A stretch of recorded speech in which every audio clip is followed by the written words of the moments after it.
Let's go!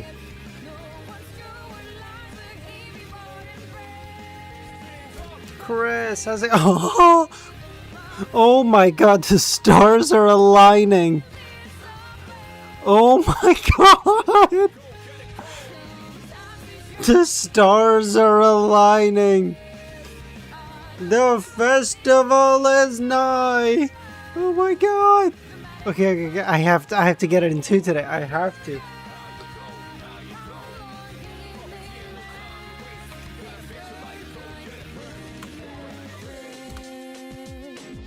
Oh my god!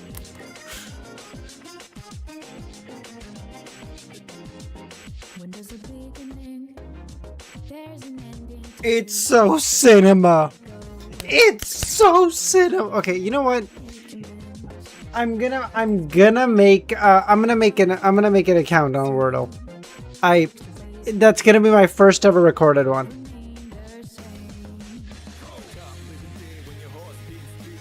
Oh my god, that's gonna be my first ever one. That's so jokes. I have Sea of Green, Wordle, and 2. Boys, look at the stars are aligning. The fucking heavens are on my side today. What? Oh my god, let's go. What? Bug, how's it going, man? Evening, Kami, how's it going, guys?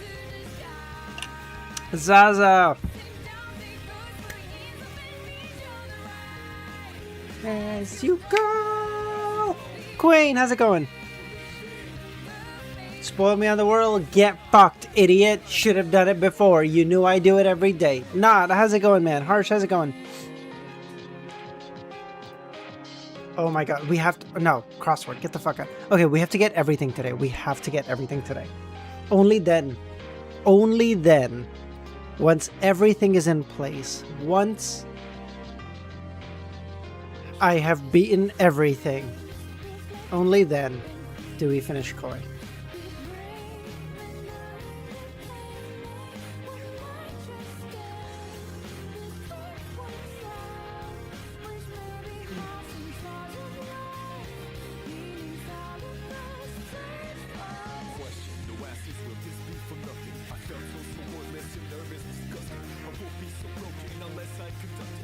I can't be here because spoilers and IRL stuff. I know, Zaza. You're good, man. You're good. Get out of here. Thank you for coming. I appreciate you. I don't want COI to be done. Chris, on to bigger, better things, man. On to bigger, better things.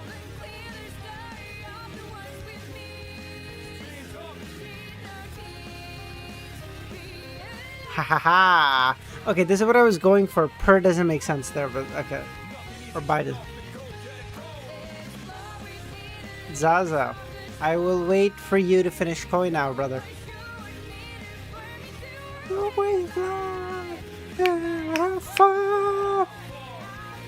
Unhinged, how's it going, man? Get on my stream today on a road trip for my brother's birthday? No worries, Unhinged. Get out of here. Go have fun with your brother's birthday, okay? You have fun. Thank you for coming. I appreciate you. Love you, Pookie. Okay, we're gonna get there via, we're gonna get there through, we're gonna get there by, we're gonna get there a la.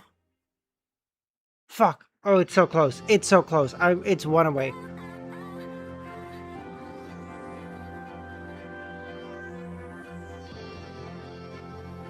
Instead of a la, is it per? Yes, okay. Reading Mirror Legacy right now. After that, read Pale Lights. Okay.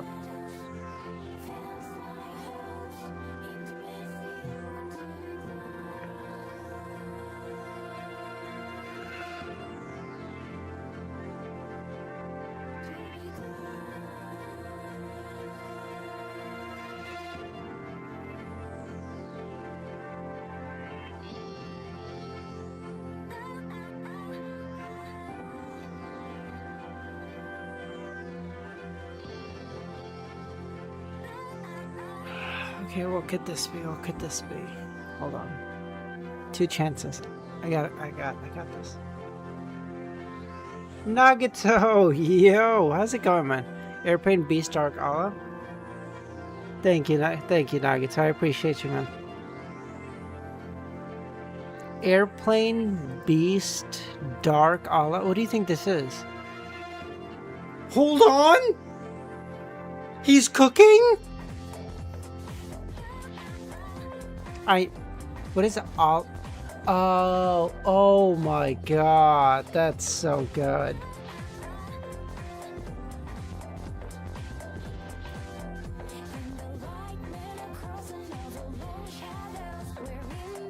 Beast mode is cringe as fuck, I agree, but I never hadn't thought we'd ever reach this day. Well, hope if it was up to you, I would have done this off stream, you fucking dickhead. Okay, I know I normally don't do it anymore, but I feel like today it warrants me to do LTM duel. Thank you, Nagato. I appreciate you, buddy. Sharon. Chained Pathway Sua.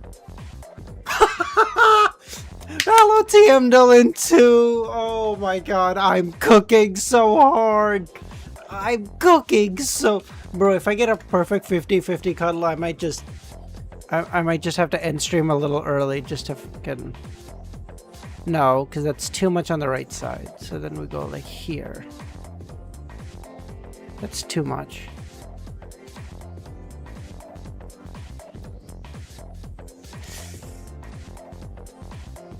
Damn. Sag. When you officially start, send another message on Discord, please. I'll ping you, said. No worries, man. Oh, you want to do the LTM quote? It's fine, it's fine. Your tricks are so childish that they look like a 3-year-old's. The secret hidden by the lone royal family is very simple. I could guess it just by reading the newspaper. You only have a smart-looking face. Your brain is filled with squirming worms? Medici? Is that the... Wait. Oh, sorry. I don't know Medici? Oh, okay. Wrong Medici, but I was there. Wrong Medici, but I was there. Okay.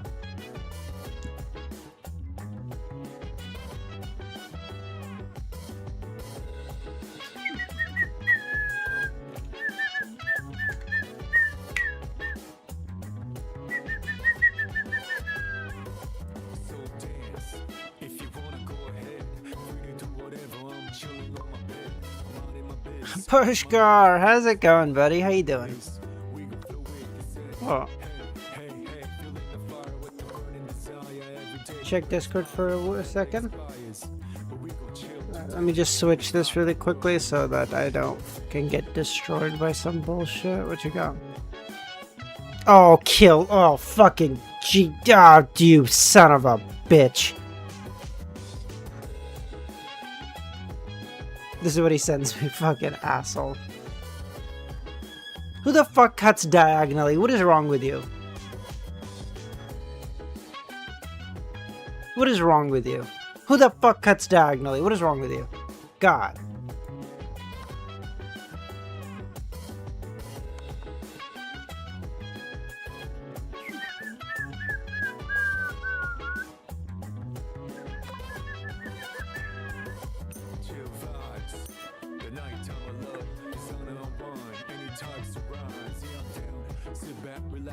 You know what? Wordle in 2, got connections, got LTM duel, got LTM duel in 2, got quote in 2. I'm happy with this. I don't get here, so that doesn't work. Here, no, that doesn't work. Hoppin' mad? Is it here? It is here. But what does this give me?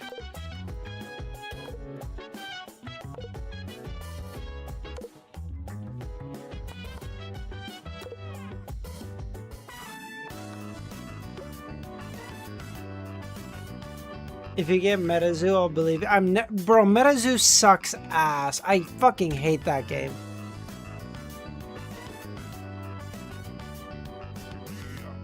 I'll tell you when it's other songs. Okay, dope. Oh, Kami, I managed to hold on. Sorry. I think stream. Fuck's sakes, Jesus, not you, Siri.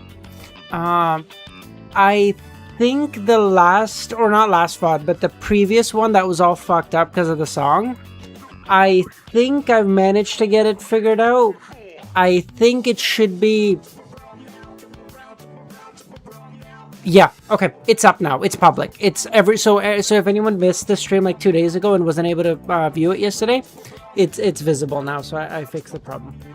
The songs are gonna be fucking cooked. It's gonna be some YouTube bullshit music, but that's a lot, mate. Okay.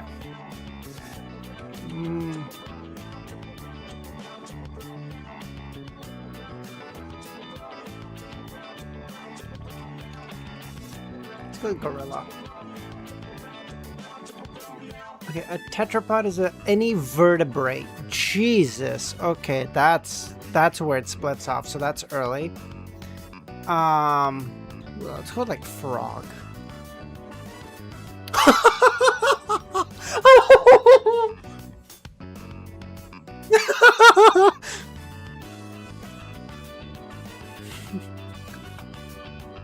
Do not tell me that I am not ordained by the heavens today.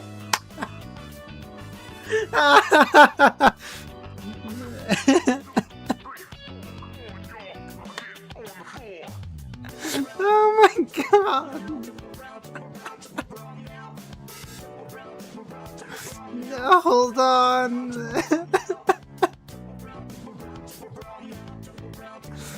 Oh my god, that's so jokes. No, I'm gonna buy a lottery ticket right now. You guys are not lying, bro. That is crazy.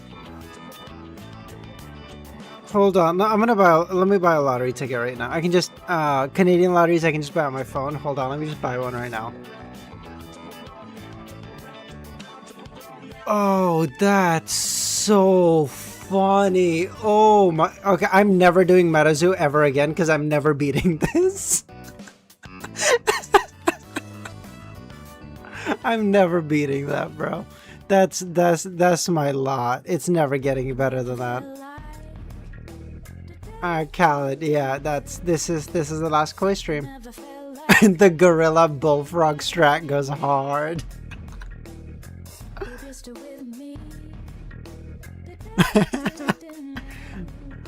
Ah, that's so jokes. I never felt like I never felt like baby, still with me. You gotta tell no.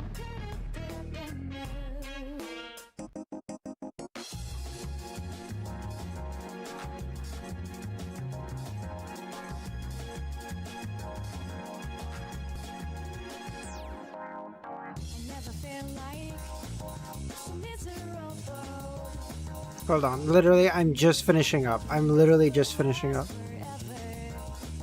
Oh yeah, Mad was the one who helped me with that. I remember this.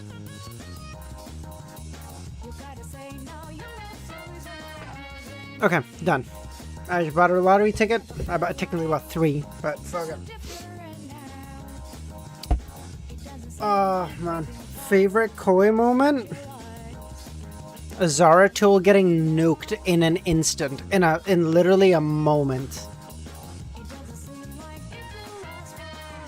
Zaratul's bum ass, bitch ass, fucking cringe loser motherfucker being like, I have awaited as I was told, waiting for unforeseen, and Naman's like, I'm sorry I'm late. But you fucked. It took like 5 seconds. This fucking bum bitch ass. I have too many to choose from.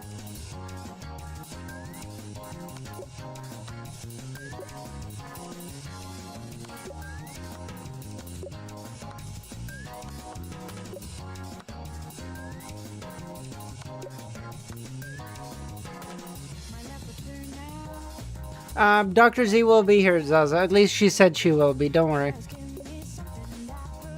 Crowish, how's it going? What's your elo? Dog shit. I don't want to talk about it. You got so far ahead of me. What? XS? I think we were watching the streams, man. What? No worries, buddy. I appreciate you being here, man. Even if just for a moment. Obviously, I don't expect you to stay for the whole bit. Don't spoil it for yourself, but you know. Missed a few? Aw, sad.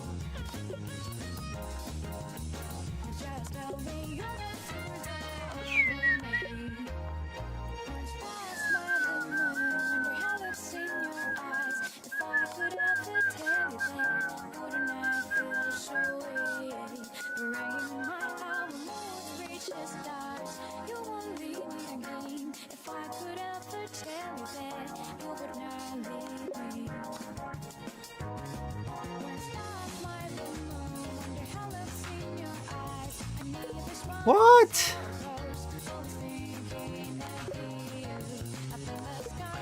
No, the pawn. Play Wall Street. Oh my god. Okay, Pushkar. Last game and then last game. Okay. And then we'll start. I have done all I set out to do today.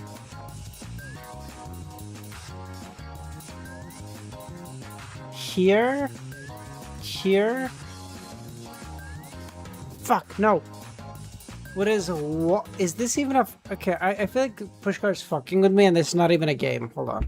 Wall Street... Oh. Oh. Okay, got it. Guess the stock, like Wordle, but for stocks. Popular, well-known company that dominates headlines and investor portfolio. Okay, so a company that has been relatively stable for several years. Saw a huge pop-off mid-2025. A mystery reaction to client's return. It was good. It was good. Queen. There's a moment where... Sorry, you're... I mean, since you're here, I assume you're okay with spoilers, but... No, it's not an AI. $80 billion. No AI company makes revenue. They're all losing everything. Diluted EPS 928. Where do I even guess here?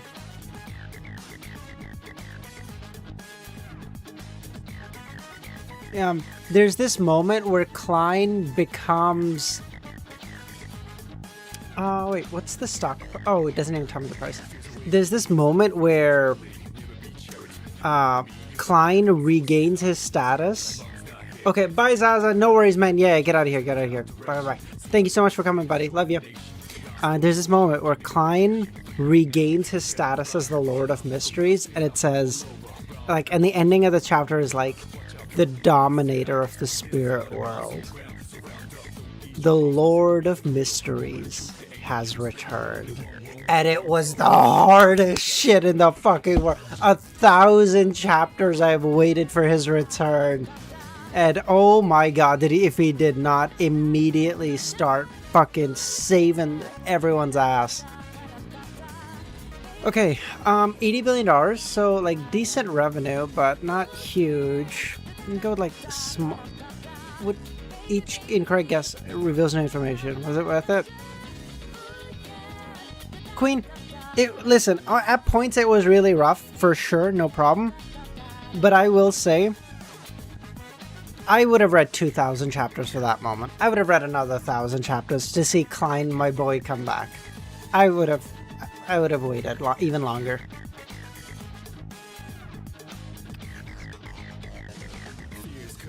Let's go with like...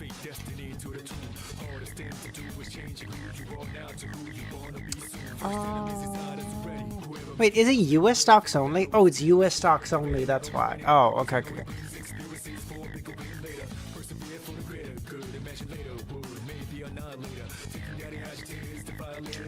Okay, let's go with like AT&T. Well, this company maintains a massive global network and deep institutional relations that allows it to oh! For large... So like... Then it's a bank of some kind, like JP Morgan Chase?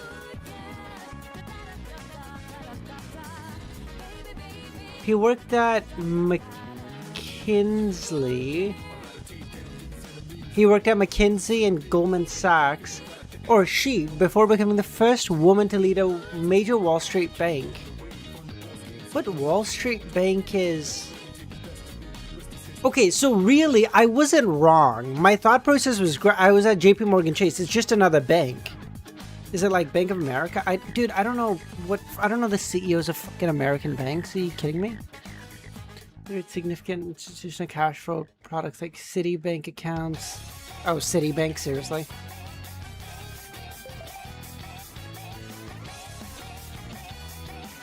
Okay.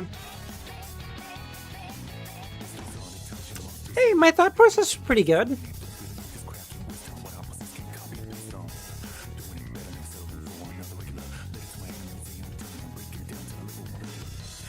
Like, this wasn't incorrect. But...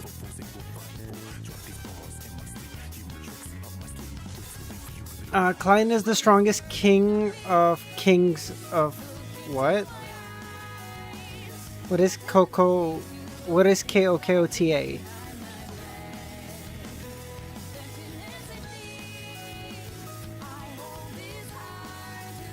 Who's stronger, Amana's error or Klein's fool? You gotta give it to Aman, I think. I think you gotta give it to Aman. His understanding of error is deeper than Klein's understanding of fool. Oh, so what is the T then? I know KOKOA, but then the T threw me off and I was like, what am I missing?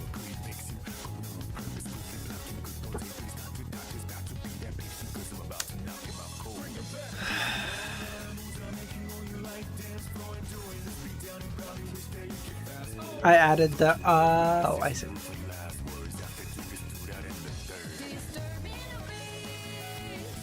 Going into my eyes.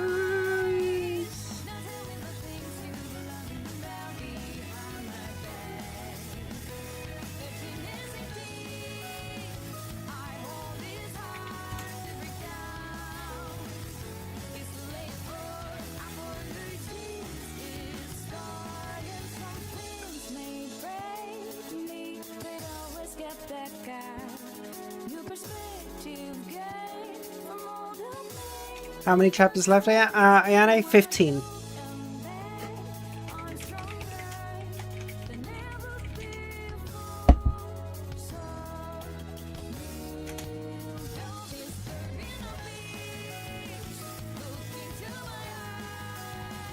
Another 4-hour stream, yeah.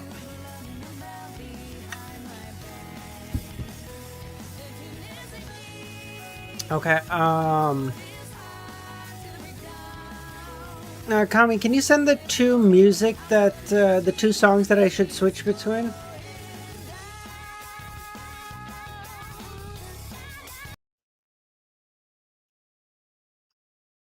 They're in the room? Oh, perfect, okay. No, let's start off with this one.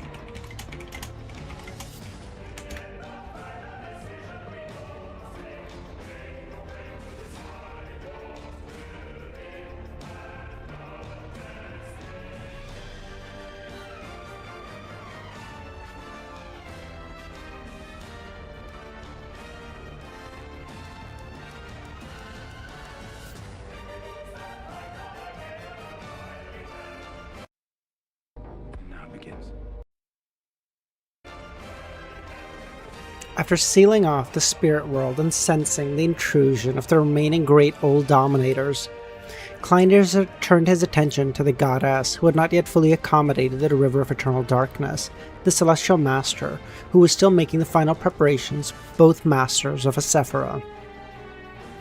Klein seized the remaining moment to take a crucial action. Using the authority of the door pathway, he transferred all the remaining people and objects not aligned with the outer deities from the Star Dominion to another, significantly more distant Star Dominion. This was both to buy more time for his allies and to scatter the enemy forces, splitting the battlefield and minimizing the interference between the symbolism being utilized in each area.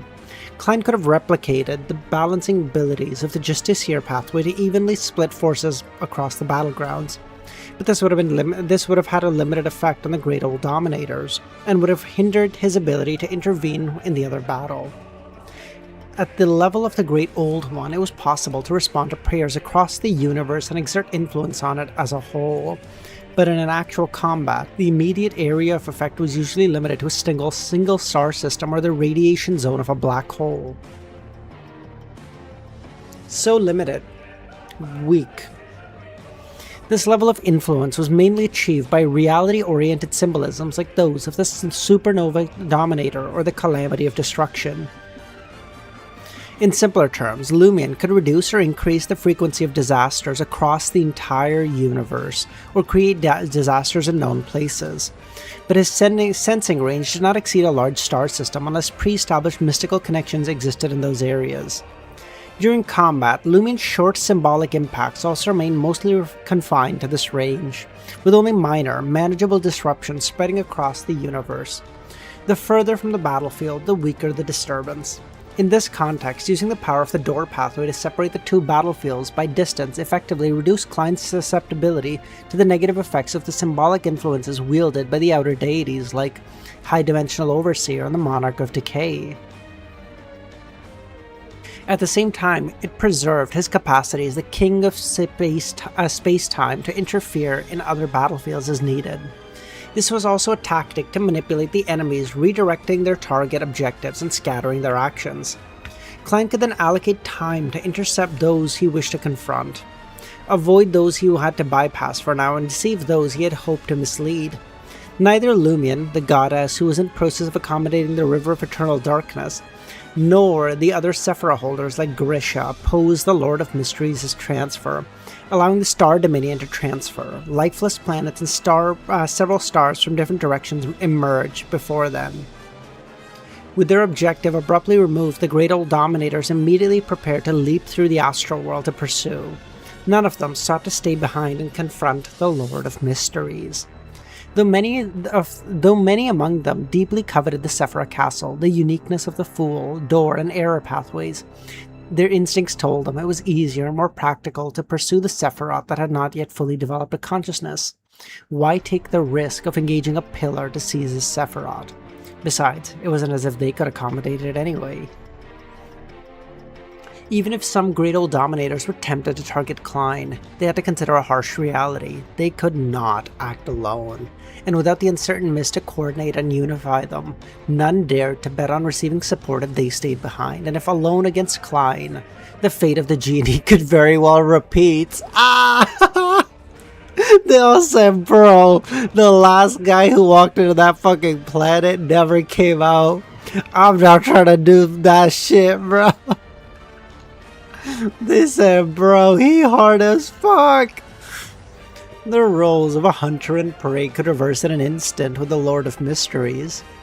As some of the Great Old Dominators entered the astral world, Grisha and a different Star Dominion showed an expression of pain. He broke free from the massive cross he was bound to, transforming into a radiant giant whose head reached the astral realm. Beneath his feet lay the Sea of Chaos, encompassing all colors and possibilities. Behind him trailed a long shadow with 5 heads, while a sun blazed at the back of his head. Storms and lightning swirled around him, and in his hands he held a white tower made of books adorned with brass eyes. He raised his right hand and pointed towards the astral world. Instantly, abstract concepts and symbolic markers descended into chaos, delaying the Great Old Dominators from reaching the Star Dominion. Lord of the astral world. Grisha achieving balance to the return of the uniqueness of the White Tower and Tyrant pathways. Wait, what? Wait, how did he get the Tyrant one back?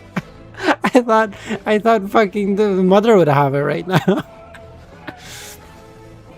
Forcibly manifested a state closer to that of a great old one and employed the most critical symbolism of omniscience and omnipotency to disrupt the astral world. Philippe! The great old dominator, now delayed or disoriented in the astral world, or still preparing to enter it, simultaneously encountered Klein. The goddess of fate appeared with 3 bodies standing side by side, all female in form and dressed in simple but elegant white dresses. The figure on the left had hollow eyes and swiftly used both hands and an illusory loom to weave silvery drops of destiny into a net. These streams followed to the middle body, which lacked arms, arriving at the present node of the River of Fate, merging it, surging toward the void's edge. The figure on the right was a headless, holding an illusory silver-black knife in its hands, cutting away portions of the River of Fate. All weavers of fate, the symbol of ultimate judgment, the goddess of the future. As the goddess of fate was about to enter the astral world, distorted shadows emerged with a silvery, illusory River of Fate. They swam from the past and the future towards the present node, towards the true form of the goddess of fate. This brought a tolling, causing the flow of the River of Fate to stagnate. Meanwhile, the supernova dominator, composed of countless exploding suns, found himself surrounded by one starry door after another. These doors filled the cosmos, bending and shattering under his gaze. Yet every time a door broke, another appeared in its place, covering the star dominion and blocking the path to the astral world with countless layers of overlapping gates. Layers upon layers of doors. The Mother Tree of Desire resembled a humanoid giant covered in chaotic scales, its surface adorned with enticing, crystalline fruits, glistening, alluring flowers, metallic emblems, black hearts, bare tumors, and coins from different civilizations. At the tree's upper reaches were 2 heads. The lower was male, eyes closed, exuding bizarre desire. The upper was female, with green hair and a face of extraordinary beauty. One after another, Klein, wearing top hats and black trench coats, surrounded the Mother Tree of Desire. All were marionettes, dead people, puppets, devoid of desire. What's your favorite outer deity by now? Is it weird for me to say the Uncertain Mist? He's just a broker, but everyone is like, thank fuck that guy isn't here. We'd have been so cooked. And fucking even pillars are like, Jesus Christ, thank God we got that guy out of here. That would have been crazy. Bullseye! Simultaneously participating in 3 battles, Klein turned his gaze to the Circle of Inevitability. This was formed by 3 bodies arranged in a circle. The one facing left, pitch black. The one facing forward, silvery,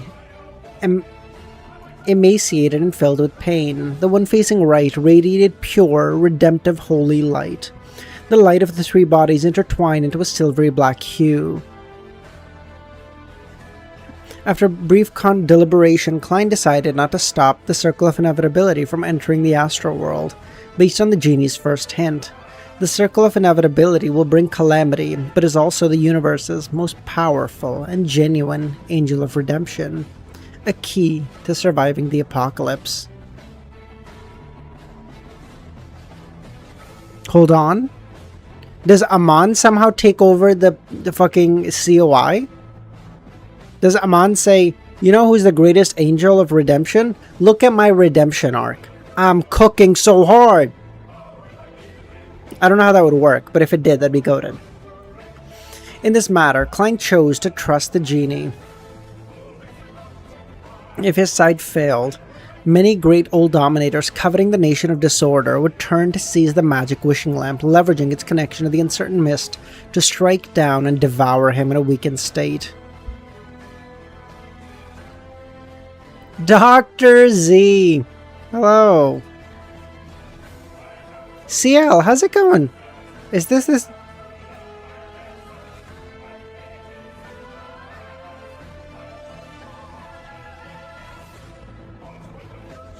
A long time no see, buddy.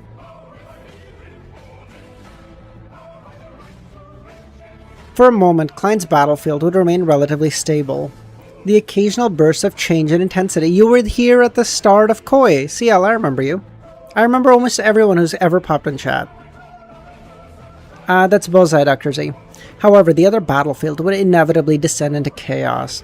One of the essences of fate was chaos, and placing the circle of inevitability there increased the likelihood of creating the opportunities amidst disorder. Opting not to intercept the circle of inevitability, Klein seized the chance to blink to the primordial hunger, who was eager to reach the Astroworld, tossed a deceit, and disappeared. Primordial hunger was a dark vortex, revealing bared white teeth and chaotic liquid encompassing all colors. His exterior no longer featured elongated black shadows with different heads, as they seemed to be consumed by himself long ago. After being struck by deceit, the primordial hunger's ring of gaping white teeth snapped without finding anything amiss. He ignored the deception and proceeded straight to the astral world. His illusory stomach gurgled, awaiting the digestion of his most delectable meal. Adam's influence on the astral world didn't last long, only 2 or 3 seconds before 5 great old dominators reached their target Star Dominion through various means. At that moment, they lost sight of the light. The already dark universe seemed even more deathly still, distant stars and radiant giants striding across the chaos sea. Lumion, with his 3 heads and 6 arms, is the origin of disaster, and other entities were submerged in intense, inky blackness. Upon its phantom waters, nothing could float. Asteroids attempting to cross the river sank into its depths, yet one figure stood unwavering at its surface. An extraordinarily massive female, my queen! Evernight, let's go! Clad in a layered but unadorned black gown with an iron crown upon her head and a thin veil covering her face. Her features indistinct yet imbued with a tranquil beauty. Her body studded with points of starlight, pale wings sprouting from her back, while 2 short, darkly furried arms, each extending from under her ribs and armpits, clutching a disc orange greatsword and a black knight-like scythe. Her exposed forearms and hands appeared like sculpted jade, cradled an illusory book. Eternal darkness. The Evernight goddess Amnesis had finally accommodated the river of eternal darkness with the assistance of the lingering consciousness of the Tao integrators from the Hao Li lineage. When Amnesis became eternal darkness on a distant planet at the edge of the universe, Medici was leading an angelic legion. Though fewer in numbers at Sequence 1 compared to their enemies, they had more Sequence 2 Beyonders equipped with Grade 0 artifacts as they fought against the invading outer deities. Within this legion, Azek noticed his soul condition improving while the decay powers nearby were suppressed and weakened. Pale Empress Sia Palenque-Eggers experienced the same. They understood the reason with melancholy and relief. Eternal darkness had been reborn.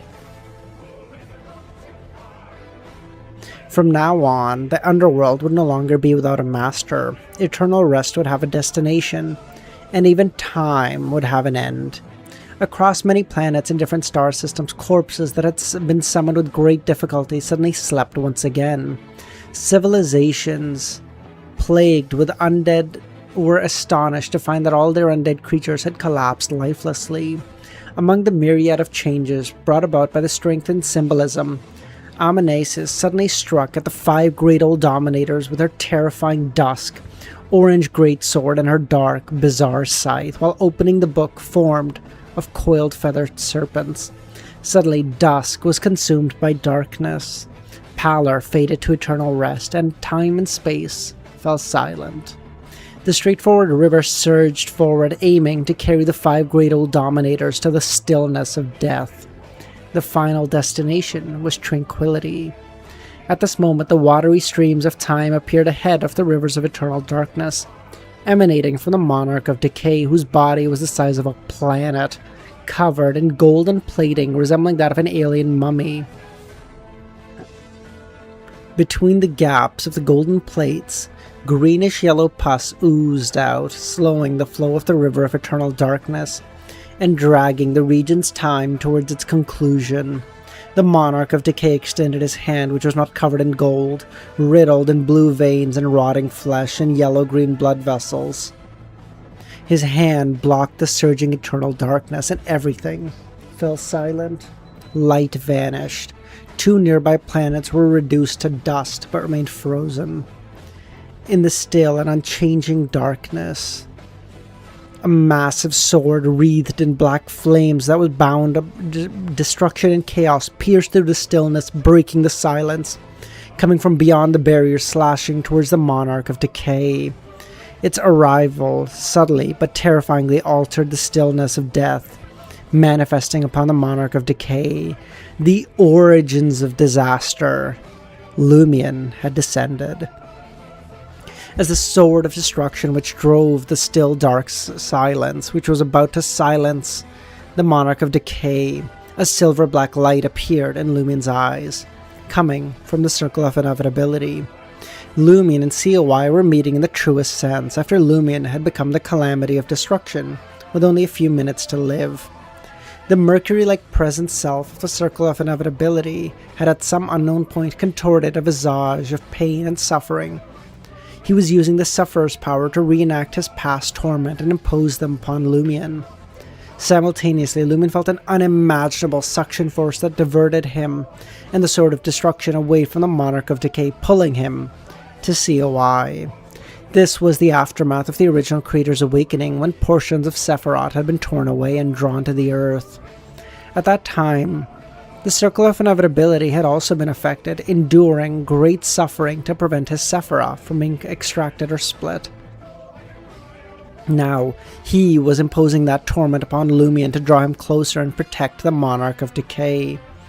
If the mother or the son of chaos had similar sufferer powers and used them, LEMMiNO would have undoubtedly suffered tremors in his Sephiroth, rendering him weak and incapable of using his powers for a short time, even if his Sephiroth wasn't extracted or consumed. For now, his attacks were merely forcibly redirected, without any additional effects. While the present self of Circle of Inevitability wielded the Sufferer's power, the quiet, mercury-like rivers of fate emerged, and the future self selected a tributary, forming a hand seal to anchor it. How different would things play out, I wonder? Imagine hope? A mon with the power of COI and error from the start? Holy shit.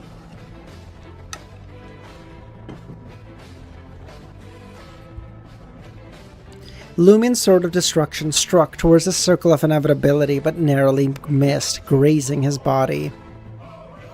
Meanwhile, LEMMiNO clenched both hands on either sides. Before the circle of inevitability, chaos encompassing all colors and possibilities formed a vortex. Behind him, a black hole with an accretion disk symbolizing his existence emerged out of thin air. Calamity of destruction. LEMMiNO wasn't merely trying to annihilate the circle of inevitability within this calamity. He sought to leverage the destructive effects of the black hole on time and space to delay the high-dimensional overseer, primordial hunger, inextinguishable ravings, buying time for the Celestial Master and Stiano. Amidst the double calamity, the three continuously orbiting bodies of the circle of inevitability resembled a small boat in the tempestuous sea, always precariously skimming the vortex and the black hole, uncertain regions and the weak spots dangerously close, yet never succumbing. Elsewhere, the dark shadows traversing the dimensions was slowed by the terrifying black hole and chaotic vortex, taking an entire second longer to ascend dimensions before lunging towards the Sephiroth holders, such as the Celestial Master. No one could discern what had affected the inextinguishable ravings, only that the frenzied voice in their hearts paused for a second before resuming and distancing itself from the origins of disaster. Both inextinguishable ravings and the high-dimensional overseer deemed Sephiroth easier to handle than the great existences like LEMMiNO and Amnesis, and among those Sephiroth lay what they desired most. Thus, they stayed behind to help the Monarch of Decay and COI swiftly to incapacitate and restrain their enemies. They abandoned their allies and charged straight towards weaker prey. No, not allies. Since the injury and retreat of the Uncertain Mist, they, as well as COI, could not even be considered temporary allies. Primordial hunger greedily bit into the chaotic vortex, but influenced by the symbolism of origin of disaster, he failed to devour the corresponding abilities and authority. Nevertheless, he managed to create a gap through his bite, allowing him to charge towards his target. At this moment, Lumion felt a wave of disappointment. It wasn't only because he had managed to stall the high-dimensional overseer, the inextinguishable ravings, and the primordial disaster for a moment. Rather, his intuition had finally confirmed this was not the end of the universe. The origin of disaster could not merge with eternal darkness to form the fourth pillar. In other words, it wasn't the birth of the fourth pillar that would bring about the end of the universe, but the universe reaching its true apocalypse would give rise to the fourth pillar. The current conditions were not enough. Okay, well hey, good news, bad news. The universe is not ending. Thus, if the situation became hopeless, Lumion would have no way to surrender himself, allowing the origins of disaster to integrate with eternal darkness, thereby birthing the fourth pillar to drag everyone to death. He had lost a crucial deterrent. Yes, but they don't know that. We can just be like, listen, I'll nuke the entire universe. They don't know I can't. They don't know I don't have a nuke. White mist that enshrouded the Star Dominion and Lumion began suppressing the perceptions of all great old dominators present. Under the cover of the fog of war, Lumion wielded the Sword of Destruction and projected his mind to Amnesis. Become my ally. Amnesis didn't hesitate at all and nodded. Okay. The moment she agreed, her perception was restored and she shared all of Lumion's abilities and authorities, but not his symbolism. It wasn't entirely possible to share those, but the sharer could only utilize them to an extent. Same for Lumion. Elsewhere on the battlefield, the high-dimensional overseer, wielding the symbolism of truth, unaffected by the fog of war, lowered his spatial dimension and appeared before the Nation of Disorder's 33 levels. The Celestial Third's projection was just shy of completing its preparation and couldn't react in time. At that moment, the decayed figures wandering through the Knowledge Moor gathered behind the Celestial Master. Stiano sat inside. Across from him was something he had painstakingly constructed, specifically designed to wield the uniqueness of the Hermit Pathway. A massive figure draped in black cloak. Beneath the hood, the figure's visage shimmered with cold metallic light, red beams shooting from its eyes. Superman? He grew incomparably massive, forcing the high-dimensional overseer to look up at him. An infinite hideaway, a pair of indifferent, clear, emotionless eyes seemed to contain an entire universe. Under his gaze, the Celestial Master rapidly thinned, becoming a paper figurine and melding with the surrounding scenery. This was the Lord of Dimensions, the eye overlooking the mortal realm, the source of all illusions, the creator of the painting world. The Celestial Master, now part of the painting as a paper figurine, turned incorporeal, transforming into a torrent of complex, massive information, breaking free from the confines. Information that was not restricted by the lower dimensions. Humans were conglomerations of information, and paintings were real. With the Celestial Master buying time, the Celestial Third's projection completed. His final step, holding a brass book, he stood up and echoed, "The three realms and six paths unite as one." In an instant, all dimensions higher, lower, and the current one became interconnected, as though overlaid with layer upon layer of glass barriers. As a result, the high-dimensional overseer could no longer increase dimensional unscathed, nor could the Celestial Third's projection lower dimensions without maintaining his influence on the battlefield. With their companions' resistance in place, the Buddhist kingdom of light retracted, forming into a massive golden Buddha that filled the heavens and the earth.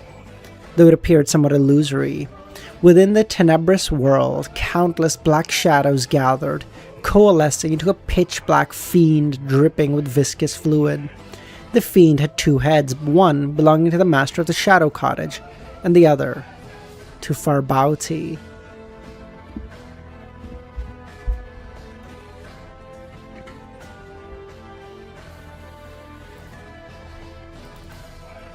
Dude, it does not feel like this should end in 12 chapters. There's... What?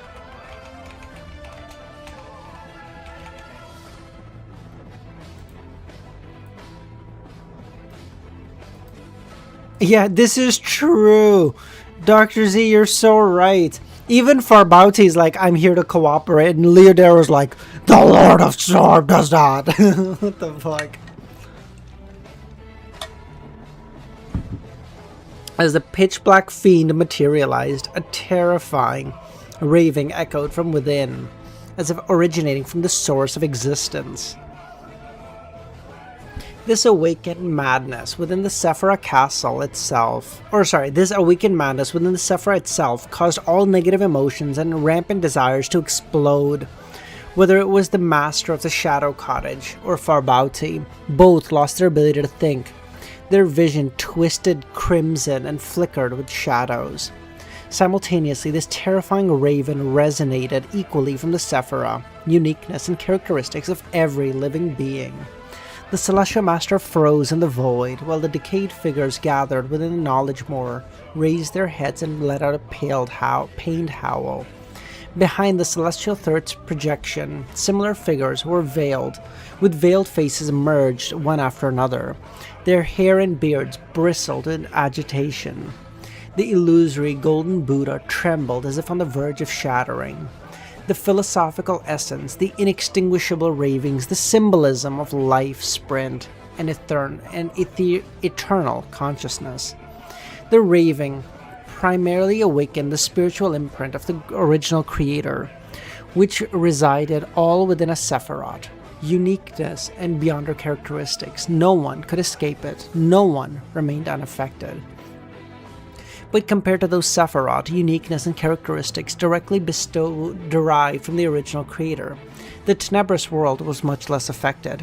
This was because it had been torn away from the Mother Tree of Desire rather than a split product of the original creator. Even so, the Abyss and chained pathways, heavily laden with desires and malice, were highly volatile. The masters of the Shadow Cottage and Farbauti, lacking the critical uniqueness, were already the weakest amongst the four quasi-great old ones. As a result, the pitch-black fiend naturally nearly disintegrated and lost control. Compared to the Tenebrous world, great old dominators like the High Dimensional Overseer and the Monarch of Decay were less impacted by the ravings. This was because they were not direct descendants of the original creator's three children, but offspring of a union between the original creator and the Mother Goddess of Depravity.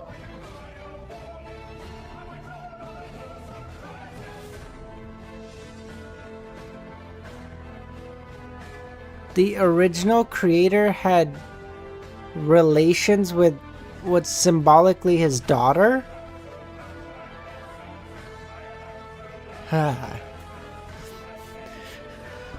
With an intermediary layer, the spiritual imprint of the original creator within the Sephiroth, uniqueness and beyond her characteristics were relatively weak. For them, this was an opportunity. Sid, how's it going, man? You got my ping when I started reading?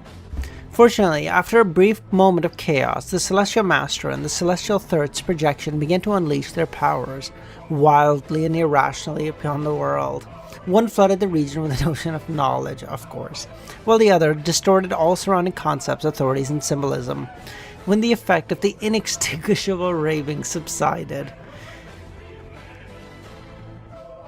Wait, Chris, what?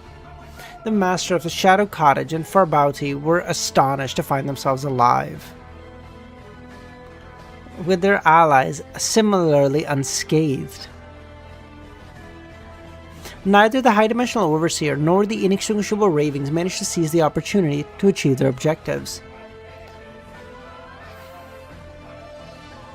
As long as the key of light existed and retained a measure of consciousness without succumbing to madness, he would naturally bring good fortune to himself and his companions. The symbolism of fate.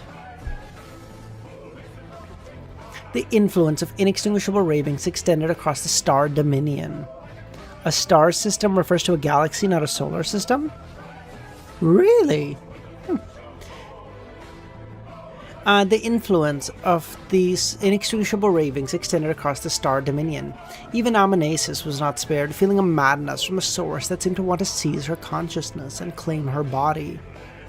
Amnesis immediately put herself into a state of slumber, letting her thoughts, spirit, and even madness within her fall into stillness to escape. The Monarch of Decay, understanding what was happening, seized the opportunity to release a vast, overwhelming suction force from his golden-plated body. The power of characteristics convergence from his Sephiroth. The force could pull every being within the Star Dominion to him. The Monarch of Decay indiscriminately activated this convergence, unwilling to waste time allowing the fog of war to decay and die naturally. Both Eternal Darkness and Origins of Disaster were close to him than other great old dominators, and would reach him first.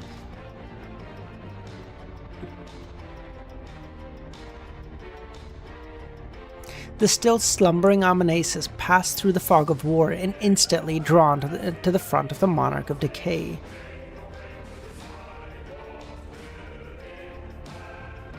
The Monarch of Decay immediately stopped the convergence, preventing the other great old dominators or Sephiroth from interfering with his attempt. He extended his massive, rotting left hand, yellow-green and veined, pressing it towards Amnesis. Sure hit, certain death. As the Monarch of Decay reached out his hand, Amnesis transformed into Origin of Disaster Lumion. The moment Lumion sensed the effects of the convergence, he realized the intent, using the authority subordinate to the essence of war, swapping locations with Amnesis. As they were a team, they could swap positions at an instant. Now it was Lumion who faced the hand. Like the other outer deities, Lumion was barely affected by the ravings, not because the imprint of the original creator within a Sephiroth, uniqueness and characteristics hadn't been awakened. On the contrary, as the calamity pathway prepared for the original creator's resurrection, the madness within him was most intense. But the incomplete mirrored original one symbolism had the corresponding masculine and feminine consciousnesses that were strengthened under the influence of the ravings. This enhanced consciousness and symbolism controlled the awakened spiritual imprint, allowing Lumion to retain his ability to think and fight, though it significantly shortened the fragile balance within him. How fragile is this balance? He's fighting great old ones, getting hit with fucking ravings and attacks, and he's going, I'm fine. I feel like fragile is the wrong term to be using here. Facing the inevitable strikes imbued with certain death, Lumion's main head and the face of Aurora both turned to look at the Monarch of Decay. The other head rotated as well, between the face of Alista and Sheik, their gazes reflecting the Monarch of Decay into a deep mirror world, where celestial bodies rapidly began to form. Under the lingering effects of the terrifying ravings, the Sephiroth, uniqueness and characteristics of the Monarch of Decay suddenly erupted into an indescribable spiritual storm, the imprint of the original creator. Normally, the Monarch of Decay could endure the resulting tremors and influence, as his imprint of the original creator was not strong due to being a child of the original creator and the mother goddess of depravity. But this was not a normal situation. Lumion forcibly activated the incomplete mirrored original creator symbolism, further amplifying the imprint within the Monarch of Decay, and thus disaster struck. Origin of Disaster. Lumion utilized the symbolism, and the Monarch of Decay was swept up by the spiritual storm, falling into chaos, his outstretched hand frozen, torn between continuing the attack and retreating to end his own life. Seeing this, Lumion smiled and shared the powers of the now awakened Amnesis, striking the Monarch of Decay with a dusk orange greatsword of bound destruction, a vortex of chaos, a decelerating blade of twilight, and a deathly blackness of pallor and tranquility. Lumin is basically a jerry-rigged Great Old One right now. That's amazing to think. It's like a car that's gonna hit a really cool speed and then immediately blow up. These forces both repelled each other and exhibited orange fusion. As the horrifying transformation was about to occur, all of Lumion and Amanesis' abnormalities vanished, and the dense white mist before them dissipated. The region reverted to the moment before Lumion created the Fog of War, and the Monarch of Decay fell into madness. Circle Inhabitant. Lumion inherited Klein's junk pile, it's just that it's his balance that's a junk pile. His soul is the junk pile. It's just like his soul is just the celestial trash can. A shadowy vortex rimmed, that's a bad word, with sharp teeth. They did not linger near Lumin, but instead raced towards the enormous luminous figure upheld by the Chaos Sea, heading to devour Grisha, a deceit from Klein. Against the primordial hunger, the symbolism of foolishness had little effect, but deceit did. Klein exploited primordial hunger's instinct for convergence and desired target, guiding him to seek the Chaos Sea he could merely control, rather than the city of a calamity he could accommodate. Giving Adam, who had achieved temporary balance, time to hold off the primordial hunger, while other great old dominators would likely target weaker Sephiroth, avoiding the true great existences. This, paired with the birth of the eternal darkness, allowed the knowledge more in the three Sephiroth to hold off three great old ones, giving Lumion a chance to face the Monarch of Decay one-on-one. I know! This was the intended plan, though the inevitable developments and unexpected variables arose. Now, however, something had changed. The circle of inevitability had begun aiding the Monarch of Decay, forcing Amanesis to remain and join Lumion, leaving the four Sephiroth to fend off the two great old dominators. The primordial hunger continued devouring the luminous figures and chaos before him, only to grow hungrier the more he ate. It was all fake, all mere envisioned illusions. Thus, the Chaos Sea quaked.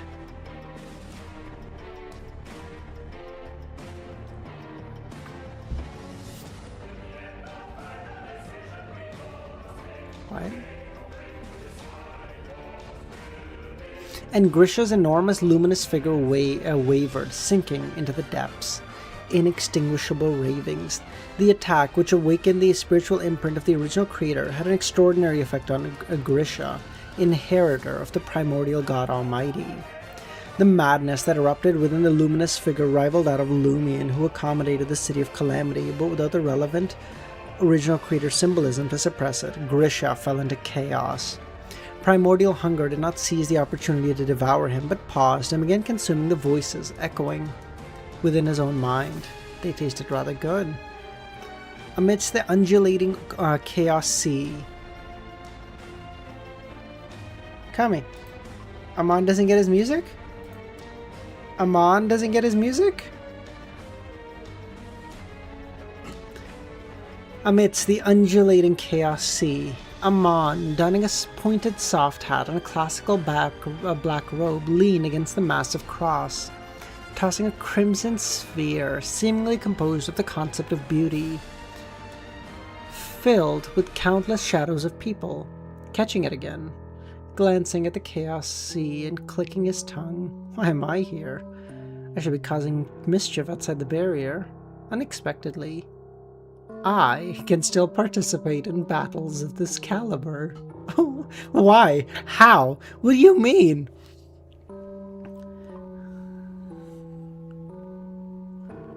When the inextinguishable ravings reverberated, targeting the spiritual imprint of Amon, targeting the spiritual imprint of the original creator, Amon, who had long transitioned to the inevitability pathway, was largely unaffected.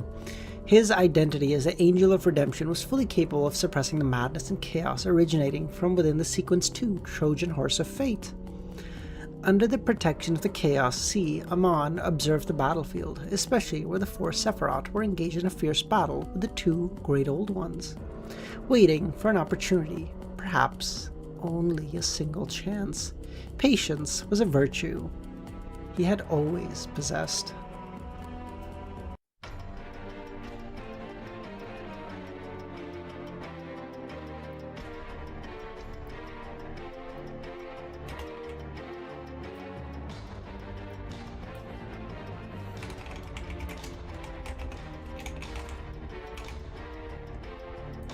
Talking about easily triggered. Kami's here. Got him.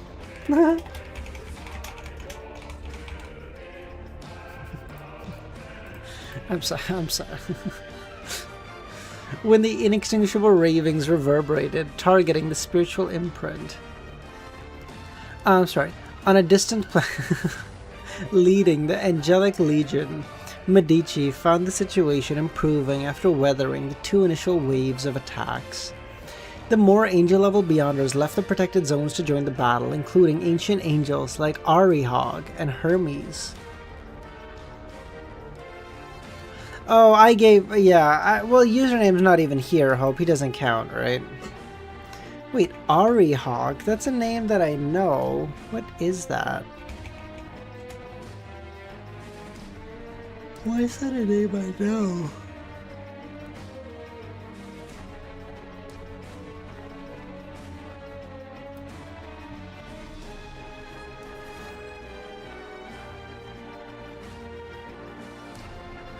Arihog, a mind dragon in sequence 2, discerner of the visionary pathway, one of the 3 surviving dragons of the second epoch. Got it, thank you.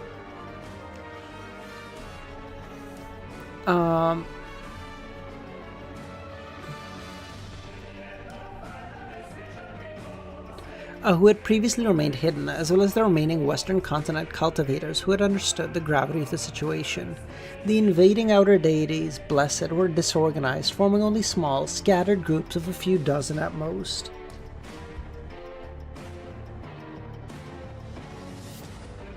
Furthermore, they seemed to be rejected by the spirit world itself, except for the subordinate of the higher dimensional overseer and those with limited access to the astral world.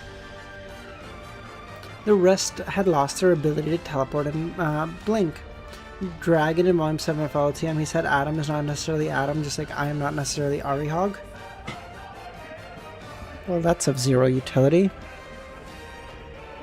Hey, so, like, I know you just heard my name, but, like, I might not be me, you know?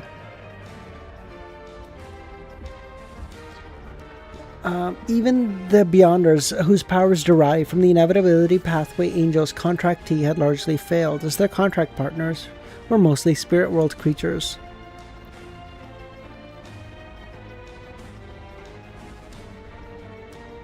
Adam is ASG and he is Ankvald? These outer deities, blessed, had lost their spiritual intuition and their ability to quickly recover spirituality by the spirit world, amongst other disadvantages. Medici, overseeing the battlefield, identified the key targets for the next phase, dimensional shadows and observers, and after a few seconds found an opening. The entire angelic region, originally blocking the protected zones, vanished, leaving behind only a barrier of light and seals of starlight. The invading outer deities blessed were stunned. What they truly desired was the angel-level Beyonder characteristics. Their prepared attacks landed on the barrier of light, causing it to tremble but not shatter. The angelic legion reappeared in the corner of the sky battlefield, beneath the thin, shadowy figure lurking and inaccessible at a height. Mass teleport. Immediately, several angels in the legions acted according to prearranged mental channel communications. Fours extended her hand, creating a dazzling, dreamlike door of starlight at an inaccessible height, forcibly opening a door to a higher dimension. Antigonus made a wish and realized, oh yeah, he's still alive. My wish is for most of the observers' revival arrangements to fail. He avoided to wish for all arrangements to fail, wary that some might be miracles beyond his level. As long as the opponent's revival setups were neutral, most of the setups were neutralized, forcing him to retreat and spend more time reviving. The strategic objective would be achieved. The faster the revival arrangements, the easier it is to disrupt. Those beyond Antigonus's miracle and possibly involving higher level dimensions would require more complex, secretive processes consuming additional time for a Sequence 1 observer. This was typical logic. Although unforeseen exceptions could occur, the target may have arranged involving higher levels or means to quickly revive himself. Regardless, it wasn't Antigonus's responsibility to deal with those. As a Legion member, he need only fulfill his assigned task. In the territories of the Life School of Thought and the Aurora Order, 2 mercury-colored serpents had been prepared. One blessed Medici, while the other opened using a high-dimensional door imposed a heavy misfortune upon the target. This agreement had handled unforeseen circumstances. Audrey, the ancient dragon, Arihog, a massive rabbit, and other angels of the spectator pathway hovered above the Legion, placating each member's mind to counter the terrifying voices echoing. Meanwhile, angels like Leonard and Saint VF intercepted nearby outer deities blessed, preventing them from aiding their targets. The entire Legion functioned like a seamlessly coordinated machine, each part performing its role with precision. Demoness of Catastrophe Franca shared her demoness black flames with Medici, watching as Medici's iron-black eyes swung his terrifying greatsword bound with destruction towards the Observer. The Observer immediately fled to another dimension, bum bitch, but behind him one starlight door after another opened, keeping him tethered to reality. The black flame greatsword of destruction slashed through the starlight door, striking the Observer. The Observer twisted and disintegrated, becoming illusory. It was not his true body, a mere illusion. Dude, can I say it? Medici, the fucking focal point of this entire battle, a mere Sequence 2. Kinda goated with the sauce, though. Fuck. Hold on, I'll be back. I gotta change my shirt. Jesus Christ. Give me like literally 1 sec. Ow. Ew.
A faint, almost inaudible sound of shattering echoed. Medici's sword of destruction had struck the connection between the illusory and the true body, hitting a weak point. The illusory Observer was ignited by the fire of destruction, and the true body, far away, also caught fire with a horrifying black flames. He cried out in pain, his aura weakening. Though he was not killed outright, he had suffered great injuries. All his revival and recovery setups had been rendered useless. This luck was dismal. Without hesitation, the Observer ascended dimensions again, retreating from the battlefield and never returning.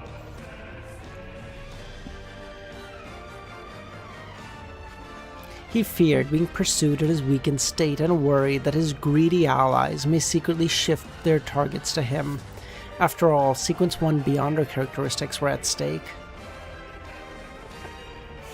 The Angelic Legion, having succeeded in their assault, disappeared once more, avoiding further encirclement and attacks from their outer deities blessed. They returned outside the protected zone, where Saint Dabomachi repaired the barrier of light by driving an orange greatsword through it. The star clusters, like the supernova dominator, observed the endless barrier doors blocking his way without hesitation, causing several supernovas to erupt. A vast, ferocious sea of brilliant light swept through the region, consuming all the doors and wreaking havoc upon the spirit world. This cleared all obstructions to the astral world and even helped the mother eliminate several clients. Suddenly, at the edge of the terrifying sea of light, a client appeared, raising his hand and snapping his fingers. A supernova erupted from the supernova dominator and underwent an immediate change and error in their state and began to collapse inwardly towards a single point. This immense gravitational collapse pulled the supernova dominator's star cluster form, threatening to create an unimaginably massive black hole. The Klein, who snapped his fingers, was quickly consumed by the sea of light, evaporating with no resistance. But the supernova dominator was forced to stabilize his structure, lest the intense gravity and the exaggerated explosions destroy him. When he finished, the endless layer doors reappeared. Klein's primary focus was directed at the goddess of fate, attempting to leverage restraint to find an opportunity to wound and drive away this eldest daughter of the mother, even in a 1-on-3 situation. At this moment, the mother, relying on the symbolism of desire, had already relocated the true body of the Lord of Mysteries, Klein. However, Klein paid no heed to this discovery, instead swiftly grafting the surging desires in his heart onto the various marionettes. Some of these marionettes became greedy, others furious, others filled with love, and others still overwhelmed by longing. They were quickly released from the manipulation and died on the spot. The remaining marionettes continued to blockade the mother. Continuously, the shadows wandering the river of fate surged, forming a massive black trench coat. Foolishness. Klein wielded the symbolism of foolishness against the goddess of fate. That's so funny. She's like, "Oh, I'm gonna make you horny," and he's like, "I have like, I don't know, 6 billion marionettes. I would give it to one of them and let him die. What do you think this is gonna do to me? Are you stupid?" In the battlefield, where the 4 Sephiroth clashed with the 2 great older ones, the high-dimensional overseer had already seen through the truth. From a higher dimension, he discovered the weakness within the aggregate forms of the Celestial Master and the Celestial Thirch. He ascended to the 10th dimension, intending to disrupt the internal connections of these aggregates. At this moment, the Celestial Master swung his horsetail. Whisk. The vast flood of information spanned multiple dimensions and poured into his mind of the high-dimensional overseer. Knowledge that was not only vast and complex, making it impossible for even a great old dominator to fully absorb quickly, but activated sequentially, transforming into grotesque, bizarre, illusory creatures that tore at the high-dimensional overseer's thoughts, consciousness, and spirit. These creatures were even instigated rebellion amongst the high-dimensional overseer's pre-existing knowledge, causing them to become animated and mutinous. Demons of knowledge, the secrets of madness. The high-dimensional overseer fell into chaos, trapped in a battle against himself. His turmoil brought about changes in all dimensions. The illusory, coiled strings around him unfurled and formed a painting that enveloped the Celestial Master and Celestial Thirch. As the Celestial Master and the projection entered the painting, it seemed filled with suns, planets, and a variety of rules and principles. The high-dimensional overseer did not expect this to seal the 2 Sephiroth, but merely set the exit in a concealed location to buy time and suppress the rebellion of his own knowledge. The Golden Buddha noticed this and immediately sought to reboot the process to return the Celestial Master and Celestial Thirch. But before he could complete this, distorted figures began to emerge from his body. Buddhas, Bodhisattvas, Arhats, and Wisdom Kings, lingering spirits of the former Tao integrators that have been awakened and corrupted, the effect of the inextinguishable ravings. Who the fuck is this Buddha? I'm so confused. Who is the Buddha? If someone's gonna be a smart and be like, "You don't know who the Buddha is, bro? It's the key of light." Oh, I see. Thank you. He was the symbolism of spirits of living beings. For aggregates composed of multiple spirits, inextinguishable ravings were their nemesis. Conversely, eternal darkness, will ex Ouroboros? Fuck you, Pushkar. Conversely, eternal darkness could put chaotic and complex spirits into slumber. the pitch-black fiend faced an even greater fate. Countless shadows emerged, gnawing at his own... You know, every time I say fiend, I feel like there's a 5% chance Kami in the back starts playing Fiend by Travis Scott. Countless shadows emerged, gnawing at his own body. The masters of the Shadow Cottage and Farbauti could only exert all their efforts to suppress and fight against themselves, unable to do anything else. A tranquil and silent darkness spread from the distance, soothing the chaos of the Golden Buddha and the pitch-black fiend, allowing the two Sephiroth to barely escape. However, this darkness was quickly disrupted by the Monarch of Decay, realizing they would have to endure the effects of the unextinguishable ravings on their spirits repeatedly, and that Amanese's assistance may not always be as timely as it was now.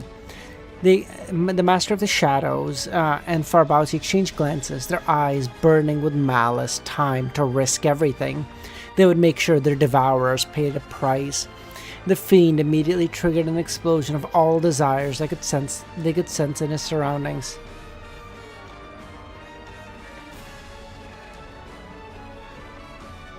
He concentrated desires gathered by their ravings detonated, unable to find the knowledge more, temporarily shifting his target to the tenebrous world.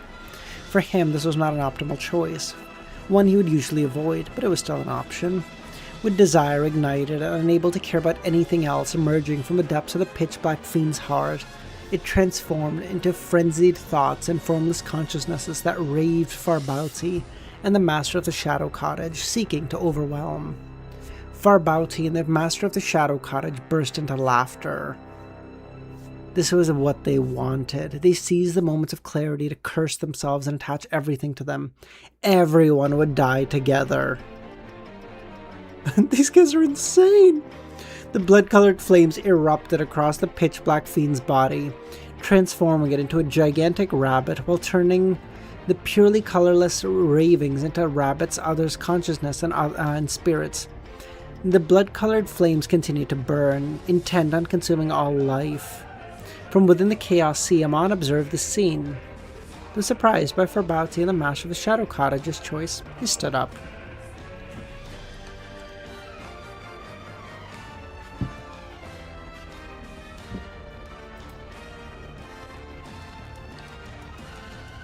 He had waited for this opportunity. Raising his hand, he used pre-obtained authority to retrieve an item from Sephiroth Castle, the uniqueness of the chained pathway. This uniqueness bore the corruption of the Mother, which even the Klein could not remove in the short term, and a vital component of the Tenebrous world, capable of connecting the Mother and the Tenebrous world. Now, Amon sought to use this connection to transfer the damage inflicted upon the Tenebrous world to the Mother, just as he had once dealt to the Uncertain Mist. He said, time for a rewind! Anyone seen this shit before? He had not anticipated Farbauti, the Master of the Shadow Cottage's rapid self-destruction, but had merely intended to exploit the injuries inflicted upon the Tenebrous world to achieve this. But now, the situation had changed, and he was determined to seize the opportunity.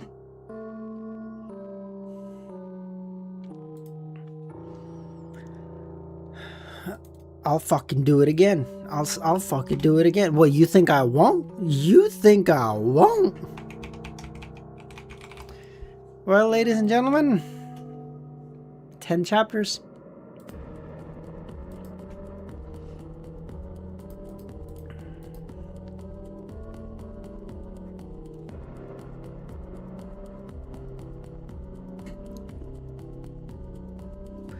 Amon's monocle radiated a dazzling light. He vanished from behind the enormous cross within the Chaos Sea, wandering the astral world into the deep black void with 2 lunar distances away from the Tenebrous world. At that moment, the Golden Buddha, who had been caught in the indiscriminate explosions of desires triggered by Farbauti and the Master of the Shadow Cottage, However, the fortune was on his side. The desire occupying his thought was primarily one of universal salvation and relief from suffering. As a result, he froze only momentarily before becoming even more fervent in his participation of the battle. His hands conjured a tricolor wheel of Mercury, lapis lazuli in deep black, inscribed with complex symbols. Amidst the grand sermon like chanting, a nearly formless river of fate emerged, drawn into the enormous divine wheel, which began to turn into a particular symbol. The river of fate belonging to the inextinguishable ravings. Under its influence, inextinguishable ravings, who had been cursed to have Rabbit's consciousness and spirit, could not have freed himself from the pitch-black fiend, found himself unable to escape. It was as though destiny itself had entangled with him there, forcing him to endure even fiercer, cursed damage as blood. Even for these great existences, fate retained its mysterious power. This caused all sentient beings in the current star dominion to experience chaotic consciousness and disoriented spirits. The disturbances gradually spread outward to other star dominions, weakening as it extended until it dissipated. The inextinguishable ravings, the symbol of consciousness and spirit. Meanwhile, on the other side, the high-dimensional overseer in a higher dimension, along with the celestial master and the celestial thirst projection, trapped within the dimensional painting, were not consumed by the explosion of desires, experienced a brief state of stagnation. Amon raised his hands, bringing forth a tiny, illusory figure wrapped in bandages, thorns, and roses, the chained uniqueness. Gazing at the uniqueness, Amon keenly sensed its profound connection with the tenebrous world and the Mother. He prepared to use the authority of the error path to alleviate this connection to one akin of an avatar in the true body, or oneself, allowing the damage and consequence to be transmitted to the Mother. Amon tilted his head and glanced towards the Chaos Sea, clicking his tongue and shaking his head. To him, the apocalypse must end in victory, even if most of the Sephiroth were lost and the civilization continued on a peripheral planet. It would merely be a comforting delusion, possibly just a temporary postponement of the apocalypse. This was because the victory of the great old dominators did not signify the end, but a seismic shift in the cosmic landscape. After seizing the Sephiroth they desired, would they not accommodate them? Once accommodated, powerful entities comparable to the Pillars would emerge. By then, if the Circle of Inevitability accommodated the Key of Light, Amon himself would no longer dare leave the planet and could only survive tenuously under the protection of the Lord of Mysteries. Given the premise of failure, this was the optimal outcome. If the Mother were to mend and recover, allowing her to fulfill the contract and aid the primordial God Almighty's return, even the Lord of Mysteries would face a crisis. These two capable and willing pillars would sign a contract through the notary pathway, cooperating sincerely enough to dismantle and seal the Lord of Mysteries, ensuring the Celestial Worthy could never return. In such a scenario, Klein might not be able to win, but perhaps avoid destruction. However, the peripheral planet at the universe's edge would be left unprotected. Amon retracted his gaze and looked at the chained uniqueness before him. Only I steal from others. When have others ever dared to rob me?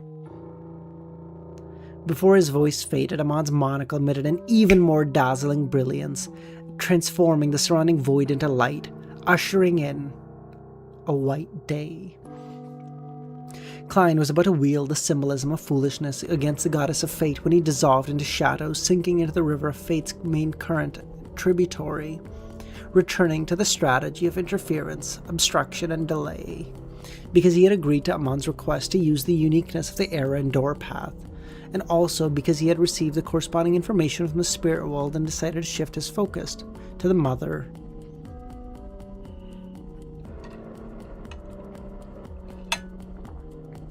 That is kind of hard, though. When have others ever dared to steal from me? The grotesque, chaotic tree adorned with scales of chaos had been blinded to the spiritual premonition. unable to gather information from the spirit world. Thus, she remained unaware of the developments on another battlefield until she saw the many Kleins rise into the air, spreading their arms to project starlight dyed bluish-black before them. Only then did a sense of foreboding strike her. Klein had reinforced the mystical connection and corresponding symbolisms that Amon had reconstructed, linking them across the countless star dominions to the current battlefield. Amount of everything he had? Well, it doesn't count. Klein doesn't count. Klein is broken. Before the Mother Tree of Desire could respond, a familiar roaring of the inextinguishable ravings reverberated through her psyche, wreaking havoc on her consciousness. Then blood-colored flames engulfed her, and she let out a howl of pain. Her massive arboreal body began collapsing, morphing into a giant rabbit with scales of chaos. Rabbit. Klein had anticipated a similar scenario, but had not anticipated the mother to be so severely injured, just as she could not foresee the instability of the pitch-black fiend's emotional state, which had exploded at the slightest provocation. As he prepared to seize the opportunity to seal or even slay the mother, the chaos-scaled rabbit erupted with ferociousness, aggression, and greed. She exploited the cursed connection against herself, unabashedly releasing the forces to drag herself towards the Tenebrous World battlefield. The mother vanished into the astral world, bypassing Klein's attempt to block her. Every attempt had a good and a bad side, a fundamental rule of the universe. Klein's marionettes raised their coats and extended their right hands into the void, attempting to graft the mystical connection between the mother and the Tenebrous world onto one of the marionettes, hoping to return the mother without really realizing it. But at that moment the crimson moon descended. Slightly damaged oak trees grew from the mystical connection between the mother and the Tenebrous world, solidifying the symbolism. Klein's attempt to graft had failed.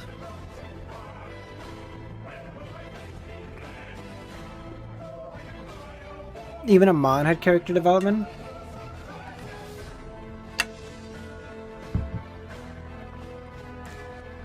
I don't think he had it in that way, Dr. Z.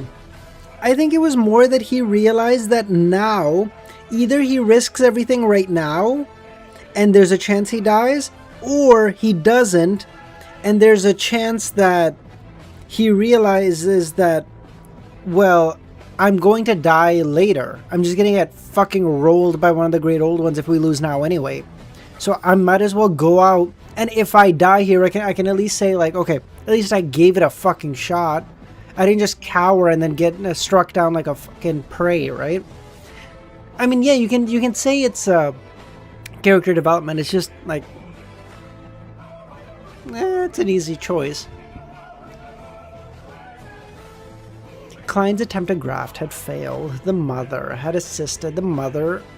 goddess of depravity had assisted the Mother Tree of Desire remotely.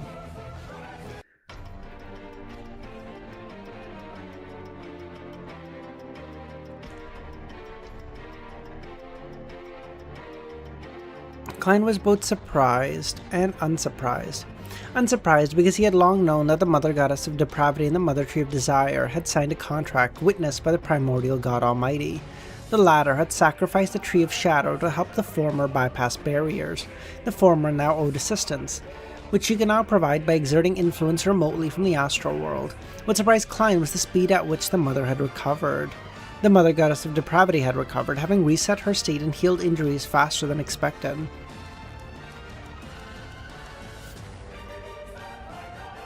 No longer worried about Lumen's influence, though she still needed to remove the suppression of the symbolism of destruction to fully heal, she was already daring enough to intervene in the battle remotely, a true testament to her symbolism of new life. Naturally, the Mother Goddess of Depravity was still weakened from using the Chaos Primogenitor's special symbolism, and until she was fully healed, she would not directly descend. With this interference, Klein failed to stop the Mother Tree of Desire. The massive rabbit with scales of chaos leapt from the astral world to the burning Tenebrous world. Weakened and desperate, she let out a resounding roar, awakening the instincts of all sentient beings in the region. In an instant, the golden Buddha turned and fled. Wait! Amon, clutching the chain to uniqueness, wandered back behind the enormous cross in the Chaos Sea. The high-dimensional overseer, along with the Celestial Master and the Celestial Third's projection, chose to retreat. Within the tenebrous world, the heavily cursed, inextinguishable ravings developed certain thoughts and emotions. The current state was dire. Among the great old ones, there were still those who could accommodate his associated Sephira. A weakened hunter could become prey. Driven by his overwhelming instincts, and the inextinguishable ravings instinctively fled the tenebrous world, attempting to return to his formlessness and escape to another star dominion. Without interference from the Buddha, he succeeded, and at this moment, in the tenebrous world, the consciousness and spirit of the Tao integrators had been utterly consumed, likewise for Baozi. The Mother Tree of Desire seized the opportunity, using her powers of convergence to absorb the shadowy world. Then, in her form as a colossal rabbit, she hugged the tenebrous world, and fled into the astral world, leaving all behind. Severely injured, she no longer cared about recovering the chain of the abyss uniqueness, or their corresponding characteristics. All she desired was to hide and accommodate the tenebrous world. Everything happened so quickly that by the time the Mother Tree of Desire disappeared from the Star Dominion, Lumion and Amanesis to block her had just arrived, and Klein, whose form had been flickering due to the interference of the Mother Goddess of Depravity, finally stabilized and reappeared. She just hugged a fucking... It was so cute. Stop it. Okay, don't make me feel bad about this.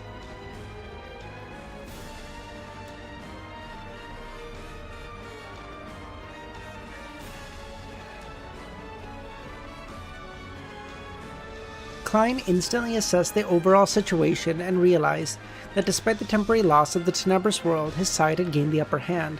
The three Sephiroth needed to deal with one great old dominator. However, vigilance was still required. Inextinguishable ravings, despite fleeing in a burst of survival instinct, might serendipitously return to observe the situation, and if they had not gained a decisive advantage by then, he may rejoin. Klein planned to continue delaying the Goddess of Fate and Supernova Dominator while pursuing the Mother Tree of Desire. I love how he's like, okay, listen, Goddess of Fate, Supernova Dominator, I can do with my left hand, okay? I'm gonna go after the Tree of Desire with my right. I'll take care of these three. You guys just get that one. Get that one.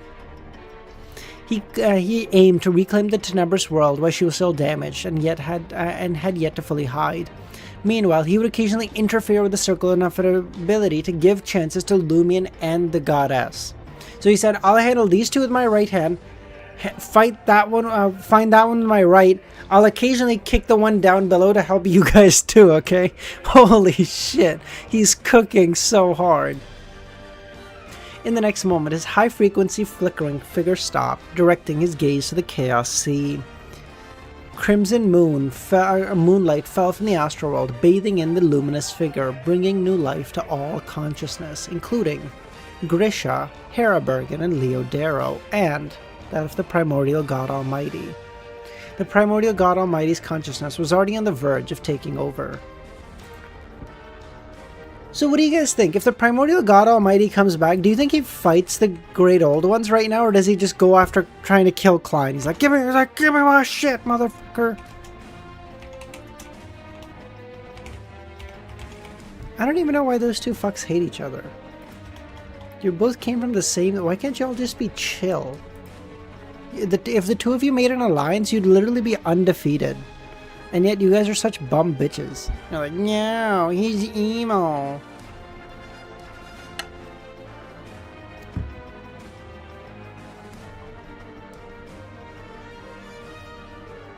Hell no, he'll go after Klein. I know. They're opposite in symbolism. Yeah, that's what I'm saying. Okay, aside from the... Okay, let's join to become the true creator again. They're not... It's literally just that. If they're gonna combine to become the true creator, but neither of them even wants to do that. Really. So it's like, it's so, like, I get it, but I also don't, if that makes any sense. When the crimson moonlight descended, Lumion immediately realized Grisha likely couldn't hold on much longer. He had been barely maintaining a fragile balance, reaching a quasi-great old one's strength, only through the merging of Herabergen and Leodaro's consciousness. Once granted new life, the accumulated latent issues would swiftly manifest. I know. If the primordial god almighty truly gained the upper hand and the mother goddess of depravity healed, the situation would become irredeemable. At that moment, 3 contingency plans formed in Klein's mind. The first had the goddess forcibly put Grisha and the primordial god almighty's consciousness into slumber, buying them time, or perhaps allowing Klein to find a way to kill Grisha, putting an end to the possibility of the primordial god almighty's resurrection. Dude, can you imagine how pissed Adam would be though? Or sorry, Amon would be though? He's like, what the fuck, dude? I helped you and now you kill my dad? What the fuck? I'm sure Adam has like plenty of revival strategies in the fucking bag, but still. The second plan utilized the change symbolism to delay the adverse changes in Grisha, keeping him as a buffer against the primordial hunger.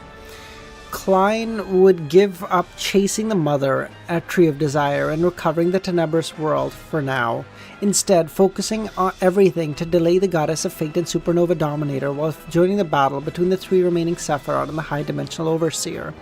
The goal would be to wound or eliminate this great old one as soon as possible.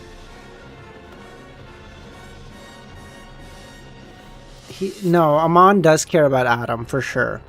This would, even though he calls him the Zealot and like this and that, he still cares. This would free the Sephiroth to assist Lumion and the Goddess, potentially bringing that battlefield to a swift resolution. If the primordial God Almighty had not resurrected by then, the situation would be brought under control.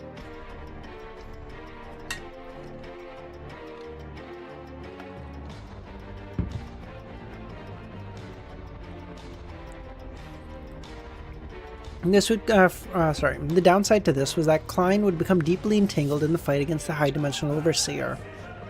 He would struggle to manage the Goddess of Fate and Supernova Dominator. Should they intervene, the situation could become chaotic and deteriorate. The third plan was to once again use the change symbolism to allow Grisha to hold on a bit longer. Meanwhile, Klein would avoid that battle with the High Dimensional Overseer, refrain from interfering with the Circle of Inevitability, or joining Lumion and the Goddess, or join Lumion and the Goddess's battle, and not pursue the Mother Tree of Desire. Instead, he would focus all his efforts on confronting the Goddess of Fate and Supernova Dominator. Though it would be 2 against 1, the symbolism of these 2 great old Dominators did not restrain the Lord of Mysteries, and by utilizing the pillar symbolism, Klein could severely wound the Goddess of Fate and Supernova Dominator, forcing them to flee, or seal them before the primordial God Almighty could awaken. Afterward, Klein could exchange places with the Goddess, dealing with the Circle of Inevitability personally, while the Goddess put Grisha into slumber and hold off the primordial hunger. I feel like this is the best plan. To just go, whack those 2 quickly, and then go... Or better yet, wouldn't it just be better like, Lumion, I know you're fucking cooked, but I need you to hold off the... Whatever. Is he fighting COI right now? Who's he fighting? I think he's fighting COI right now, right? I need you to hold him off by yourself for like a minute. I just need you to hold him off for a bit. I'm going to take care of those 2 real quick, then I'm going to come help you. Goddess, just go put him to bed. Just go. It's his fucking nap time, okay? In a one-on-one confrontation, Klein was confident he could swiftly deal with the Circle of Inevitability, racing against time before the Mother Goddess of Depravity healed and descended. Even if he couldn't isolate the Circle of Inevitability, Klein could simultaneously hold back the Monarch of Decay, enabling Lumion to execute a pre-prepared move that would make the Monarch of Decay experience what it meant to be the origin of disaster. The only flaw in this plan was that every second would count, and any wasted moment would lead to failure. Monarch of Decay and Circle of Inevitability. 2-on-1 would be rough for him though, eh? He's not a pillar, he'd get cooked. As for the idea of feeding the uniqueness of the moon and mother pathway to the primordial hunger to provoke the mother goddess of depravity into dealing with him, it lacked feasibility. Unless Klein went to the mother goddess of depravity now, making her succumb to foolishness and complete deceit, she could afford to wait until the situation grew more chaotic before descending. Even if Klein did seek out the mother goddess of depravity, she was still a pillar, albeit weakened and injured. He wouldn't be able to spare his attention to the other battlefields for some time. Klein made his decision in an instant. Change. The symbolism was applied to the enormous luminous figure, delaying the adverse effects of the moonlight. Next, Klein transferred a Mon from the Chaos Sea to the peripheral planet at the universe's edge, leaving behind only the chained uniqueness of the beauty goddess characteristic from Lilith, which he grafted into Cipher Castle. After completing this, Klein's flickering figure disappeared, returning to the original battlefield, intending to deal with the Goddess of Fate and the Supernova Dominator. In the meantime, Amon appeared on the peripheral planet on the edge of the universe. Still affected by survival instincts, he hid within the protective zone. Amon! You were doing so good! I gave you praise, and now you're gonna On the battlefield, outside the protected barrier, Franka and the other angels were stunned to find that the Cupids and Leviathans had simultaneously left the area, entering the universe and disappearing, reducing the pressure on them significantly. The beautiful Cupids had been firing arrows that stole true hearts, inciting internal strife. Meanwhile, the Leviathans had stirred up jealousy, dissatisfaction amongst the angels, nearly causing the disbandment of Medici's legion.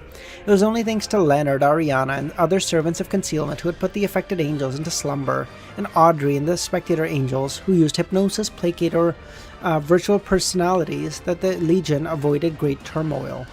For now, the departures of the Cupids and Leviathans was a welcome relief.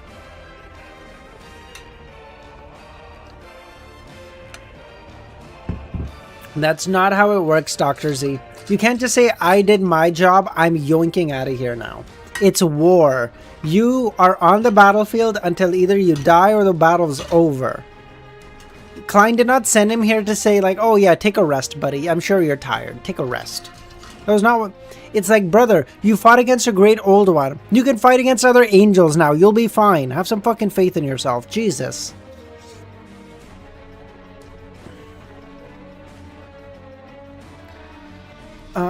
In the boundless, sometimes shrouded fog of war and other times plunged into darkness, Lumin's voice echoed in Amaneus' mind. Change of strategy. Target COI first.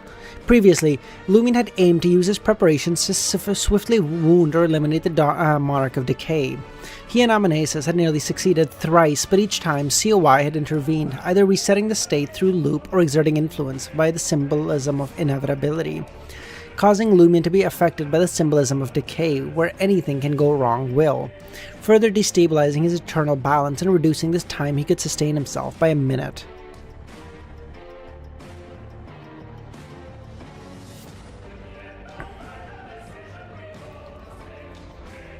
Hence, Lumin decided not to remain trapped in this back and forth. A breakthrough was needed, starting with eliminating the support. Yeah, this is known. You always target the healer first. If you're playing like a RPG or you're playing like a MMO, Kami, do we not know this? Right? If you're doing a PvP MMO, you always target the healers first, right? The support. You don't target you're not gonna sit there and be like, oh, I'm just gonna fucking take out the shields first. Fuck that shit, idiots. Fucking your healers are going first, and I'm fucking ripping through your shit. Hence, although the COI was even harder to eliminate quickly, whether through loop symbolism or his combination of future and destined symbolism that made him nearly impossible to hit, Lumin felt it was worth a try. He also noticed the crimson moonlight had understood the urgency of time. Suddenly, Lumin once again conjured the fog of war to envelop the void, swapping his position with Amaneus. Amaneus now faced the Monarch of Decay. The strange book of coiled feathered serpents in her hands flipped open with a rustling sound, displaying only one name: Monarch of Decay. Death. Amaneus invoked the symbolism of death. Time already slowed down for the Monarch of Decay and slowed further, pushing his body to the depths of the illusory ripples. It seemed to reach the end of time, the final point of change.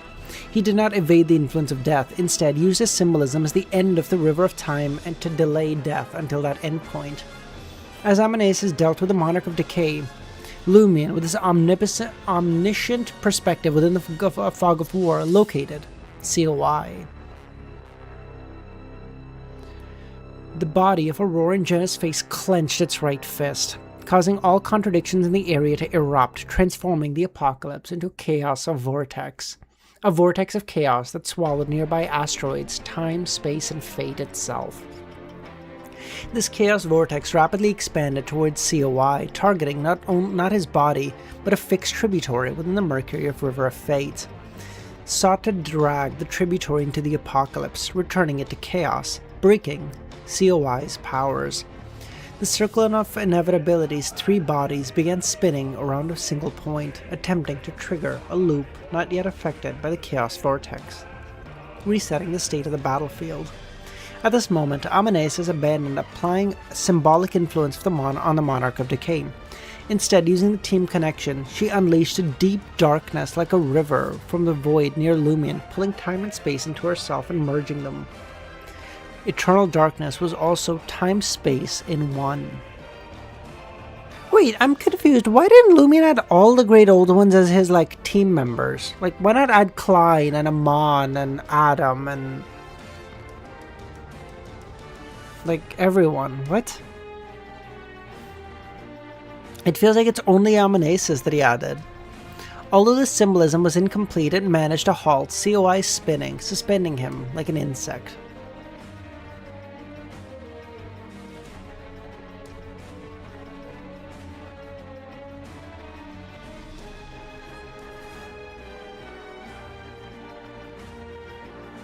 Amon's theft powers would be goated, Chris. What? Even, I know you're gonna say, well, annually, they couldn't affect Great Old One. Well, clearly they fucking can, bro.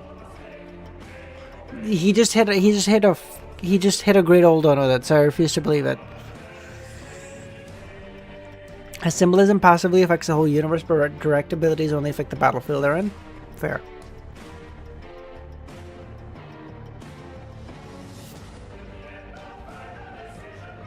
Although this symbolism was incomplete, it managed to halt COI's spinning, suspending him like an insect trapped in amber.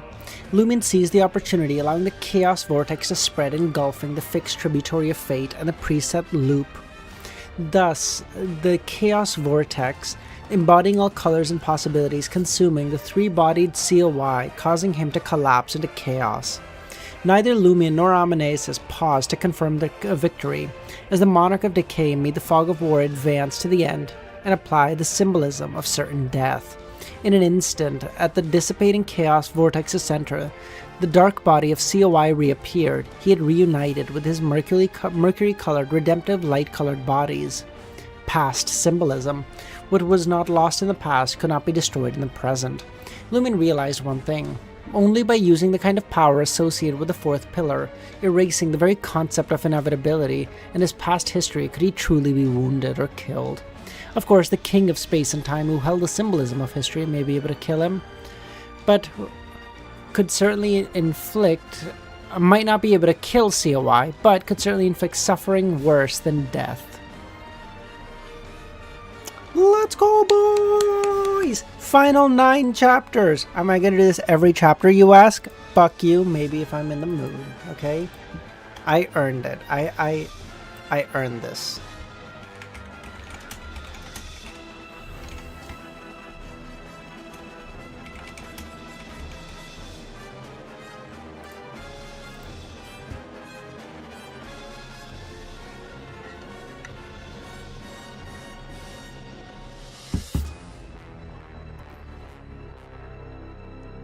In the present, it's broken. I know, right? I hope that's so stupid. In this original Star Dominion, The goddess of fate, delayed and obstructed by Klein, had already seized the change on the other battlefields by gazing at the mercury-colored illusory river of fate. She had prophesied what was about to happen. The armless body in the center of her body spat out an object she had been holding in her mouth, a thumb-sized bead with a glassy texture, irradiating multicolored hues and naturally exuding a soothing aura. Boys, I can't wait to be done, because the last 2 weeks have been so much reading and work. Like, I'm so tired. I can't wait to just... I'm gonna finish work and then I'm gonna finish streaming and then just sleep for 12 hours. Genuinely, I'm so tired. This bead originally belonged to a Tao integrator of the Key of Light, a relic left behind after their corpse was cremated. During the Vortex incident, it had been traded by Harrison of the Penglide to Fate attendant Heloise. After Heloise recovered, the bead was immediately offered as a sacrifice to the deity Heloise worshipped. As soon as the relic was spat out, Kami, I'm actually kind of grateful to Drunk Me, because I did so good, dude. We got this done. I don't know how many chapters we read in the last 2 weeks. It was genuinely fucking amazing, though. It was the relic that was spat out. It flew directly to the body with hollow eye sockets on the goddess of fate's left side. She caught it and wove it into the self-contained mercury-colored symbol that had head connected to tail, incorporating it into the corresponding tributary river of fate. The river of fate surged quietly onward, just as the giant Buddha, who was only recently overcome with the effects of the survival instincts, prepared to rejoin the Celestial Master and Celestial Third's projection in battling the high-dimensional Overseer. A fissure appeared on the Buddha's surface. From within, a pair of hands forged of gold began to tear outwards, threatening to shatter the body. The follower to whom the relic belonged was now imbued with a new fate and granted new possibilities. Thus, he tore through the surface, disrupting the harmony of the three Buddhas, preventing them from acting in unison, causing the golden giant Buddha to collapse.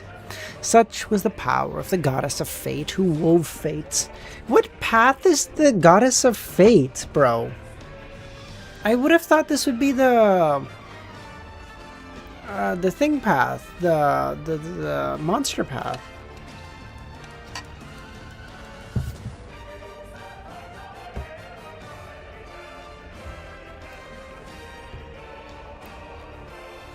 On the first day, the original creator awoke and created this world.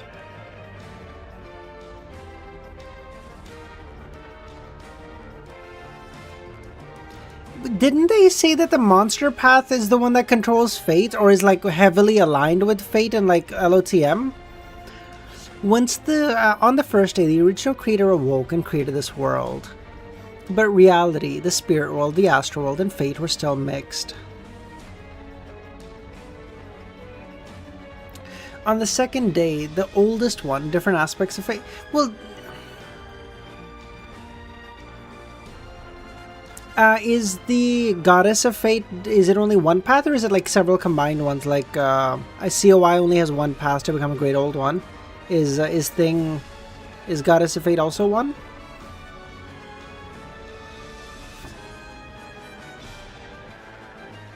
Nobody knows? Oh, okay.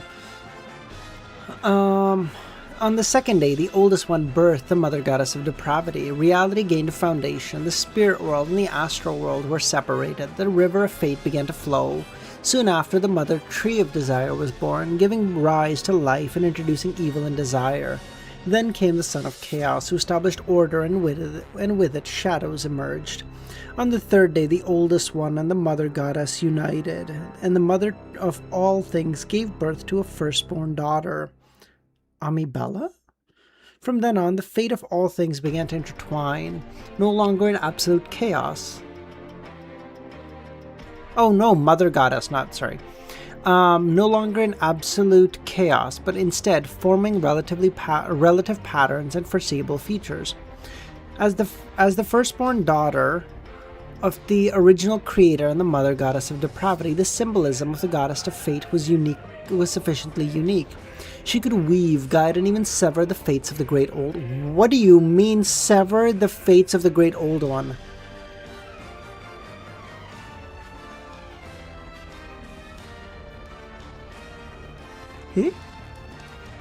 As long as the fate of the things converged into a river of fate, she would attain immortality.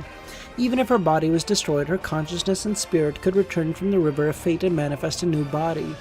She did not need preset resurrection mechanisms or a reliance on undying spirits that other great old ones needed. Nor did she need to preset resurrection mechanisms or reliance on undying spirits that others required. Nor did she need to wait ages to revive through Cipher, uniqueness or characteristics. However, the essence of fate was infinite chaos. Even the goddess of fate could not fully control it, nor could she ensure the river of fate always flowed according to her woven designs. At this moment, the goddess of fate aimed to disrupt the battle over the Cipher, forcing the Lord of Mysteries to divide his focus and preventing him from confronting her with his full power. If she could delay long enough, her mother would return, fully healed. Firstborn daughter always gets the most favors from parents. Aren't you the eldest daughter, Dr. Z?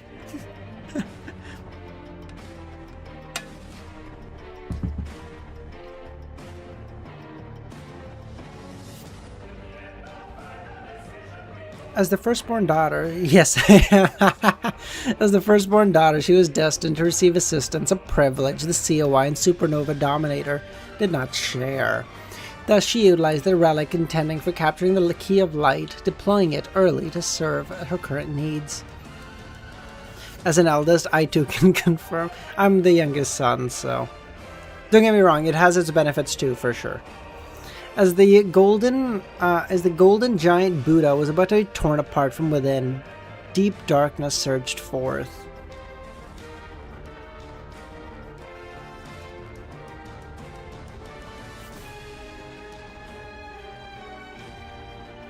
Engulfing him and plunging him into slumber, a sleep from which he would not awaken shortly.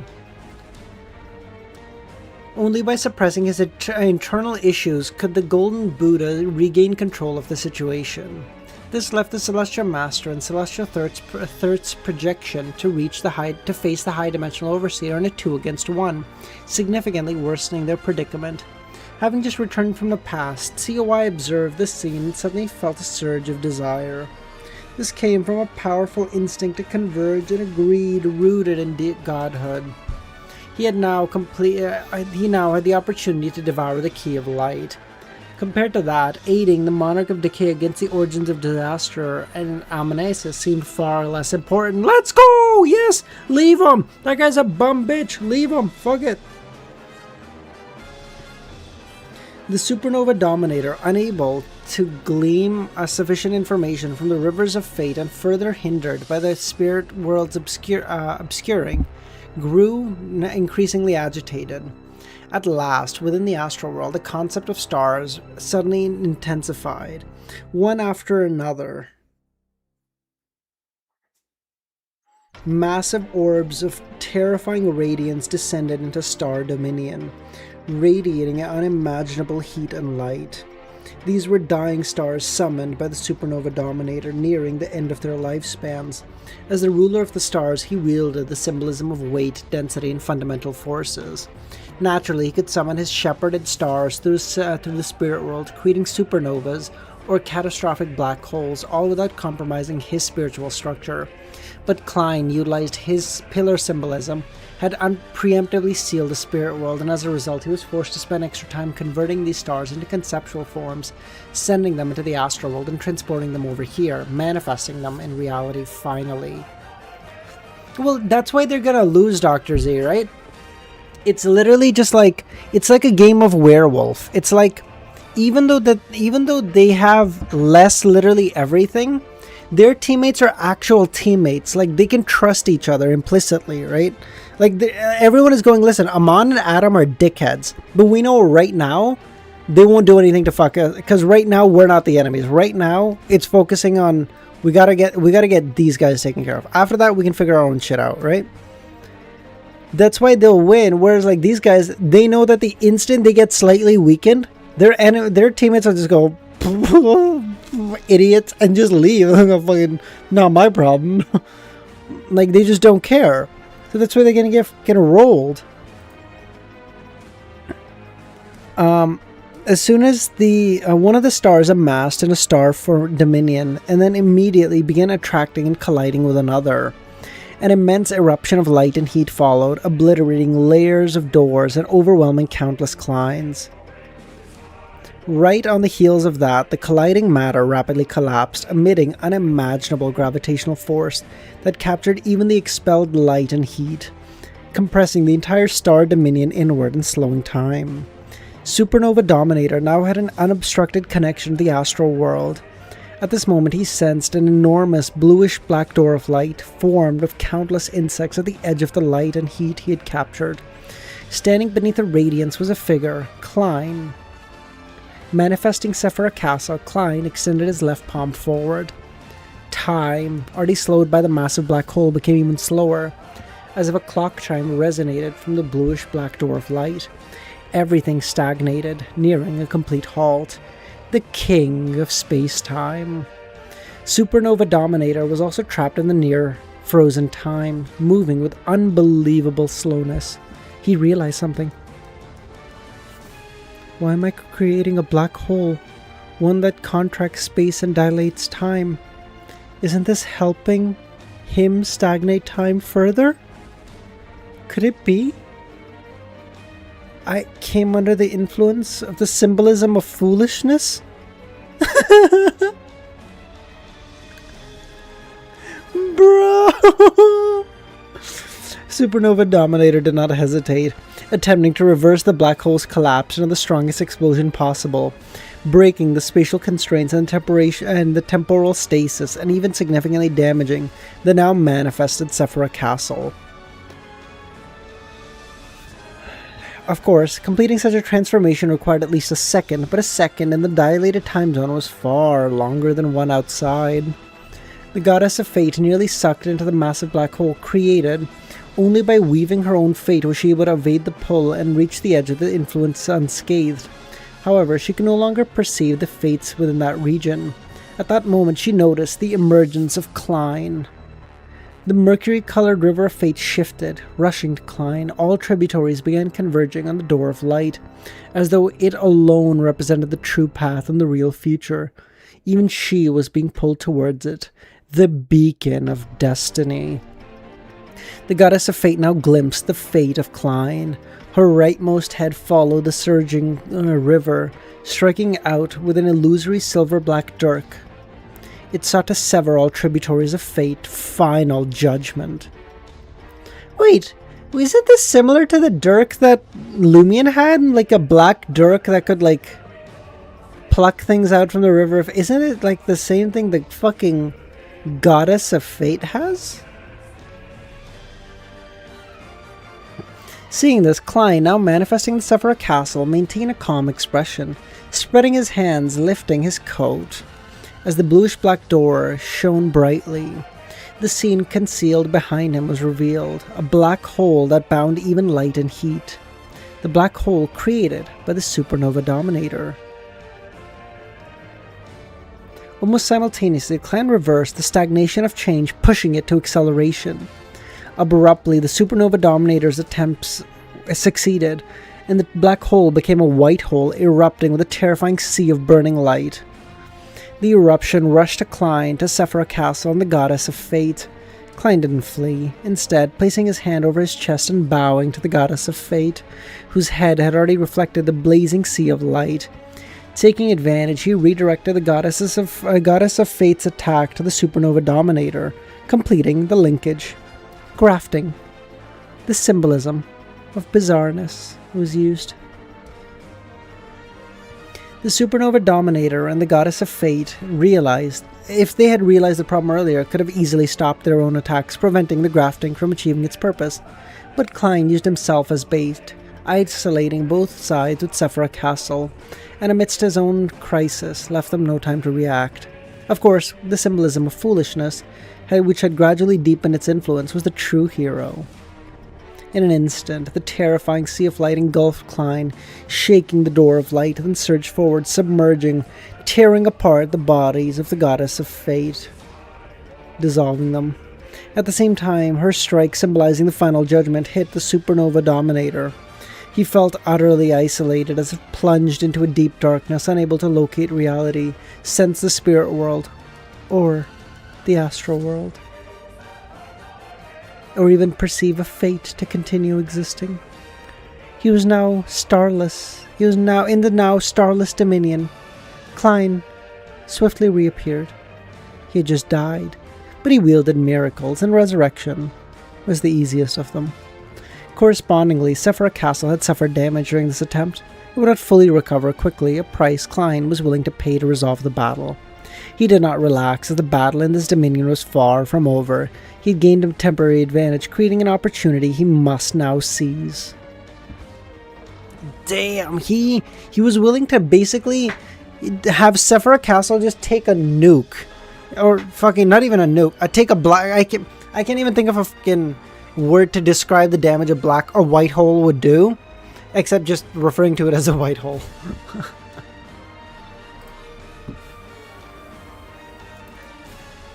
Just out of his fucking mind. I love how Klein is so methodical, giving everything like, okay, I cannot rush into this. I must give it a chance. And then in the heat of the moment, he's like, we fucking ball, baby! Fuck it all! Fuck it! We'll do it live! Fuck it! And that's all my hair out of the bun. Lovely. Supernova Dominator, having just had his tributary of fate severed, now existed without a future, isolated from reality, unable to sense the spirit world or the astral world. For those not above the sequence, this would mean helplessly watching as death and an end approached, with no end to reverse it. Even most great old dominators would lose their powers and authorities in such a state, unable to wield many symbolisms. At that moment, a decisive strike from their enemies could prove fatal. The final judgment of fate could not directly kill a great old one, but could strip them of most of their symbolisms, reducing them to a weakened state. Rejected by fate itself, a miserable wretch with no future or dreams. At this moment, the Supernova Dominator wasn't concerned about the goddess of fate landing another blow. What he feared was the Lord of Mysteries seizing the opportunity to render his existence worse than death. As a great old one, he had leaned more towards reality than mystery. He was not entirely without means to escape. Supernova Dominator caused the myriad explosions suns comprising his body to eject countless particles, using the symbolisms of the controller of fundamental forces untouched and irremovable, causing these particles to draw closer, triggering repeated fusions, transforming into various elements, creating true matter. This matter began forming their own fates, weaving together and attempting to break through the isolation, seeking to rejoin the colored river of fate. This would allow the Supernova Dominator to find reality and return to the river of fate. Within the intricate river of fate, connected from head to tail, the consciousness and spirit of the goddess of fate swiftly coalesced, unstoppable and irreversible.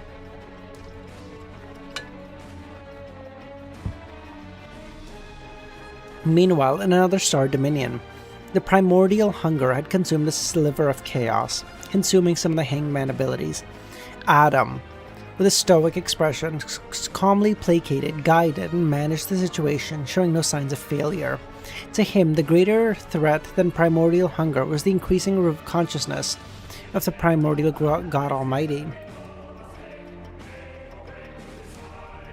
The Golden Buddha giant sat cross-legged in the boundless void, his eyes shut, motionless, two hands extending from fissures in his body, as if it had hanging limply, as if it had fallen into a slumber. At this moment, he was incapable of resistance, relying solely on the blessings of passive good fortune. This growing vulnerability made the greed and convergence instinct within the COI's godhood surge uncontrollably. It was as though a miser had spotted a long-coveted treasure, suddenly left unguarded, with the added assurance of impunity upon it. Chris, did he just change your fucking title? Change your photo just now?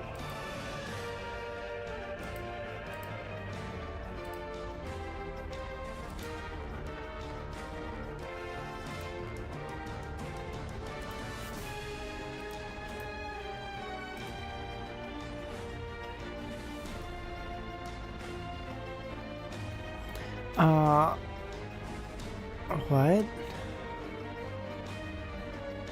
At this moment, he was entirely incapable of resisting, relying solely on the blessings of passive good fortune. This growing vulnerability made the greed and convergence instinct within the circle of inevitability's godhood surge uncontrollably. It was as though a miser had spotted a long-coveted treasure suddenly unguarded, and with the added assurance of impunity taking upon it. Amanesis noticed COI was increasingly fixated on the Golden Buddha, deliberately shifting her focus to the Monarch of Decay, creating distance from the Key of Light and the other Sephiroth. A few seconds later, COI could no longer resist the godhood instinct to converge. His three bodies worked together, setting up several loop triggers on the battlefield before turning to the Key of Light. Using the law of convergence, he flung towards the Golden Buddha, causing the Buddha to be drawn down.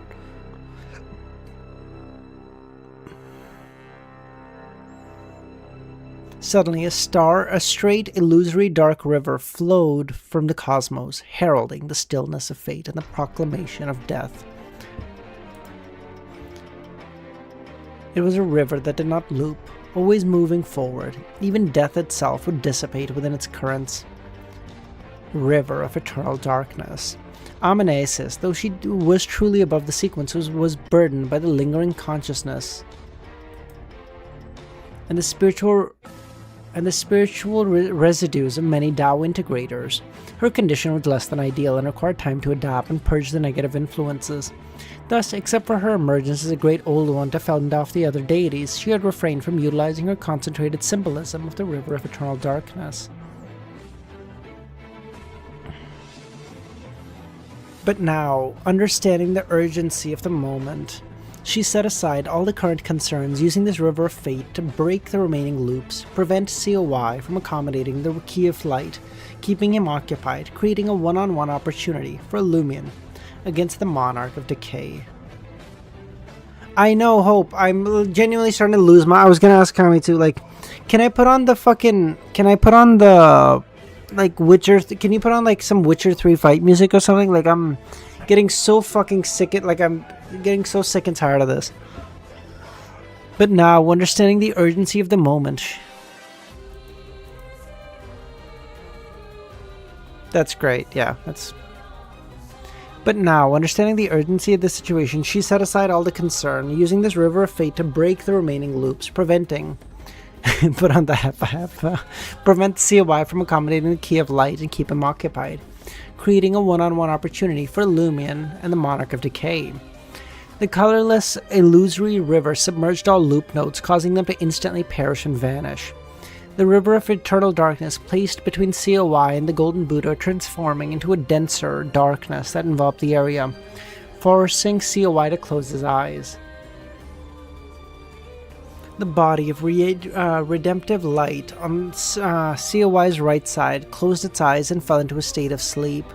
Yet before him appeared countless tributaries of fate, each representing the same possibility, that COI would soon awaken. The COI had anticipated his current predicament and prepared in advance, setting the future in motion. This foresight stemmed not only from insights drawn from the River of Fate, but also his clear understanding that the Key of Light, as the embodiment of fate, would inevitably have good fortune at critical moments. This was why he had not fixed the tributary of fate representing his successful accommodation of the Key of Light. It was simply unfixable. Maintaining the dense darkness, Amaneus extended two hands before the destined fate could manifest, and plunging the great sword into the darkness's edge. The darkness contracted and the flow of time slowed. The fate of COI's destined awakening remained unchanged, but was now simply delayed. Pushed seconds into the future. Bro, it's so crazy. Like, this fight is literally gonna be like, when this fight finishes, it's gonna be like, this fight lasted a total of 2 minutes and 58 seconds. Like, what? What? What the fuck are we talking about? I've been reading this shit for 8 hours. What are we talking about? Symbolism of space-time in one. Although incomplete, it proved sufficient. After straining the circle of inevitability, Amaneus glanced at the Golden Buddha. Bro, can you imagine? Can you imagine Some fucking guy is just like at his desk job. He literally got up to go take a shit. By the time he comes out of the bathroom, he's been transported to another universe, to like the edge of the universe. Angels fought, great old ones destroyed galaxies, supernovas went off, the battle ended, he got transported back to Earth. He just goes back to his desk and keeps working. He's like, and then nothing happened. Nothing. This guy just spent this entire like time in the shitter. Like it was nothing happened to him as far as he's concerned. Though incomplete, it proved sufficient. After restraining COI, Amanesis glanced at the Golden Buddha. Even she couldn't help but marvel at his fortune, despite having schemed against and facing grave issues that formed him to slumber. He had drawn COI's... Good lord. He had unwittingly drawn COI's attention, granting Lumen the opportunity for a one-on-one confrontation. Though it may only last a few seconds, it was an opportunity. Hey there! Oh, thank you, dude! Thank you so much! Thank you, you really didn't have to. Thank you, Chris. Thank you so much there. Love you, buddy.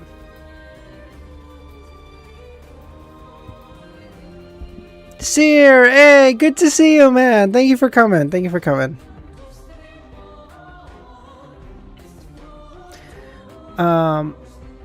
Though it may only last a few seconds, it was an opportunity. As the essence of war, Lumen naturally wouldn't let an opportunity slip. He unfolded the mirror world originating from the City of Calamity, dragging the Monarch of Decay into it. In this realm lay an endless starry sky. Immediately, massive stars erupted around the Monarch of Decay, ejecting vast quantities of matter, creating a sea of destructive burning light and expanding explosions. Above and below the Monarch of Decay, two black holes revealed themselves to the assertion discs, tugging at his body in opposing directions and causing the distant mirror world's barrier to fracture and piece by piece, as if escaping calamity of destruction. Time around the Monarch of Decay grew sluggish. The intense sea of light dimmed rapidly before even nearing him, decaying with astonishing speed, rendering it less terrifying. These black holes began evaporating at unimaginable pace, shrinking. Suddenly, the radiant starlight door manifested amidst the slowed time behind the Monarch of Decay. Lumion stepped out, opening the door and wielding a black flame greatsword bound with destruction and chaos, using the last charge of his door pathway contract ability. Immediately, he felt his body decay and rot, his internal balance accelerating to collapse. The Monarch of Decay remaining expressionless, as if he was already dead. He welcomed the origins of disaster, stepping into a region dominated by slow time, the strongest symbolism of decay. He extended his rotting, pus-left palm towards Lumion, his head having rotated 180 degrees, gazing upon his target. Certain death. Lumion's first use of the symbolism of calamity, of destruction, to interfere with the Monarch of Decay before opening the door, not to confuse the enemy, but to buy time. He had transmitted his intent to all his followers. Call my name. On the peripheral planet of the universe, Lugano, Leon, and the other believers of the sick church heard the resounding command in their ears, and they bowed their heads and repeated, "Great Malady God!" Amidst the prayers, the face on Lumion's left hand turned toward the Monarch of Decay. He seemed barely affected by the slow time, pulling both time and space into himself. At this moment, the previous and the current Malady God finally met. Lumion did not hope this meager symbolism would equate this Malady God with that one, making his injuries synonymous with those of the Monarch of Decay.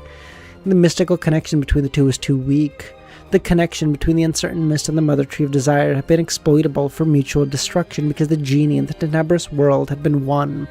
Moreover, Roselle and the Chained provide an ideal intermediary for linking. Lumion could only become the Mother Goddess of Depravity because she had permitted it. Currently, none of those conditions were met. Lumine's purpose in enhancing the symbolism of the Malady God was not to rely on similarity to wound him, but to offer an opportunity.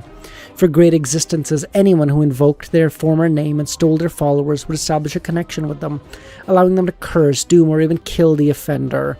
If not for the astral barrier and Mr. Fool's protection, LEMMiNO would have long been perished. And now, LEMMiNO symbolically amplified the symbolism of Malady God to give the Monarch of Decay a chance to possess his body. The Monarch of Decay sensed the prayers that were directed at the origin of disaster, creating an overlap in identity and offering him a chance to seize the target's body. But he didn't take it. He wasn't foolish. Killing the origins of disaster and then accommodating the Cipher was the only right choice. To seize the other's body now would mean engaging in a battle of consciousness and spirit, and he wasn't confident of his victory. If he lost, he would end up being accommodated and devoured by the origins of disaster, becoming part of that collective consciousness, and moreover, in a war of consciousness, defeat would mean no escape, given that his opponent was of the same caliber. Thus, any great old dominator with a functioning mind would never take such a bait. For LEMMiNO, having prepared this plan, there's a natural follow-up. You're rational? That's fine. I'll make you foolish. As the believers chanted, the great Malady God and the Monarch of Decay launched a sure-hit attack and certain death attack. LEMMiNO activated the mark on his contract mark left by Mr. Fool. Fooled. This contract, signed after Mr. Fool accommodated Cipher Castle, contained a trace of the foolishness symbolism. As the mark on LEMMiNO's body glowed, the Monarch of Decay's outstretched left palm slowed. He hesitated. He stopped.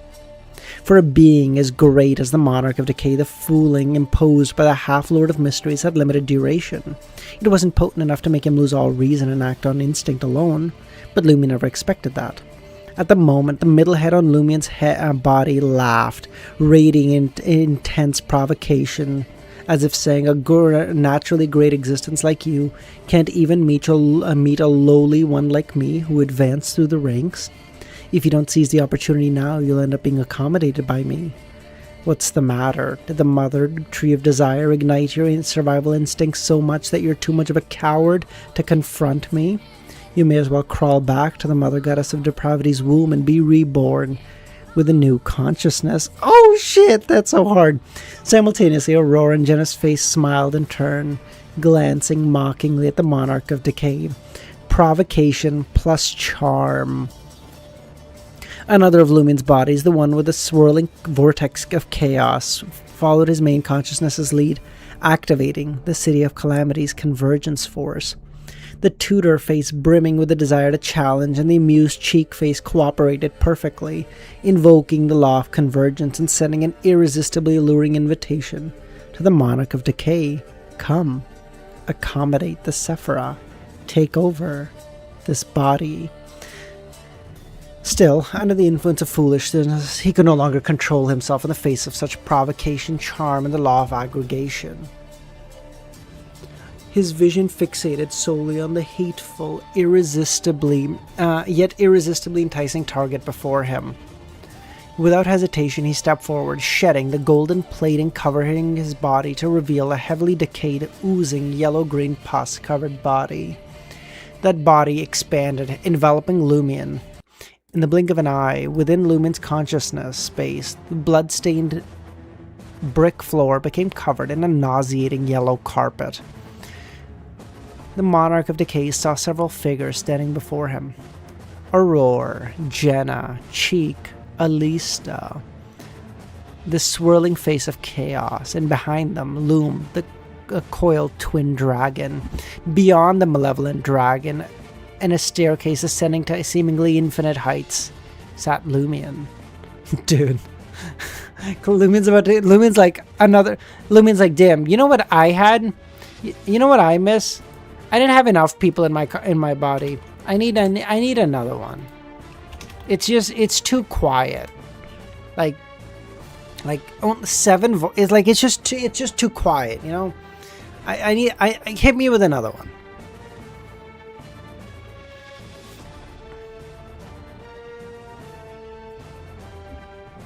As the origins of disaster who was above the sequence, Lumine's consciousness had long since unified into an entity. He was simply using a visionary's ability to manifest 6 arms of his consciousness as 6 figures for easing and unleashing different attacks. In the real world, the 6 arms could independently deploy distinct abilities.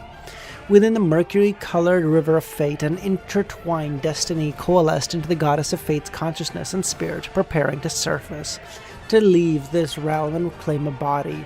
Suddenly, Klein appeared above her. Klein extended his black-gloved left hand. Steal. Klein sought to extract her consciousness and spirit from the river of fate, stealing it. He had attempted this earlier because the goddess of fate had not yet intended to leave the river of fate. Her existence intertwined with the fates of all matters in the universe, too heavy to steal. Once she regained a new body, the Lord of Mysteries would be unable to steal the consciousness and the spirit of a great old one. But now, this moment, in particular, presented the opportunity. A strange, tree-like humanoid object coated in black slime floated in front of Klein. The Sequence 1 divine abomination characteristic of the chained pathway. Once he stole the goddess of fate's consciousness and spirit, he would immediately place it into the formless entity, then use his symbolism to seal her. For the chained pathway binding symbolism, high, sequence beyond her characteristics were ideal sealing material. The goddess of fate's consciousness and the spirit were uncontrollably drawn from the illusory river. Colored river of fate about to fall into Klein's hand, and just then crimson moonlight descended, and a broken oak tree grew in the void, fixing the goddess of fate's consciousness and spirit in place. The mother goddess of depravity had come to aid her eldest daughter. Oh my god, Dr. Z, you're so right. What is this benefit that she's given? Bro, treat your children fairly. This is bullshit. Within Lumine's consciousness, still under the lingering effects of foolishness, the Monarch of Decay stretched his sure hit ability, certain death left palm towards the malevolent dragon, at the same time invoking the decay symbolism, slowing the flow of time and hastening his approach. The malevolent dragon represented one of Lumine's arms did not dodge, and could not. Its 2 heads spat back flames of destruction bound in madness to the palm. Cheek's figure conjured an apocalypse before him, creating a chaos encompassing all possibilities and colors, spreading to his left palm and body. Alistair revealed a blood-red mark on his forehead, clenched his right fist, and struck the void ahead. The void cracked, collapsing space-time to the Monarch of Decay, the destruction symbolism of the Red Priest. Aurora did not use the authority of origin of disaster or calamity of destruction, instead sharing a power from her ally Amanesis, summoning dense darkness that silenced everything, enveloping the Monarch of Decay. Jenna wielded an orange-red twilight greatsword and slashed it towards the Monarch of Decay.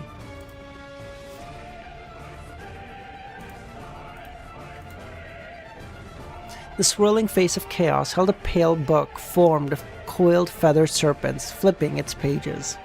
At that moment, chaos, destruction, death, eternal silence, and twilight along the Monarch of Decay's previous attacks gathered in the consciousness space. Some forces repelled, others blended, swiftly collapsing into a terrifying black dot. The dot drew the entire consciousness space towards itself, absorbing all forces and causing all countless cracks to form. Under this influence, time was nearing, and the space converged towards the unstable black dot. Neither Lumine nor the Monarch of Decay could escape this space, unable to avoid the singularity of this unified space-time and things. Though not yet a full true fourth pillar, power, and lasting only briefly, it was enough to kill the consciousness of a great old one. Moreover, the loop node in this area had been erased, and COI remained constrained by Amanesis. Thus, Lumine had no fear of the sure hit or certain death effect. Everyone here would die.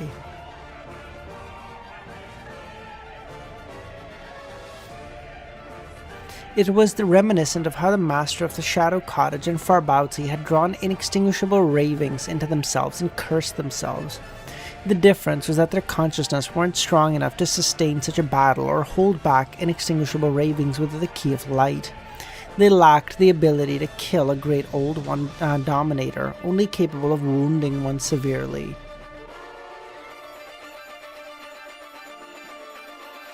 Damn.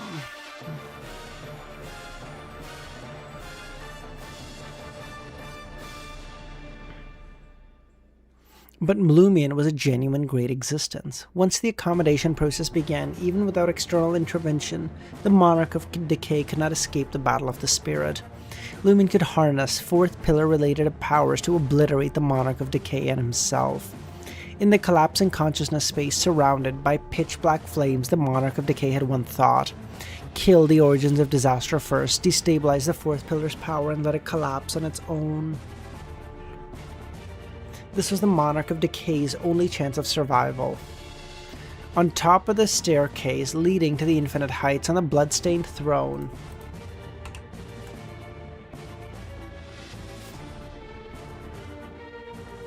LEMMiNO sat still, surrounded by the consciousness space filled with burning flames.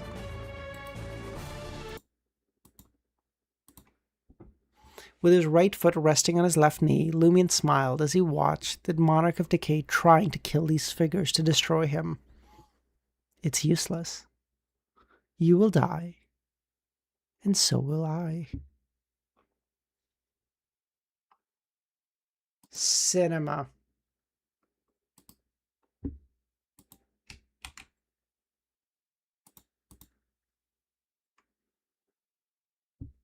I will play room. Okay, sounds great. We can just do like Witcher 3 fight.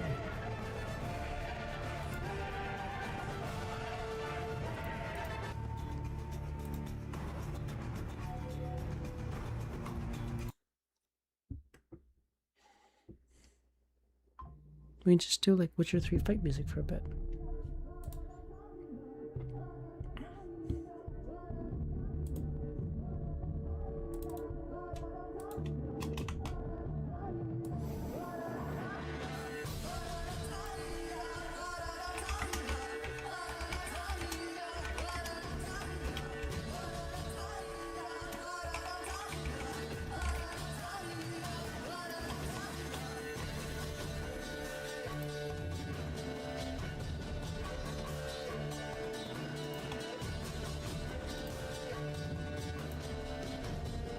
After several seconds, COI finally used the fixed tributary of fate to escape the influence of the dark symbolism.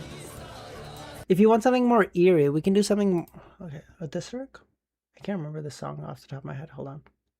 I don't know what the Teshamutna song is.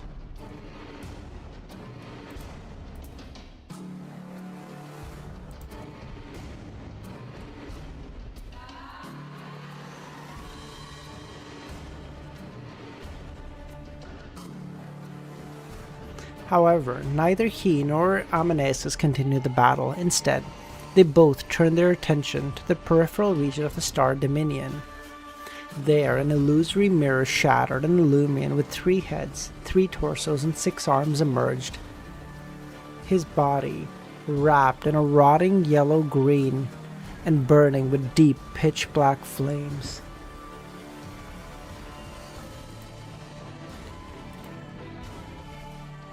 Switch now coming? Or later?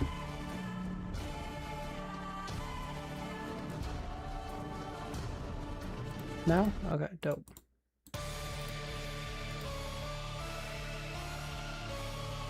That massive body covered in decaying flesh continued collapsing inwardly towards a single point, beginning with the chest at the center, followed by the right arm, then the left side of the abdomen. Within the body, a dark spot emerged, so deep it seemed to contain the entire universe. Each collapse greatly heightened Amanesis' sense of danger, and she realized that the development may not align with their original expectations. When Klein awakened and accommodated Cipher at Castle, he had consulted only 2 high-ranking existences. One was LEMMiNO, who possessed the swirling face of chaos in both the masculine and feminine aspect of the mirrored original creator, and the other was Amanesis, who held the authority of concealment, preventing Klein's awakening and plans from leaking. Will Ossep had only learned of Klein's awakening in the nation of Evernight. Klein had helped him accommodate his uniqueness, but he was unaware of the details. Thus, Amanesis knew how LEMMiNO would deal with the Monarch of Decay and what would unfold. Now it seemed everything had gone as planned, yet the results appeared unexpected. The anticipated outcome was for LEMMiNO to create a power akin to the fourth pillar, annihilating both the Monarch of Decay and himself, while erasing the feminine and masculine aspects of the mirrored original creator, Cheek's consciousness, Elisa Tudor's consciousness, and the malevolent dragon. If LEMMiNO, by virtue of being the origin of disaster, the calamity of destruction, managed to endure the destructive force longer, Amanesis would withdraw the power she had shared with him, destabilizing the fourth pillar's force. Meanwhile, Klein would employ new birth, grafting, and other methods to potentially save LEMMiNO. However, in doing so, the cluster of consciousness within him may persist, leaving the fragile balance he maintained uncertain. Now this outcome was coming to fruition, yet it seemed something even more horrifying was happening. Moments later... I'll play some... You can go back to Witcher music when I play something in the room this chapter? Like... Okay, yeah, just tell me when to switch. Yeah, no problem. Now this outcome was coming to fruition, yet it seemed something even more terrifying was brewing. Moments later, Amanesis observed the strange phenomena surrounding LEMMiNO's collapsing body. An endless, frozen universe devoid of vitality appeared, a darkness which seemed intent on swallowing everything. The symbolism of termination opposing the symbolism of Genesis. But that's not supposed to happen. The universe has not reached its end. The fourth pillar cannot be born, Amanesis froze and thought of a new possibility. LEMMiNO's body not only contained the powers composed of the fourth pillar, but the symbolism of the Monarch of Decay and the masculine and feminine aspects of the mirrored original one. When the power representing termination collided with the feminine and masculine aspects, which now had a chance to interact during this destruction, there was a possibility for the termination power to sublimate into termination symbolism. It had to be known that the symbolisms included anything that can go wrong will, and once that termination symbolism emerged, even if only briefly, it'd be a terrifying event at best. All life in the galaxy, including the Great Old Ones, would be annihilated, and at worst, the entire universe would reboot. Amanesis withdrew the power of God, eternal silence, and twilight that she had shared, yet LEMMiNO's body, consciousness, and spirit continued collapsing. The arrival of termination seemed inevitable.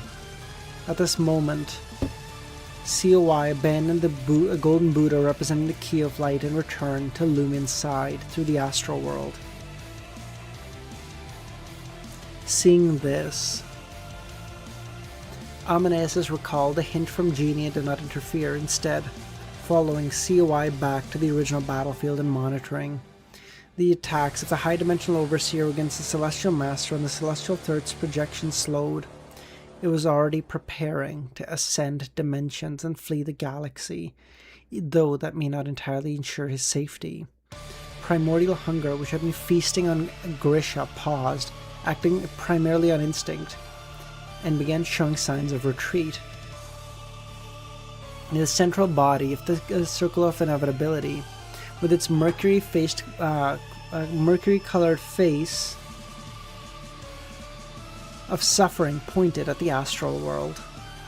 The angel of redemption, who had been fighting at the edge of the universe, instantly returned to him, transforming into a silvery black light that merged into his embrace. The remaining sinners, unsure of what was happening and now lacking the protection of a Sequence 1 Archangel, all chose to withdraw from the battlefield and return to their divine kingdom. Next, COI's left dark body and the right body, composed of pure light, simultaneously caused the illusory river of fate to emerge. The main trunk represented the past that had already occurred, while its tributaries represented futures represented futures about to become reality. The future was already determined, and every tributary led to the same outcome. COI's two bodies each formed a hand sign. The future redemption body created a new tributary within the mercury-colored tributary, where no other possibilities or developments existed. A tributary capable of preventing the appearance of the termination symbolism. The past sinner's body caused the figures of the monarch of decay within the rivers of fate past to be replaced by one with figures of COI. Conversely, the original figures of COI were replaced one by one with figures of the monarch of decay. Substitution symbolism, the highest level of substitution spell. Sensing his past being replaced, the monarch of decay did not resist, instead hoping COI would succeed. He saw the light of redemption. As Lumin's body collapsed, the COI present sufferer body separated sequence 1 composed of redemptive light. A body formed a hand sign aimed at Lumion.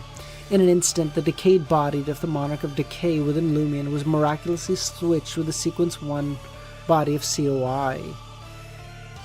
One returned to the outside world, and the other entered within. Now Lumion no longer accommodated the monarch of decay, but a sequence 1 avatar of the circle of inevitability. As soon as the monarch of decay left Lumion's body, he was instantly covered in layers of golden armor. And though his surface bore multiple holes that penetrated the gold and decayed flesh, deep black flames burned within. The monarch of decay did not linger and entered the astral world and fled.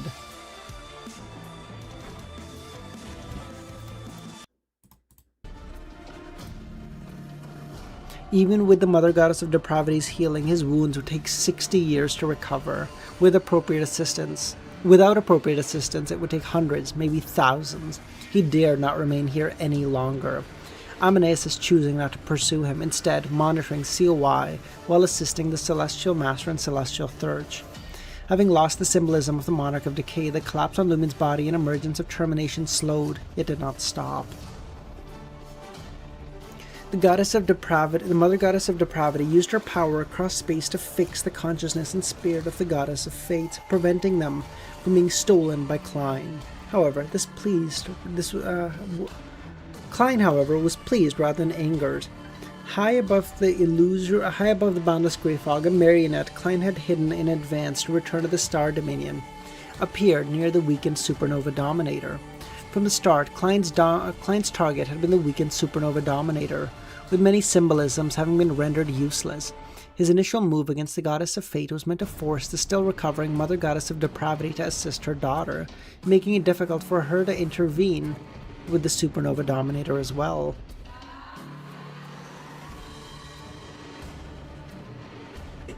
COI did save the universe, though kinda goated.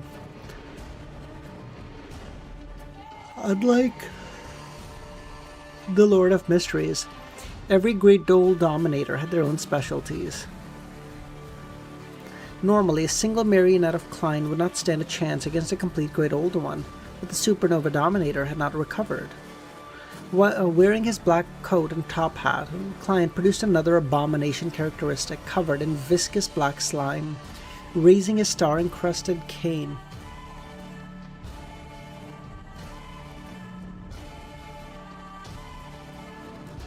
He transferred the massive star cluster, still unconnected to reality and unable to wield its symbolic weight, into the grotesque, tree-like humanoid object. The abomination characteristic began to bulge and crack as though about to explode.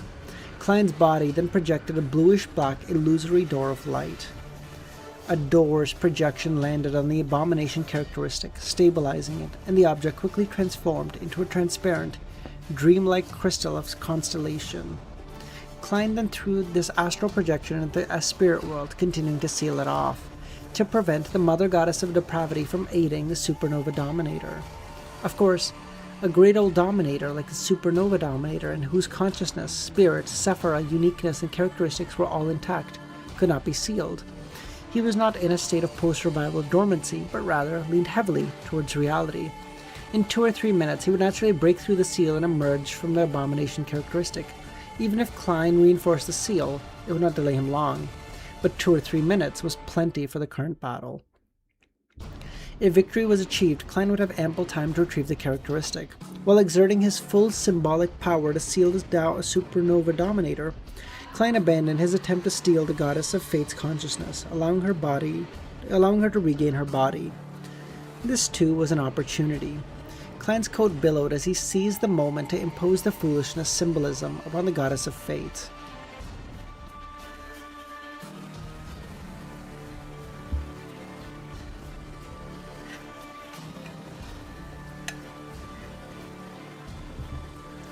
Initially, he expected the Mother Goddess of Depravity to interfere, but both he and she became simultaneously aware of the developments on the other battlefield.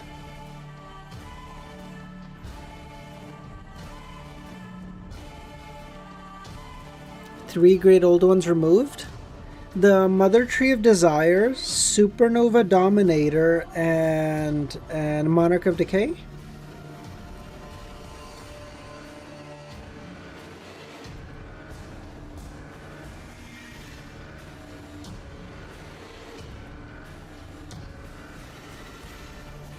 Initially, he expected the Mother Goddess of Depravity to interfere. Both he and she became simultaneously aware of developments in other battlefields. Klein wasted no time opening a door, traveling to the Star Dominion where Klein and the others were, leaving behind a high-frequency flickering figure, deceiving the Goddess of Fate, who was under the foolishness symbolism, causing her to foolishly enter the spirit world as it briefly opened, intending to use it as a shortcut to find the Key of Light. Around the Goddess of Fate, a vast labyrinth rapidly formed as the spirit world's seal restored. For a great old dominator in the domain of fate, pure luck could enable her to exit the space-time labyrinth and escape the spirit world. But this would take several dozen seconds.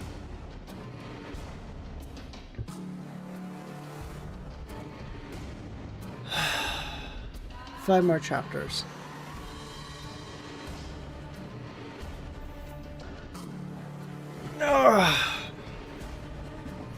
Do you guys mind if we just do like a quick 2-minute break? I'm just gonna... She entered the spirit world while fighting the dominator of the spirit world. That was rough, yeah. Alright, just give me like 2 minutes. I'll be right back.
is.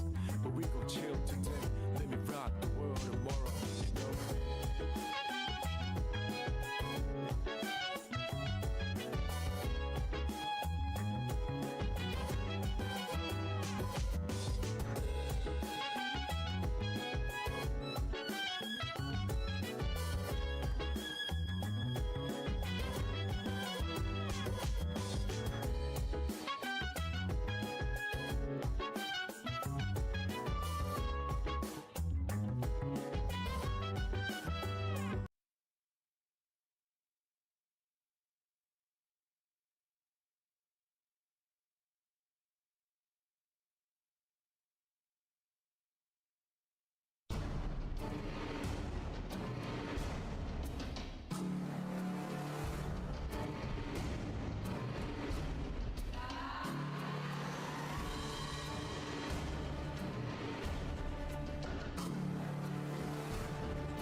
Oh, for fuck's sakes. Okay. Never mind. Thank you, guys.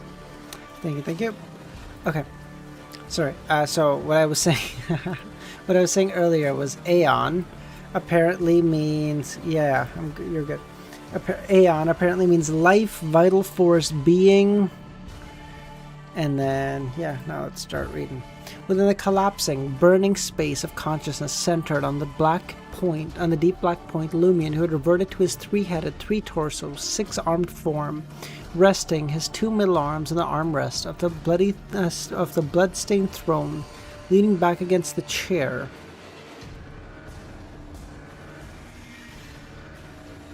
Calmly observing everything in the space. He was aware of the terrifying transformation resulting from the collision of various symbolisms, but right now he could neither interrupt nor end what was happening.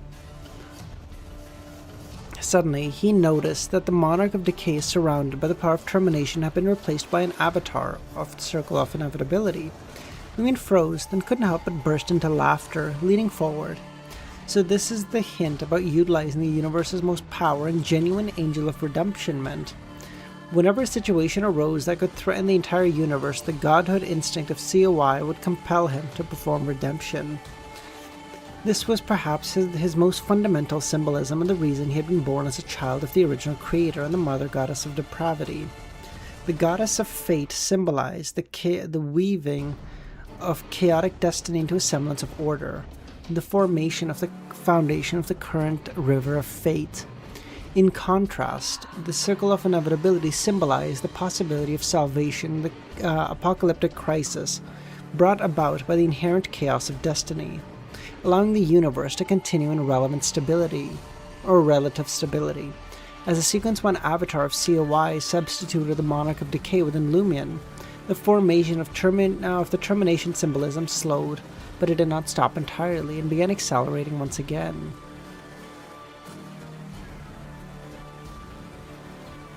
Seeing this, the three bodies of COI simultaneously formed identical hand signs. His true body began to fade and contract, leaving behind only the light of redemption. Meanwhile, the Angel of Redemption avatar in Lumion's body expanded, sprouting a pitch-black past sinner body and mercury-colored present sufferer's body.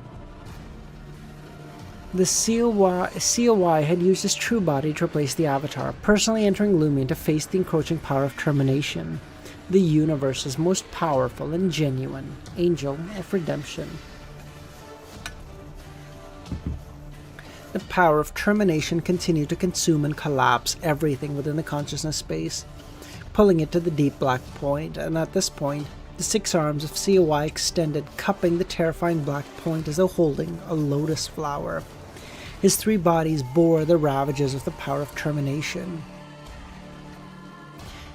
Then the three bodies unfolded in a strange manner that defied human anatomy, encircling the black point, held in the six palms, and began to spin. He's beginning to break dance, holding a black hole in the palm of his hand. He's a lunatic. He's crazy. He's breakdancing just to show off at this point. The spinning grew faster and faster. Oh my god, he's cooking! The black turned into mercury. Mercury became transparent, redemptive light. and the light was dyed black again, repeating over and over. Before long, the pitch black past Sinner's body morphed into the initial scene of the Termination Power's formation. The mercury-colored present Sufferer's body stabilized the current events of destruction. The holy light formed future redemption body froze the moment the termination symbolism was about to emerge, but had not yet fully formed. Next, the future redemption body, spinning rapidly. Now, the other one's breakdancing, let's go! Began dyed pitch black, transforming into the scene corresponding to the past Sinner. Lumen's collapsing body suddenly reverted to its original state, the state it was in when the termination power had just begun to form and not yet truly formed into symbolism. His broken limbs, chest, abdomen, and all other parts were restored. Eternal Aeon symbolism. Using his Eternal Aeon symbolism, COI had achieved redemption. Breakdances becomes black. I know, Kami. Okay, I was gonna make literally the same thing, and I was like, I'm not gonna do it. He immediately allowed his external Sequence 1 avatar to replace his true body again, sealing it within Lumen's body. The true body returned to reality, regrowing the past Sinner body and the present Sufferer body. From now on, the Angel of Redemption would slow the transformation of Termination Power into Lumion. Within Lumion into the Termination symbolism. It would now also assist in balancing the consciousness and the spirit of the reviving malevolent dragon. When the delayed transformation reached a critical stage, the true body of COI would replace the avatar, enter Lumen's dreamscape, and use the symbolism of Eternal Aeon to reset the crisis. In essence, every day his true body would endure the destruction alongside Lumion to endure the termination power. The cycle repeating daily, eternally.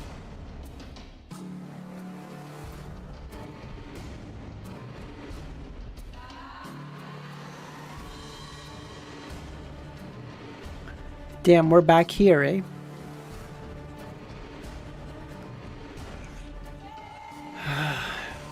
And we're basically, the end of Volume 8 and the end of Volume 1 is like principally very similar, just in terms of scale is like infinitely magnified. Seeing that the crisis had been redeemed, COI did not linger and departed for the astral world. Neither the newly emerging Lord of Mysteries who had stepped through a door, nor the massive crimson moon in the sky attempted to stop him. After arriving at a distant region of the boundless universe, COI manifested the River of Fate again.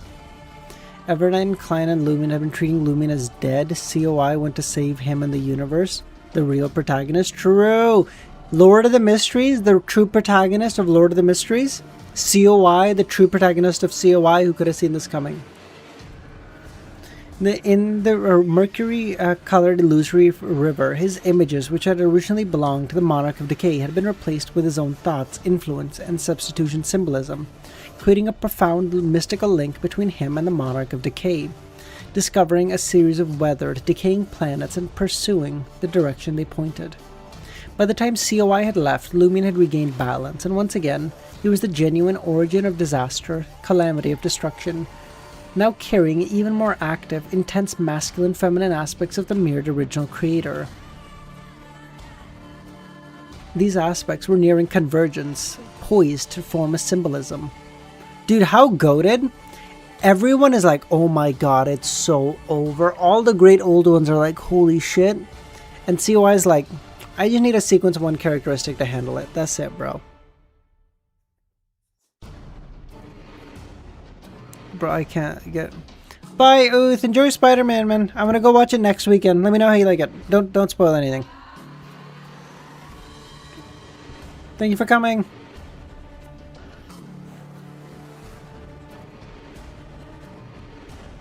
What music? This... What?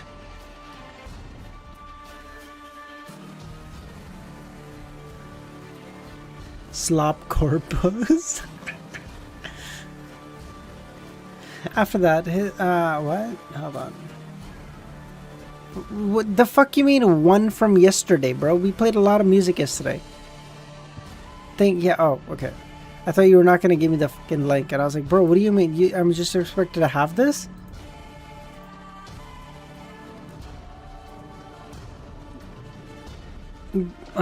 These aspects were now nearing a convergence, poised to form a symbolism. In an instant, Lumion understood his situation.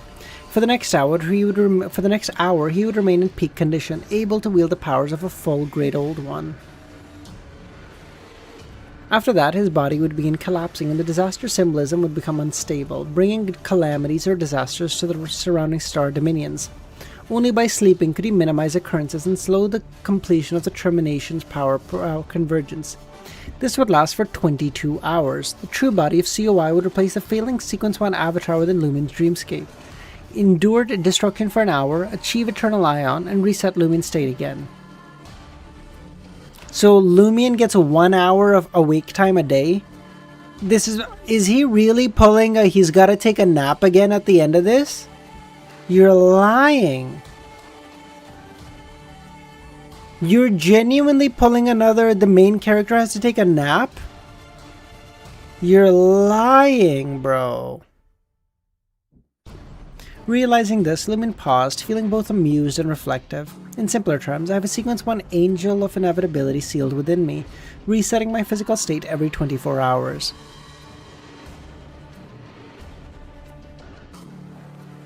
After all these twists and turns, it seems, I am back to the beginning.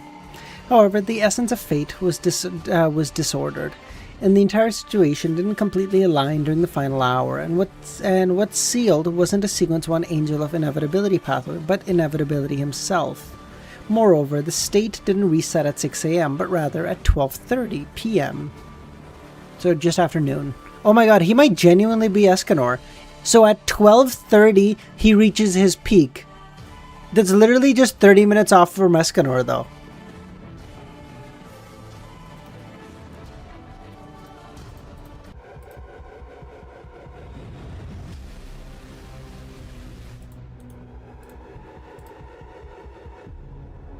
Faced with this after a moment of pause, Lumion raised his head. The crimson moon high above descended once again.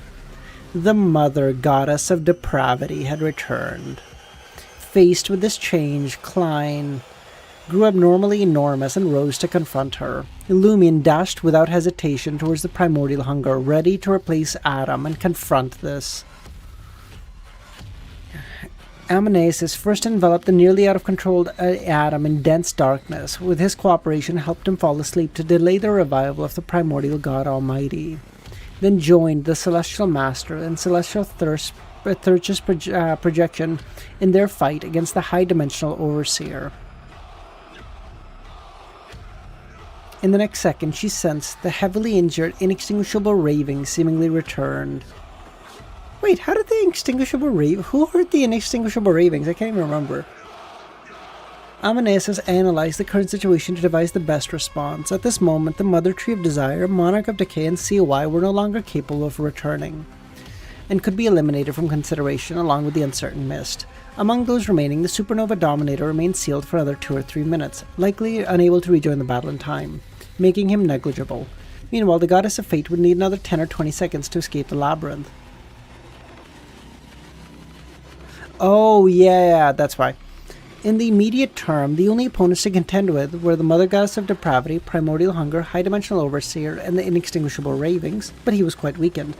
However, if the situation wasn't resolved quickly and dragged on until the Goddess of Fate's return, or the Primordial God Almighty awakened, then hope would be lost. With a precise understanding, Amanesis made a decisive call. Klein would hold off the Mother Goddess of Depravity.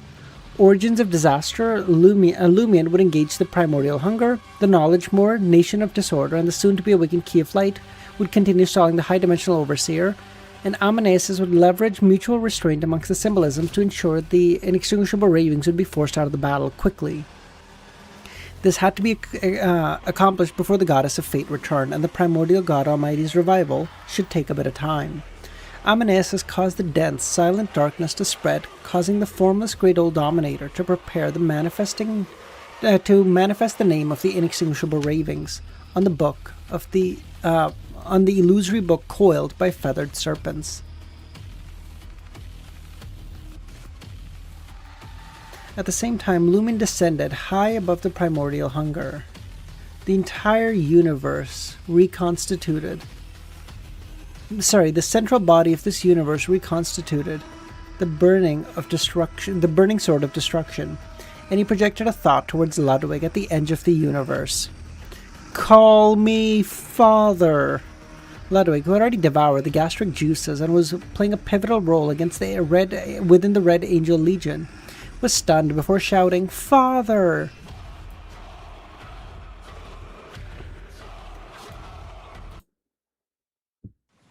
But in an instant, he sensed a familiar aura emanating from LEMMiNO. The aura of the one who had created this world and would ultimately end it. The formation of all things and the freezing of the universe. What? In the instinct of primordial hunger, a term emerged. Father. He seemed to have encountered his true father. He began to tremble and freeze, and seeing this, LEMMiNO smiled. Extracting the power of the primordial hunger from the box of the Great Old Ones and helping Ludwig consume it wasn't just about creating a Sequence 1 Archangel to assist. LEMMiNO had intended to create a mystical symbolic connection. Now Ludwig carried power directly stemmed from the primordial hunger, and he had long acknowledged LEMMiNO as his father. A symbolism. While projecting the symbolism onto the primordial hunger wasn't easy, LEMMiNO carried both the masculine and feminine aspects of the original creator, who was the genuine father of the primordial hunger. Of course, the symbolic connection between Ludwig and the primordial hunger remained too weak to truly equate LEMMiNO to the primordial hunger's father, only creating illusions and exerting some influence. This would have little effect on other Great Old Ones, but the primordial hunger was driven mainly by instinct. Coupled with the Mr. Fool's deceit, perhaps he could become certain. That's why LEMMiNO had first targeted the Monarch of Decay, so Mr. Fool wouldn't be too preoccupied to help. Additionally, the contract seal could only be applied to one target at a time. With foolishness, there could be no deceit. Moreover, if LEMMiNO had targeted the primordial hunger from the start, COI might have intervened to save him. At this moment, LEMMiNO did not seek Mr. Fool's assistance. In recent events, the masculine and feminine aspects of the mirrored original creator within him had become far from active and substantial. This was enough to deceive the stupid primordial hunger. As he stiffened briefly, LEMMiNO ignited his entire body in flames, wielding the sword of destruction and striking down from the heavens. The blade struck the dark vortex of primordial hunger. He let out a headache-inducing howl of pain, and the dark vortex spat out what was recently swallowed, yet not digested. Terrified, he fled to the astral world, carrying the burning flames of destruction in a body riddled with cracks. Panicked and disoriented, he fled from battle. In just 2 seconds, LEMMiNO had grievously injured the primordial hunger, driving him away and completing his task in the name of his father. Bye-bye!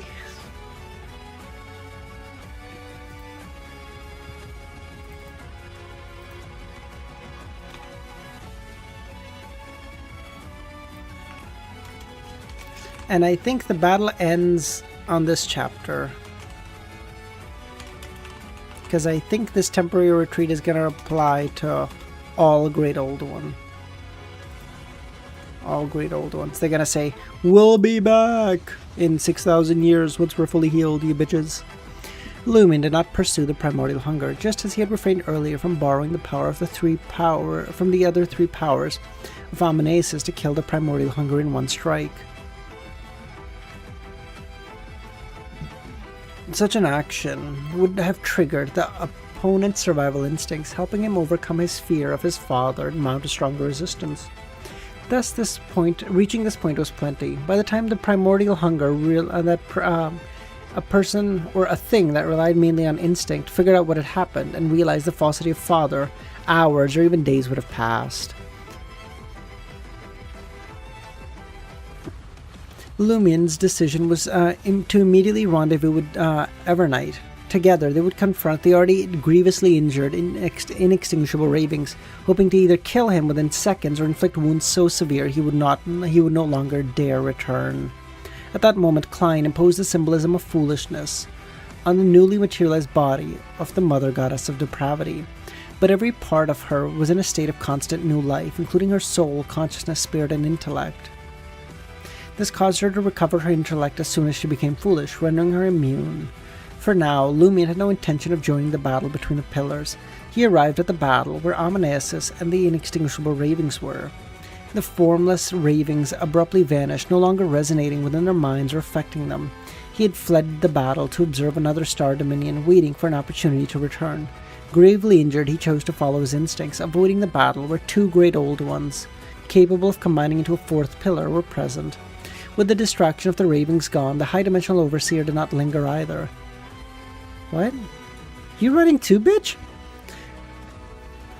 He ascended to the highest dimension, taking advantage of the Celestial Master and Celestial Thirch's projection, having a minimal influence on this domain, and quickly fleeing the battlefield. He covertly observed the area, waiting to see if another opportunity arises. At this point, LEMMiNO and Amnesis were without opponents. They turned their gaze to the Mother Goddess of Depravity, whose form was adorned with clouds of swirling crimson moonlight and drifting ash, prepared to join the battle between the pillars. But they were acutely aware that if the two of them engaged in a battle against the Mother Goddess of Depravity, the inextinguishable ravings and the high-dimensional overseer would return. Moreover, the Mother would swiftly heal in the inextinguishable ravings, allowing him to fully unleash his symbolism, which countered collective consciousness and spirits. This could delay until the Goddess of Fate emerged and escaped the spirit world. Although the situation had improved, this crisis was far from over. Additionally, LEMMiNO and Amnesis would need to remain vigilant over the slumbering Atom. If anything went awry, they would have to join forces to kill him before his revival could be completed. At this... Oh my god, you're using it! Oh my god. What are the odds, Kami? Although the situation... At this moment, they saw Klein take a step back, his thoughts reverberating through the spirit world, spreading across the Star Dominion. Does your contract with the primordial God Almighty have a deadline for fulfillment? The origins LEMMiNO and Amnesis exchanged glances, choosing to trust Mr. Fool's judgment. They did not return to that battlefield, but remained vigilant. Despite their precarious advantage, Mr. Fool's decision to negotiate indicated something was happening. The Mother stared at Klein for seconds before manifesting various concepts, authorities, and symbolisms in composing the contract in the astral world. Klein glanced at it, finding the contract drafted to be exceptionally tight, leaving no loopholes. Smiling, he raised his star-encrusted cane and replicated the distortion power originating from the Black Emperor path. A clause in the contract immediately twisted, though it did not come from a usable loophole. Almost simultaneously, Klein extended his left hand. Deceit. Under the dual effects, the clause in the contract changed. The time limit is until the conclusion of this event. Klein smiled and addressed the goddess. Why not wait until your period of weakness ends, until you can wield this unique symbolism of chaos primogenitor before fulfilling the contract? After all, you haven't yet reclaimed the uniqueness of the Mother and Moon pathways, nor achieved your objectives. This means that the current event isn't over, merely reaching halftime. There's no rule stating a single event can't last 2-3 millennia. These words, exchanged via telepathic communication, were delivered nearly instantly. The Mother Goddess of Depravity's flawless, beautiful head turns to the high-dimensional overseer and the Goddess of Fate, who were still tens of seconds away from leaving the spirit world, casually healing the inextinguishable ravings. The Dominators, who could join the battle within 2 minutes. Fuck. Next, the Mother shifted her gaze to the origins of disaster, LEMMiNO, Amnesis, Celestial Master and Celestial Thirch, and the newly awakened Golden Buddha. Finally, to Klein. 3 more seconds before we continue fighting, LEMMiNO's consciousness transmitted. After assessing the situation and determining the chances of victory were slim, the Mother finally made her decision and nodded. Okay. The weakened pillar wasted no time, once again transforming into a crimson moon, and vanished into the astral world. So I was right! It's basically just like, hey, take another 1,000, 2,000, 3,000 years. Take your time. No rush. The weakened pillar wasted no time, once again transforming into a crimson moon and vanished into the astral world. Seeing their mother leave, the High Dimensional Overseer and the inextinguishable ravings abandoned the fight, retreating. On the planet at the edge of the universe, Franca and the others were astonished to see the outer deity's followers retreat like a receding tide. Is it over? They thought. Medici sensed the information filtering through the spirit world and said, "It's over." Hearing these words, Leonard and everyone else visibly relaxed, as if the sun had shone down on them, carrying the breeze with a scent full of grass. Within the battlefield of the Great Old Ones, seeing Klein's return, Amnesis tacitly shrouded the Star Dominion in deeper darkness, concealing the information to prevent leaks. Klein gazed at the shrinking figures of the Celestial Master, the shadowy projections behind the Celestial Thirch, and the Golden Buddha slowly reverting to the Buddhist kingdom of light, and sighed. They could only temporarily exhibit power approaching that of the Great Old One. I tried to make it last longer, but it's still close to ending.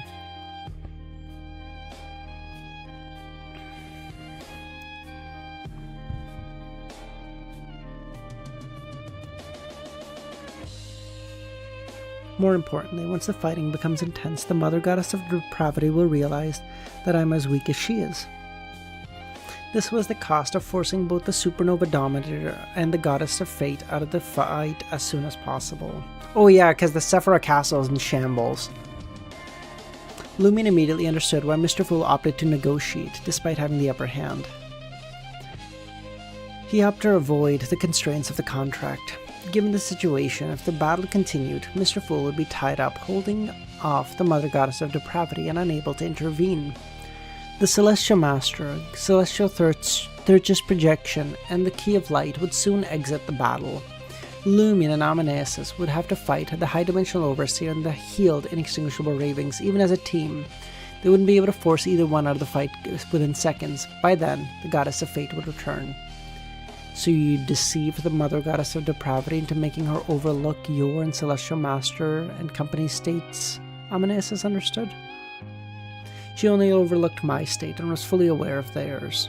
She agreed mainly because she's weakened and afraid of suffering another loss against me. He said, nah. She was afraid I'd beat her ass again. Nah. Meanwhile, the Celestial Master and the company's problems wouldn't directly translate into her ultimate victory. From her perspective, she knows we have other measures. Hearing this, Amnesis and Lumion both turned to the increasingly unstable projection of the Celestial Thirch.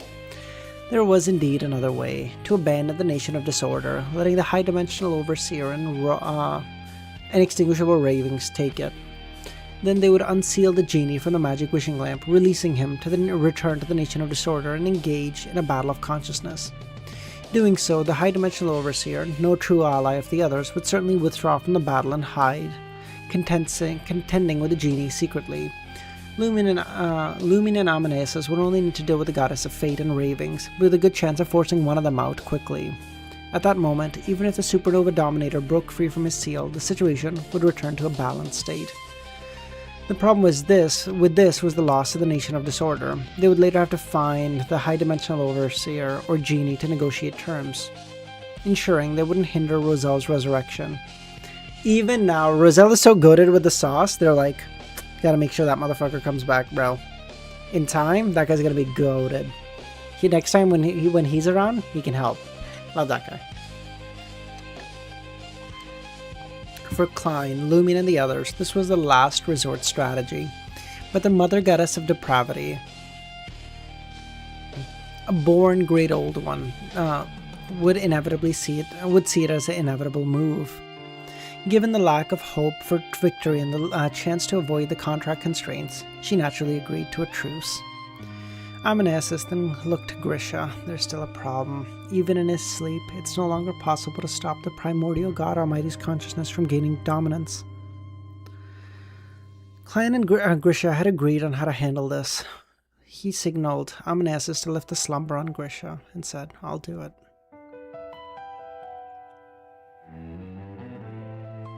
Klein glanced at Lumion and said, "Wait."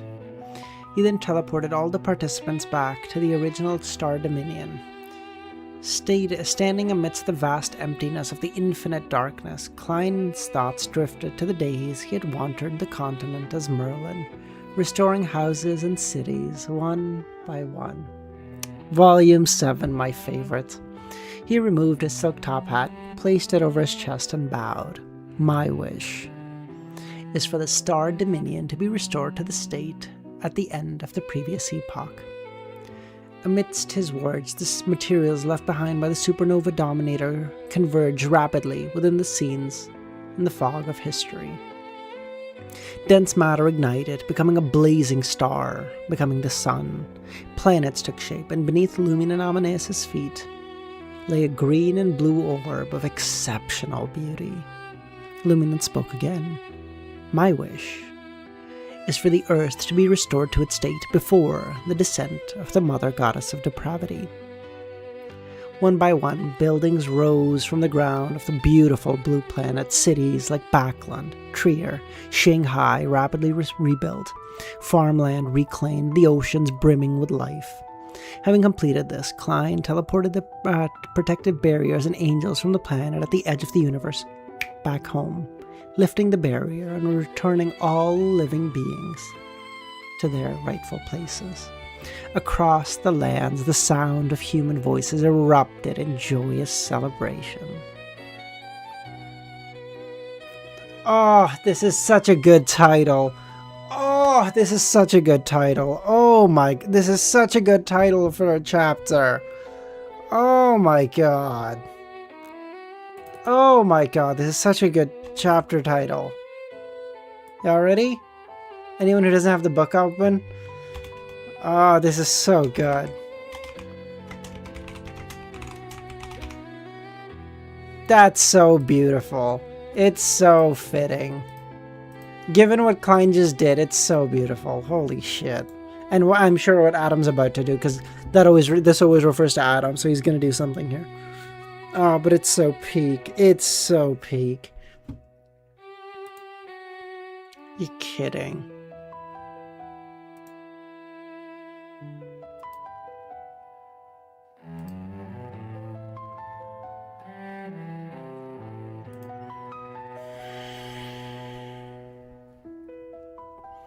After gazing at the revitalized blue planet for a moment, Klein said to Amanesis, I'm ready. She turned towards the slumbering Grisha and lifted the influence of the symbolism. A change occurred and the naturally spreading chaos sea contracted, leaving only the massive cross and Grisha nailed upon it. Grisha wore a simple white robe and a rusted nail protruding from his limbs, stained with dark blood. At this moment, the holy sun, the raging storm, the white tower of books, and the five-headed shadows all vanished, all withdrawn into Grisha's body. Grisha's face, covered with a faint golden beard, slowly opened his eyes. He saw LEMMiNO with 3 heads, 3 torsos, and 6 arms, and noticed the sword of destruction. LEMMiNO stared at Grisha and the cross and said, Go and fight for your next chance. With that, he raised the massive greatsword that bound madness and chaos, and Grisha looked down. He saw the green and blue planet below, the eastern, northern, southern, and western continents, the 5 seas, the bustling cities, the peaceful villagers, and the people still laughing, crying, and busy. Retracting his gaze, he looked back at LEMMiNO with a warm smile on his face. LEMMiNO said nothing more and brought down the giant sword, burning with black flames and symbolizing destruction and chaos. At that moment, Klein and Amanesis each bowed respectfully to Grisha in their own ways. The massive cross shattered into pieces and Grisha's body disintegrated and collapsed. He made no defense or resistance, nor did he give the God Almighty any opportunity. His crumbling body disintegrated, turning into beams of light that flew towards the blue planet, including the miniature sun, the storm that wreathed lightning, a dense shadow, the illusory white tower of books, the grayish-white object resembling a fusion of brain and mind. creating a dazzling, dreamlike meteor shower over the planet, displaying a myriad of colors. This spectacle drew many humans to stop and admire, some excited, some awestruck by the sheer beauty, and others making wishes, praying for their realization. God loves the world. In the boundless cosmos, Klein, accompanied by Lumen and Amanesis, entered the spirit world and found the astral crystal sealing the supernova dominator. Now you know why I joined the Aurora Order? It was after reading this. Adam was the best part in this.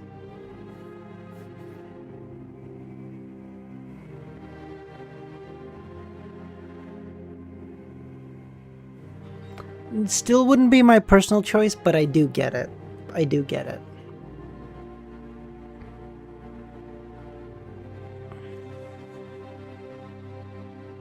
No spirit world creatures lingered nearby, instinctively avoiding the soon-to-explode object.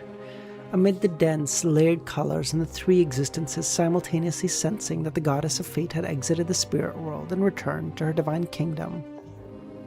Lumen glanced at the astral crystal and said, "Should we unseal him now? One of us controls him, the others attack, try to finish him off." The confidence to kill a great old one so quickly was unique to existences of destruction like the origins of disaster, eternal darkness, and the monarch of decay. Klein shook his head. No. He leans towards reality. Even you two can't kill him in one strike if he resists. His counterattack would break the spirit world seal from within, giving the mother goddess of depravity a chance to interfere. She won't let us reduce our number of enemies, now that it would hinder her actions when she recovers. The sealed spirit world could block the mother goddess of depravity for entering, but not if a great old dominator inside cooperates to break the seal.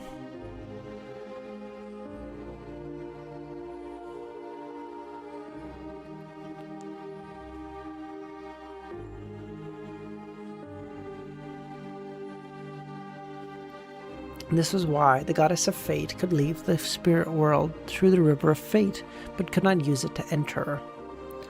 If the mother goddess of depravity descended again, the high-dimensional overseer, the goddess of fate, and the healed, inextinguishable ravings would follow, alongside the still, unkilled supernova dominator. The situation would become dire. Susie has an opportunity to become Dog Almighty, truly. Hold on.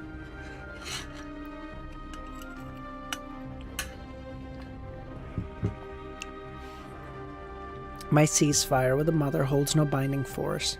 She's probably waiting for the supernova dominator to break the seal, but we can't just fully seal him or kill him in the time. Doesn't mean we can't do something else. Hearing this, Amanesis cloaked the area in concealment, and Lumion nodded and smiled. Let's not let the mother know exactly what we did in those 2 seconds after the seal is lifted. After the seal breaks, Klein turned to Lumion. I'll cast the foolishness symbolism on him and maintain it with full force. While he is foolish, you will hypnotize him and implant a virtual persona to make him our friend, a friend who will help us when it matters most. The persona should seem normal, but must follow the logic that the mother goddess of depravity and other great old dominators intend to harm him. You must avoid and have no contact with them. This way, the mother will only know I meddled, but won't figure out how. This won't threaten his life or cause him to fail, so he won't instinctively resist under deep foolishness. Later, we'll discreetly visit him occasionally to maintain the state and keep the persona effective. Lumi had found the estate plan feasible, especially to counter the mother's possibility of turning hostile. The Monarch of Decay and COI wouldn't return to this unfinished matter, ruling them out. The Mother Tree of Desire would need a long time to fully reaccommodate the Tenebrous world, due to the fusion and influence of the various Tao integrators. The Tenebrous world had developed a consciousness and spirit, although both it and the integrators fused within it and had been destroyed by their self-curses. Its spirit remained indestructible, chaotic, and extreme. Moreover, the Mother Tree of Desire was still in a relatively wounded state, requiring at least decades, if not longer, to accommodate the Tenebrous world and recover. Thus, she was unlikely to be a factor in the near term.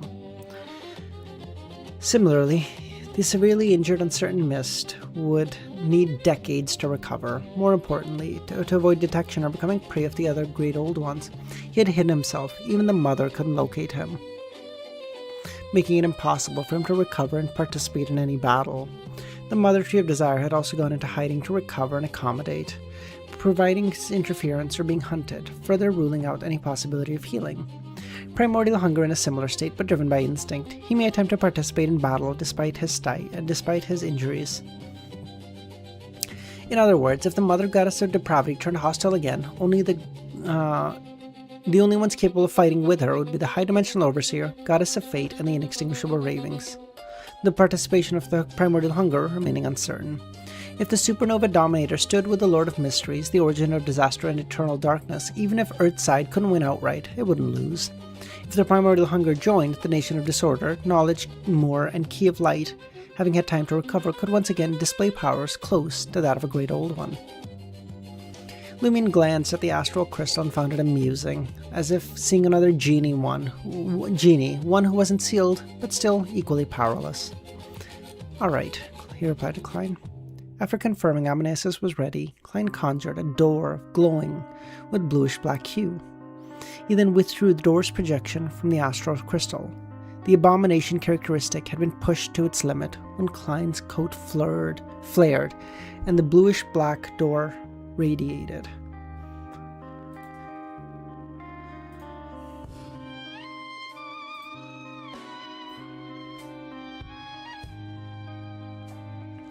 Foolishness symbolism.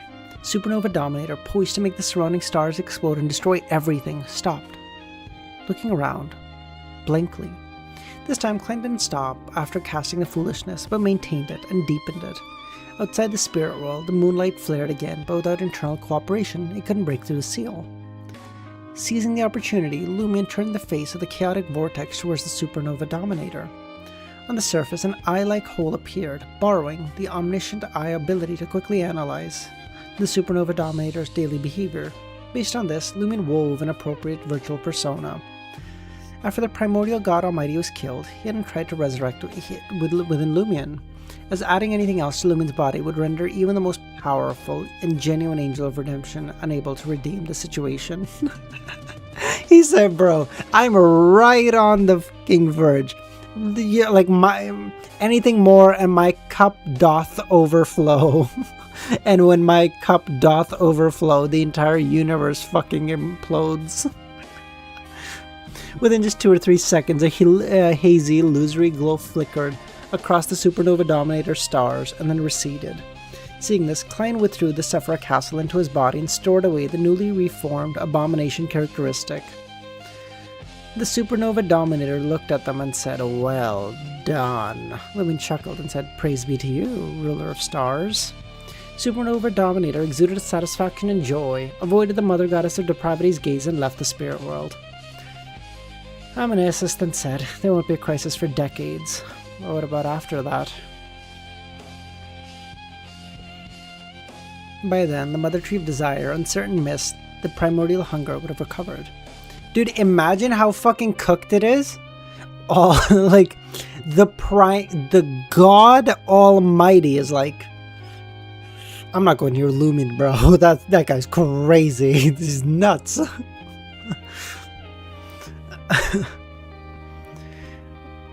Klein pondered and said, decades later, the consciousnesses within the Nation of Disorder should have merged and unified, possibly birthing a new Great Old One. If not, we must find a way to resurrect Roselle ahead of time, though that's difficult and would only give us limited extra time. In the Knowledge Moor, Stiano's attempts to obtain the Celestial Master's bloodline isn't exactly easy. Even if he only integrates a small portion like Lumion's Armibella bloodline, it's simple, but only effective against unintelligent, instinct-driven beings, or when reinforcing symbolism. The past Celestial Masters within the Knowledge Moor still retain fragments of consciousness and spirit. The best strategy now is to have the current Celestial Master consume potions in advance from the Mystery prior to Hermit, quickly. Then we should pursue both paths. Whichever progresses faster, the other should step aside. We must ensure their survival, even if they themselves wish to defer to the other. The Key of Light remains unpredictable, and who and when among them will ascend to the Great Old One depends on luck. regarding the Chaos Sea, and after this near resurrection, the primordial God Almighty's consciousness has strengthened significantly. Without hundreds or thousands of years to wear it down, none of the 5 paths are suitable for birthing a corresponding god. Much like how in the 4th epoch, the kings of angels of the Fool, Era, and Door pathway couldn't ascend. Klein glanced at Lumen. In your dreams, you, Aurora, and Jenna have the time and opportunity to strengthen yourself. I hope you find a way to achieve a better, stable balance, aiming to significantly increase your daily active hours. I can fulfill my promise to you to give you a second form from which you can switch to. If necessary, I can even trigger your body's reset earlier. That's cool. Barring any surprises, Klein turned to Amanesis, in a few decades we will have 5 great older ones plus the supernova dominator, 6. Meanwhile, the mother goddess of depravity will have 7, at most 7. Mother Tree of Desire, High Dimensional Overseer, Inextinguishable Ravings, Mother Primordial Hunger, Goddess of Fate, Uncertain Mist, and the Mother Goddess of Depravity herself. Without the Uncertain Mist, they would be disunified, each fighting for themselves. We could drive them back, or even severely teach them a lesson. Yes, but the Uncertain Mist is fucked, though. He will come back. Right, I will fulfill my promise to return the magic wishing lamp to the universe, using it to lure the hiding Uncertain Mist and influence him secretly. The go! He said, I'm gonna fulfill my promise, but I'm gonna get a little something out of it, you know? Amanesis nodded. It seems the apocalypse has passed, and the past despairing situation won't return. Klein gazed at the dense layered cosmos beyond the spirit world. But that's only if we all remain in good condition. Lumen followed Klein's gaze beyond the spirit world. Only if we all remain in good condition. This reverberating through deep, boundless spirit world where direction held no meaning.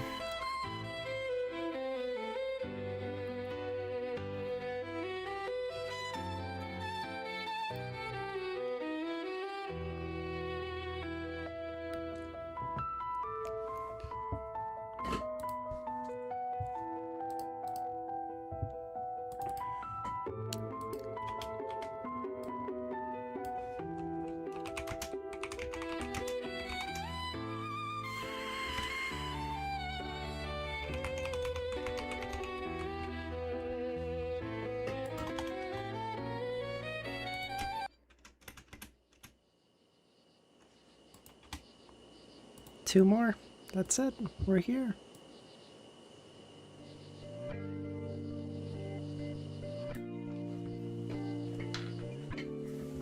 Lone. Backland. St. Leonard's Cathedral? Stop it. This bum bitch, really? Leonard glanced at Antigonus beside him and asked, "Are you sure we don't need to weave and implant her original memories back to her?" Antigonus shook his head.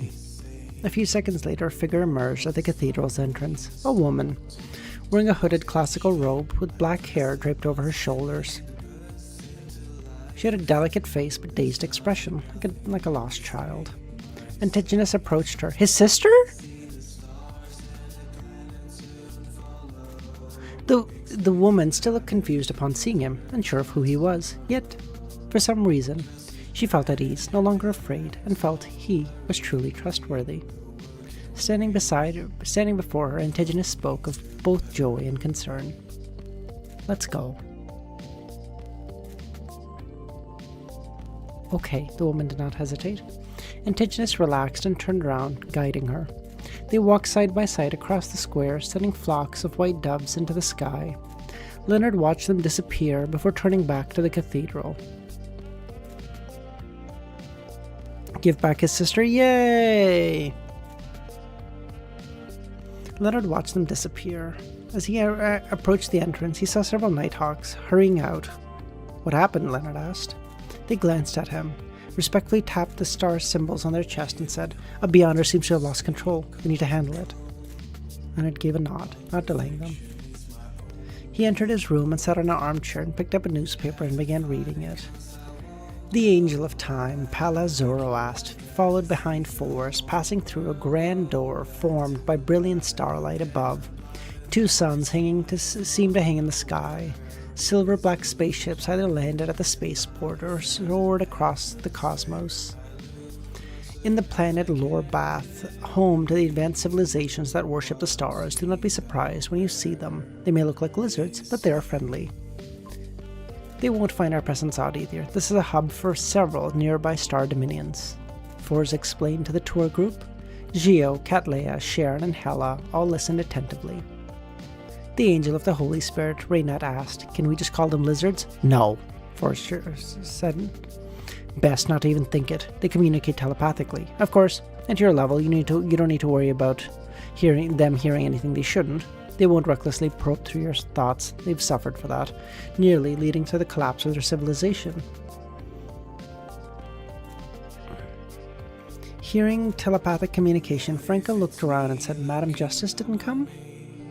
Madam Justice has been busy guiding the Parliament to pass bills limiting royal power, protecting workers' rights, and expanding suffrage.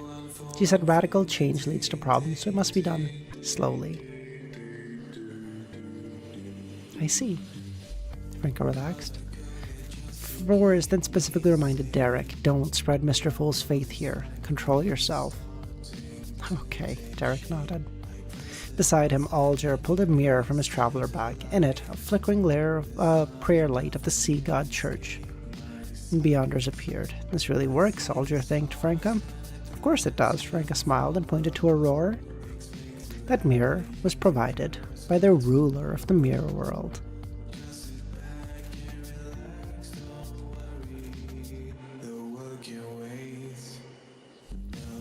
Such mirrors always came in pairs, one on Earth infused with the power of the user's aura, while the other relayed prayers via the mirror world.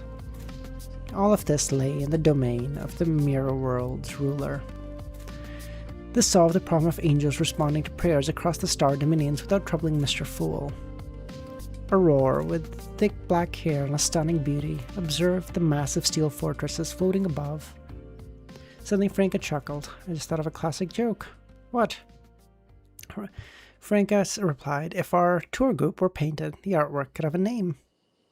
The others looked puzzled, but Aurora guessed the punchline.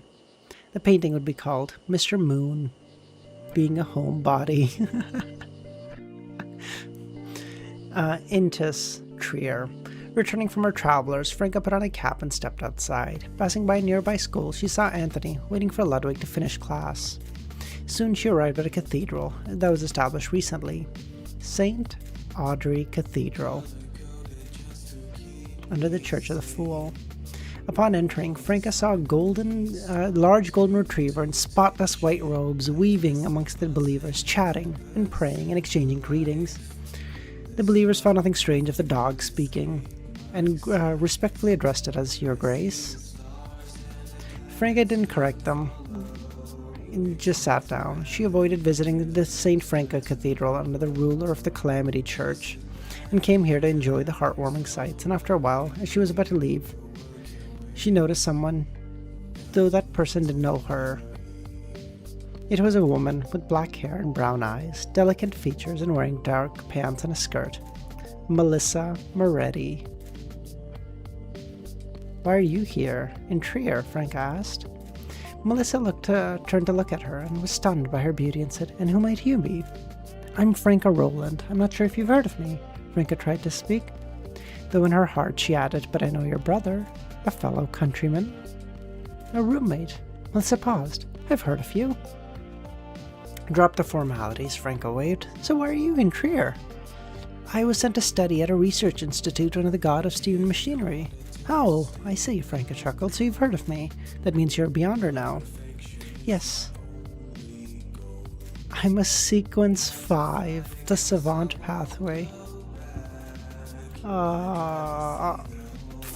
Melissa, Clan would never want you heading the paths this far up.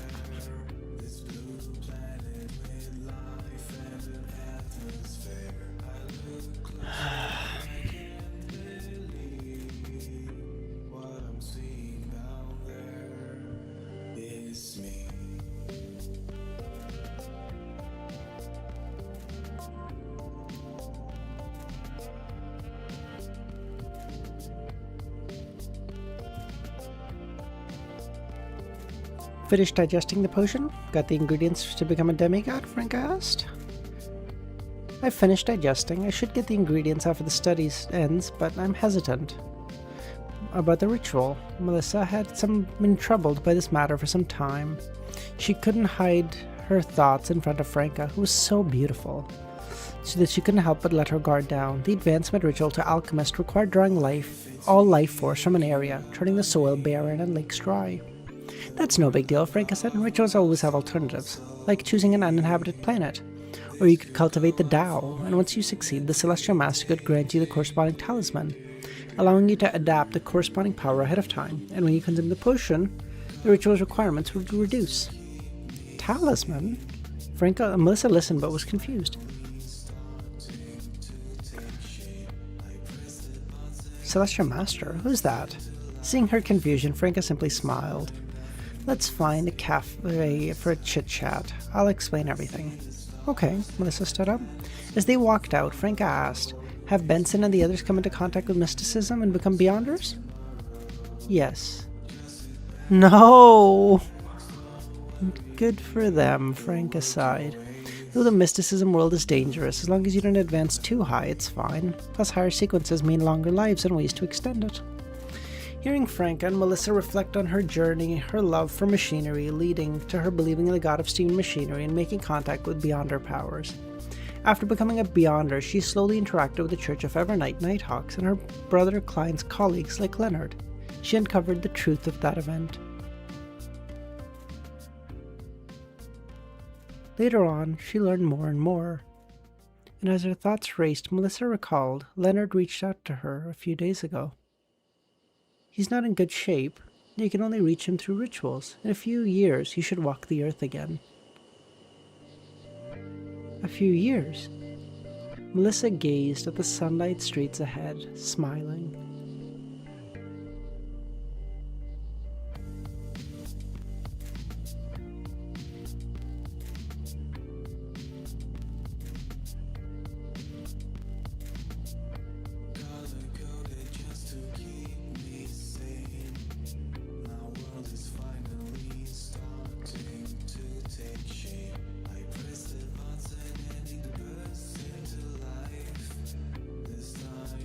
That's so beautiful, dude. Oh my god, that's so heartwarming. Are you kidding me? Oh, that's beautiful.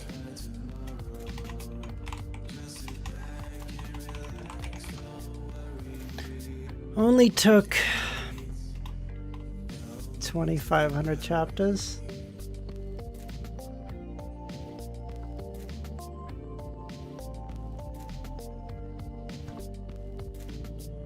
What do you say, guys?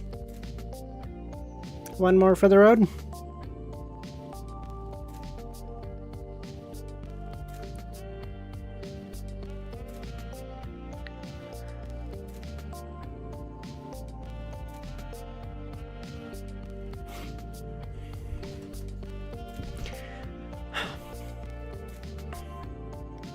When you need to advance to sequence 3, you can come to me. Franca stood at a street corner, took out the face of the arcane, and showed it to her. Melissa smiled and nodded, waving goodbye to this enthusiastic older sister before heading to the Research Institute under the god of steam and machinery. After chatting leisurely for over an hour at the cafe, Franca had accompanied her all the way here. Only when Melissa's figure disappeared at the building's entrance did Franca turn around, leisurely strolling under the shadows of the Intis parasol trees, blending into the streets. Along the way, she saw Trier citizens who, as always, loved to stand out. She also spotted Taoists and monks traveling from the northern continent, and many younger people from the western continent here on exchange programs, some maintaining their original clothing style, while others had adapted to local customs. Franca noticed many of the newly built cathedrals belonging to the Church of the Fool, the Eternal Darkness Church, and the Ruler of Calamity Church, the 3 mainstream faiths in the world today.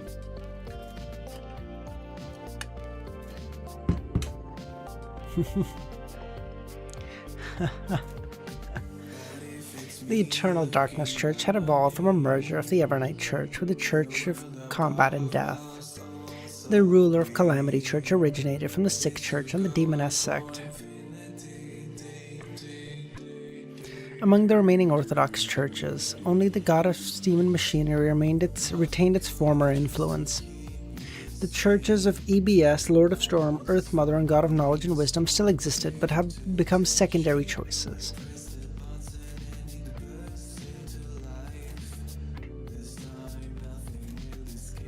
Oh, perfect timing. Many Trier citizens even followed trends engaging in Taoist practices or Zen meditation. Medication. As her thoughts drifted, Franca cast her gaze towards the distant EBS Cathedral. Even across a sizable square, the stained glass window on the cathedral vividly projected the interior scene. At the altar stood a golden cross, and before it a figure knelt in praying. The figure had long silver hair, wearing simple robes, none other than Ouroboros. He had returned from the Western continent, merging the Aurora Order with the EBS Church, turning the Aurora Order into the shadow under the sun's ray, handling tasks inconvenient for the clergy and executing punishment. Franca sighed with mixed feelings and withdrew her gaze. Naturally, she thought of another king of angels, Will Septon, who had returned to Backland. Even if he might attain greatness in the future, he still has to listen to Mom now, sitting hard and improving every day, Franca muttered. While taking a detour to a Quartier de l'Observatoire, at the entrance of an apartment, she saw Jenna. She saw Jenna's brother, Julian, and Miss Bella, formerly of the Moses Ascetic Order. Julian appeared confident and ambitious, while Bella appeared calm and free of her past worries. They had married and chose to settle in Suhit. They returned to Trier specifically for the wedding, with Jenna attending in person to offer her congratulations.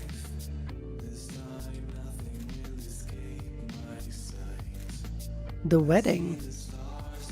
Whose wedding? After ensuring Julian and Bella boarded the carriage to the steam locomotive, Franca breathed a sigh of relief and continued her aimless wandering. Sometimes... for their wedding. I thought it said they returned for a wedding, like someone else's. Because it said they had married and chosen to settle in Suhit. This time they returned to her specifically for the wedding. So I would have thought like it's someone else's wedding that they just came to participate in, but whatever, it's fine.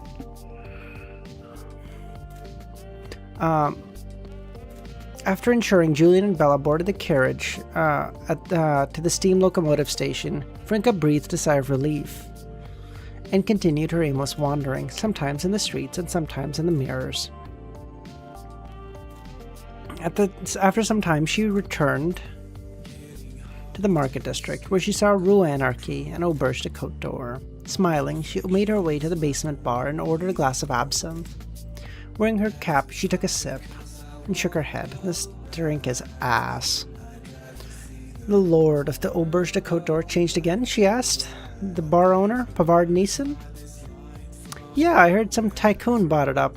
The entire street's properties, but he promised not to change the motel. Maybe just renovate. What's his name? Franca asked. I think his name is... Danitz.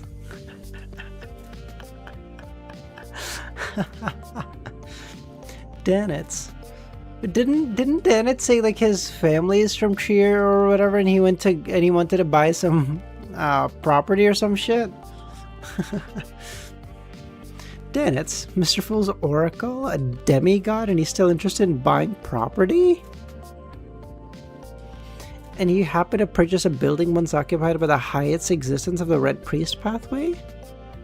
Another example of convergence? Suddenly a commotion sounded behind her. Turning slightly, she saw a young man in the white shirt and black vest, holding a beer and leaping onto the table. Ladies and gentlemen, I'm back. Although I stayed in Suhit, got another promotion and raise, and became truly middle class and civilized, my return to Trier only raised my rank by 1.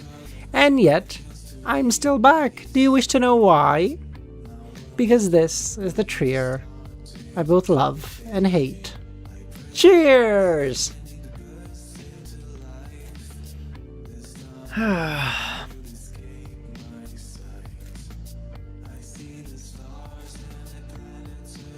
Only OGs know who Wiz and Danitz are twins, truly, yeah. By the time Franco returned to the villa where she lived, it was time for the monthly Tarot Club Council. Soon her figure emerged above the grey fog, seated beside Sharon. She held the Empress card. Madam Justice, Mr. Hangman, Madam Magician, Mr. Sun, Madam Judgment, Mr. Star, Madam Hermit, and Mr. Moon, all present. Lord of Mysteries Klein sat at the head, shrouded in grey fog. Tentacles flickering in the fog behind. Good afternoon, Mr. Fool. Miss Justice, as always, curtsied. The formal members of the Tarot Club were most comfortable addressing him this way still.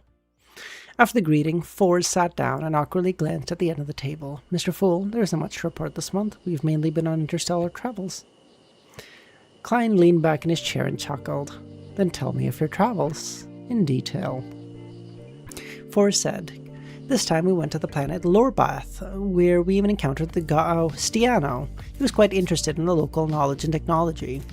Seeing Mr. Fool listen intently, Fours relaxed and spoke more thoroughly. With additional details from Alger, the Empress Franca and others, vivid retelling of the trips made Audrey and Leonard, who missed it, feel as though they had been there and regretted even more. Klein listened with a smile, never interrupting. After the tarot gathering ended and she returned to reality, Franca walked to the full-length mirror in the master bedroom. Relaxed, she stepped through the mirror, plunging into the strange sensation of the rapid descent, arriving on a desolate, lifeless planet. A thin fog emerged before her, and she walked into it. What met her eyes was an ancient city. Skyscrapers, cars, airplanes, and pedestrians holding cell phones. Two blinding headlights flashed her, nearly blinding her. A rideshare car had arrived. I'm on again. Franca opened the door and sat in the backseat, complaining to the driver with a monocle on the right eye. Can't you turn off the high beams? The driver pointed to the golden sun ornament on the dashboard and said, ever since I stole it, I can't turn them off.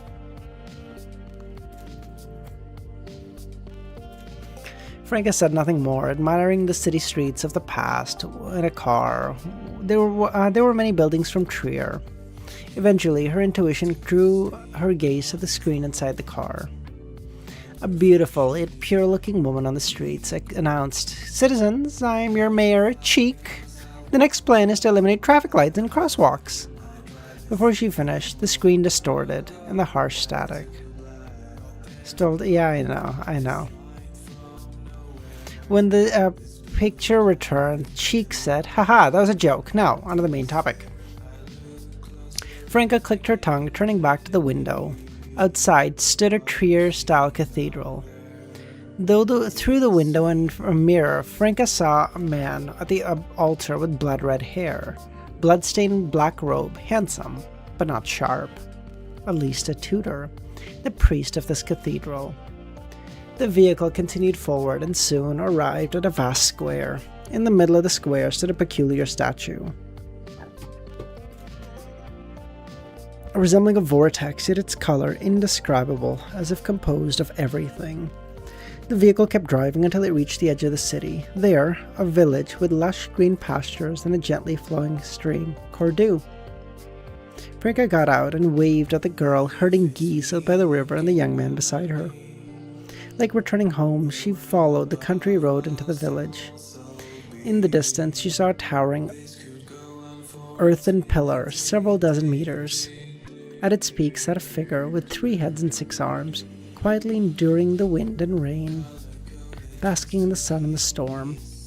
Franca headed to the old tavern, unsurprisingly found Lumion sitting at a bar, a glass of La Fille Verte in his hand, while Jenna, dressed in a light flowing dress, passionately sang songs for farmers and their wives. A smile spread across Franca's face watching Jenna perform, and she sat beside Lumion. A glass of Kirsch, she snapped her fingers at the bartender and said to Lumion, Where's Aurore? At home, writing travel notes, Lumion chuckled. Ah. She then said, I'm planning to stay in the Western continent for a while. Aurora has agreed to come. Wish to join us? Sure. You can ask Jenna yourself if she'd like to go. Franca followed her gaze just in time to see Jenna finishing the last few lines of her song, and with a bright smile, Jenna extended a hand towards both Franca and Lumion, and the song echoed throughout the entire tavern. As long as Trier endures, mirth and glee will never falter. The end.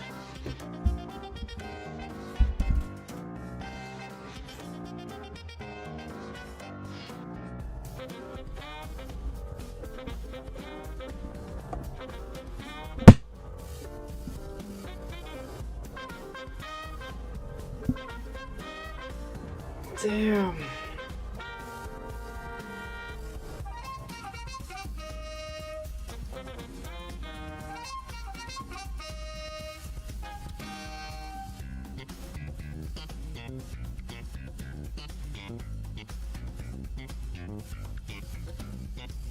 Come here, bring it to me. I wanna see what that body do. Baby, come here, bring it to me. We'll spend my night with you. Gotta believe it. Beep, beep, get out of my way. Move your body. Thank you, everyone, for being here. Thank you, everyone, for being here for this whole journey, okay? It's been a year and a half, a little over even. Actually, weirdly enough, almost near perfectly a year and a half. Thank you so much, everyone, for being here, supporting me all throughout. Couldn't have done it without all you guys. I can now access the wiki, yes, make some videos.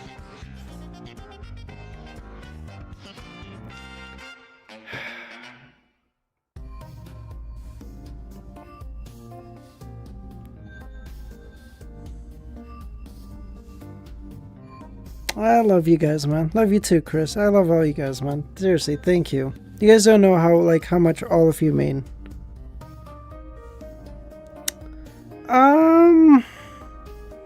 Weirdly enough, it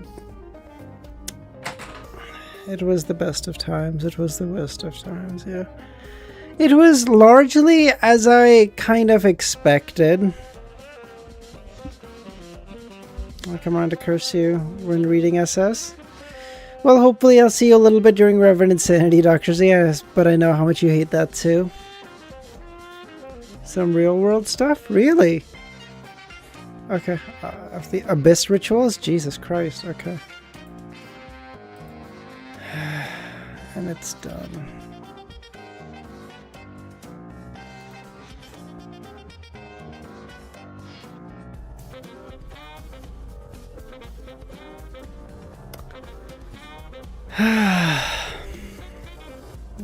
No, hey there, I'm taking like a 2-week break from reading. We'll do some streams. I'll just play some games. We'll finish out Outer Wilds. I want to play The Witcher 3 again. Maybe if you like when curse at SS because the story's so good, the writing's so bad. Oh well, hey, if you like the story, then you gotta pop by Doctor's 8. Curse it all you'd like, not my concern.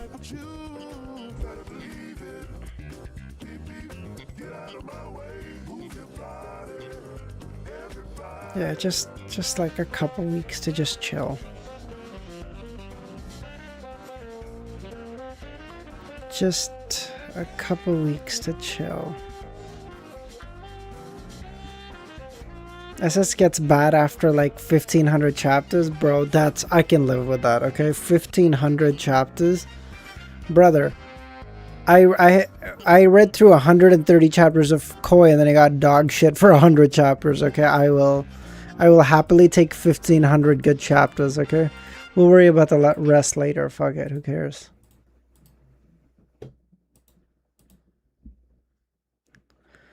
The dream has ended. Lord of the Mysteries is over, and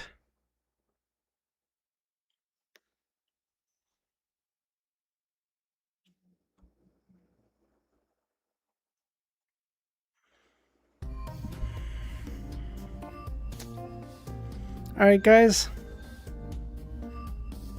What do you say we call it?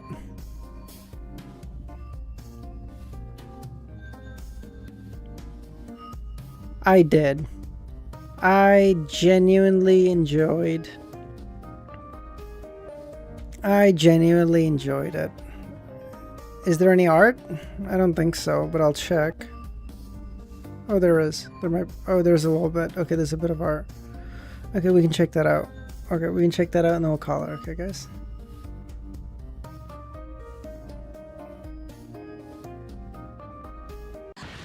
Klein, all the gods, angels, and all of humanity. Dude, genuinely, the fucking GOAT. He was so good. Fucking 4v1ing God Almighties and fucking pillars, everything. It's like, fuck it. Just fuck it. Just fuck it. We'll do it live.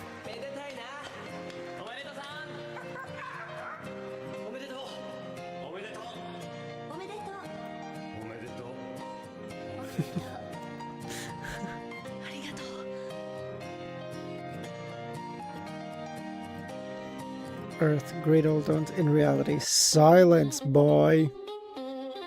The Lord of Mysteries is speaking. Why am I having a...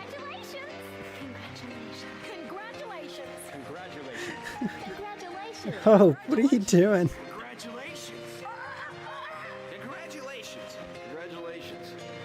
Silence. Congratulations. Thank you all.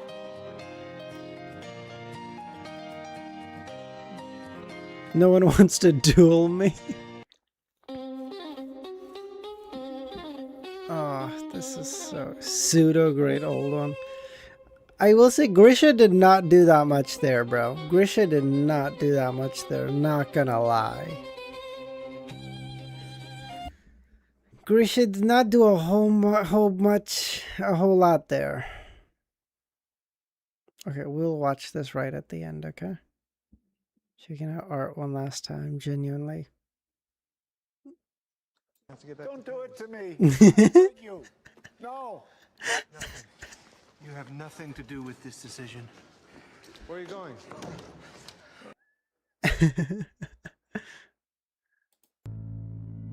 I was so fat and nasty. I would eat anything. I was like 345 pounds. A quart of ice cream every hour. That's so much Quart of ice cream every hour. self-hate when I was like that. I just wanted to kill myself. A quart of ice cream every hour is hilarious. That's so good. All right, what do you guys say? The final AMV one more time.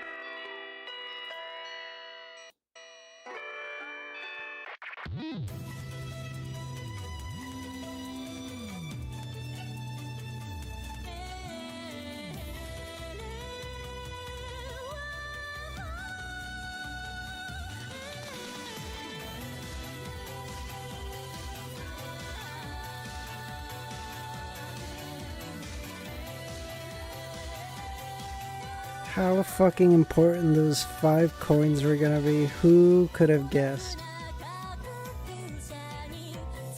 Praise the fool.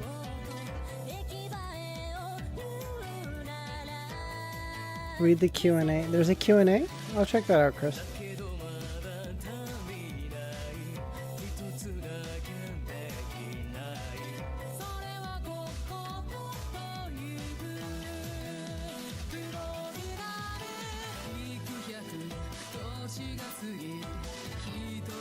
So, how's it going, man? There's like 50 Q&As? Fuck me.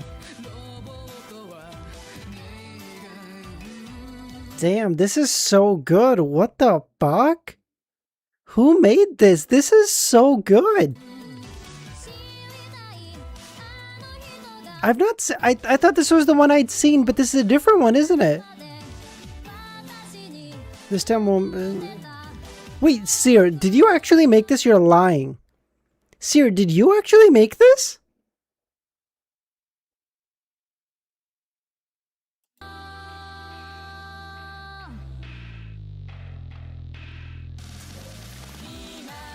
I'm finally done, Sal. Finally done. You son of a bitch, Seer. Oh my god. Fuck you. Fuck you. Some mods, shoot that man. Shoot him to the lashing post. Now.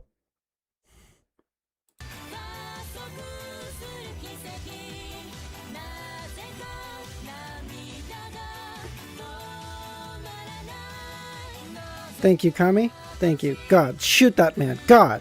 Fucking shoot him again.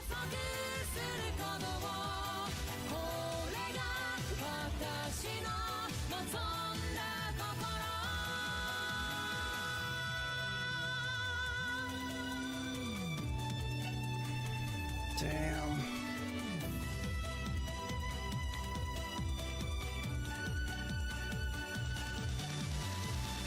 What an ending, evening. You're not even lying.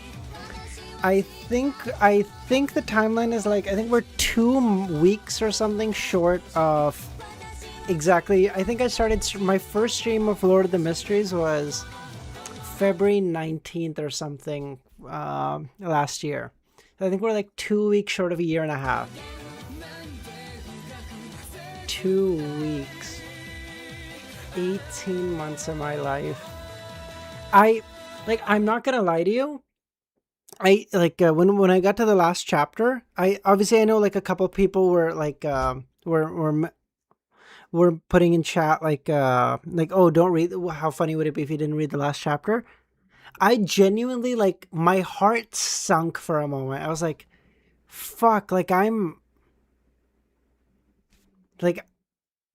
done. Like, have you ever, like, you've all felt this, like finishing a show, finishing a game, finishing like something that you've invested so many hours into, like the feeling of like hope. I don't want to say like hopelessness, but like emptiness that you feel after the fact. You're like what? Like it's done? Like what? I genuinely felt like I hadn't even finished the last chapter yet. I just opened it and I was like, "You're kidding." I'm done. Like in like 10 minutes, it'll just be like a year and a half of my life, and it'll just be like closing that chapter. And it was fucked.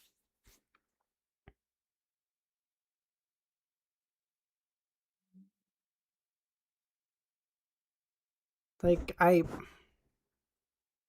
it's crazy. Like if I hadn't come across this web novel, and I only came across it like just with sheer luck, right?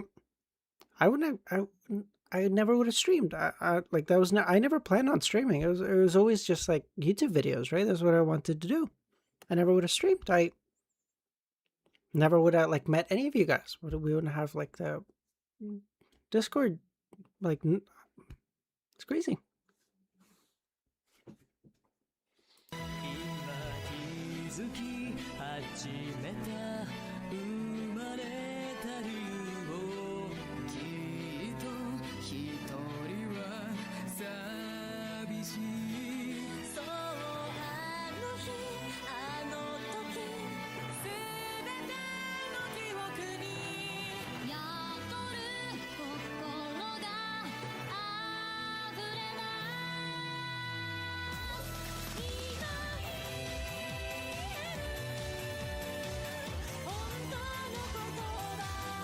Oh, Pushkar, nah, man. Nah, you guys carried my last year. Don't get that shit twisted, Pushkar. I'm here because you guys are here, not the other way around. Don't get that shit twisted. You guys made my year. Don't get that twisted.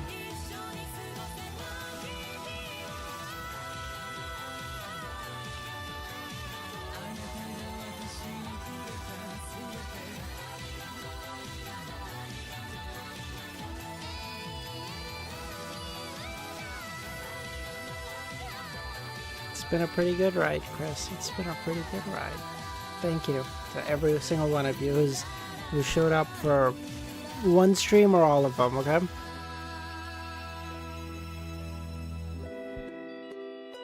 Yeah. That shit was fun, man.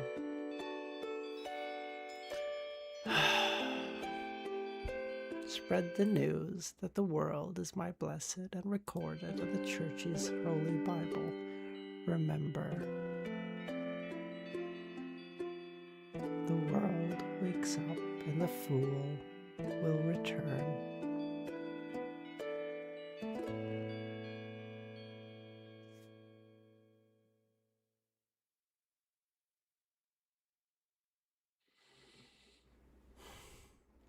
Alright, guys.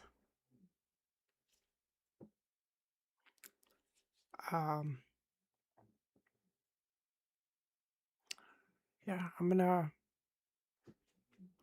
take a couple of days off for streaming. Just have some time off and then edit videos for like volume 7 stuff and volume 8 videos. But thank you, all of you guys.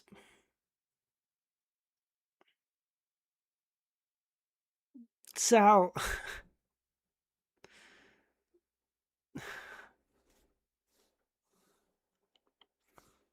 Sorry,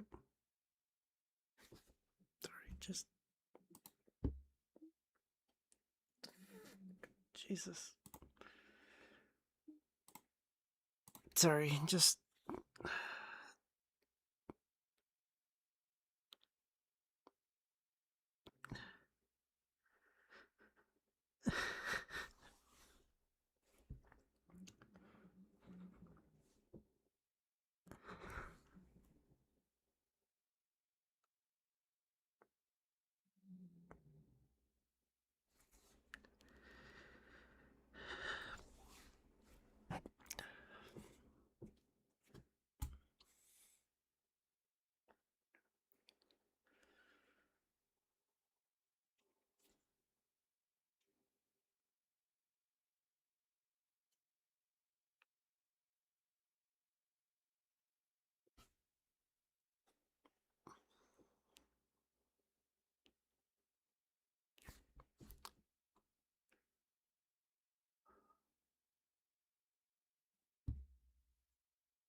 sorry, guys. Sorry. Yeah, that's not like me. I apologize. Thank you, everyone, for being here. I hope I'll see you guys again. I hope.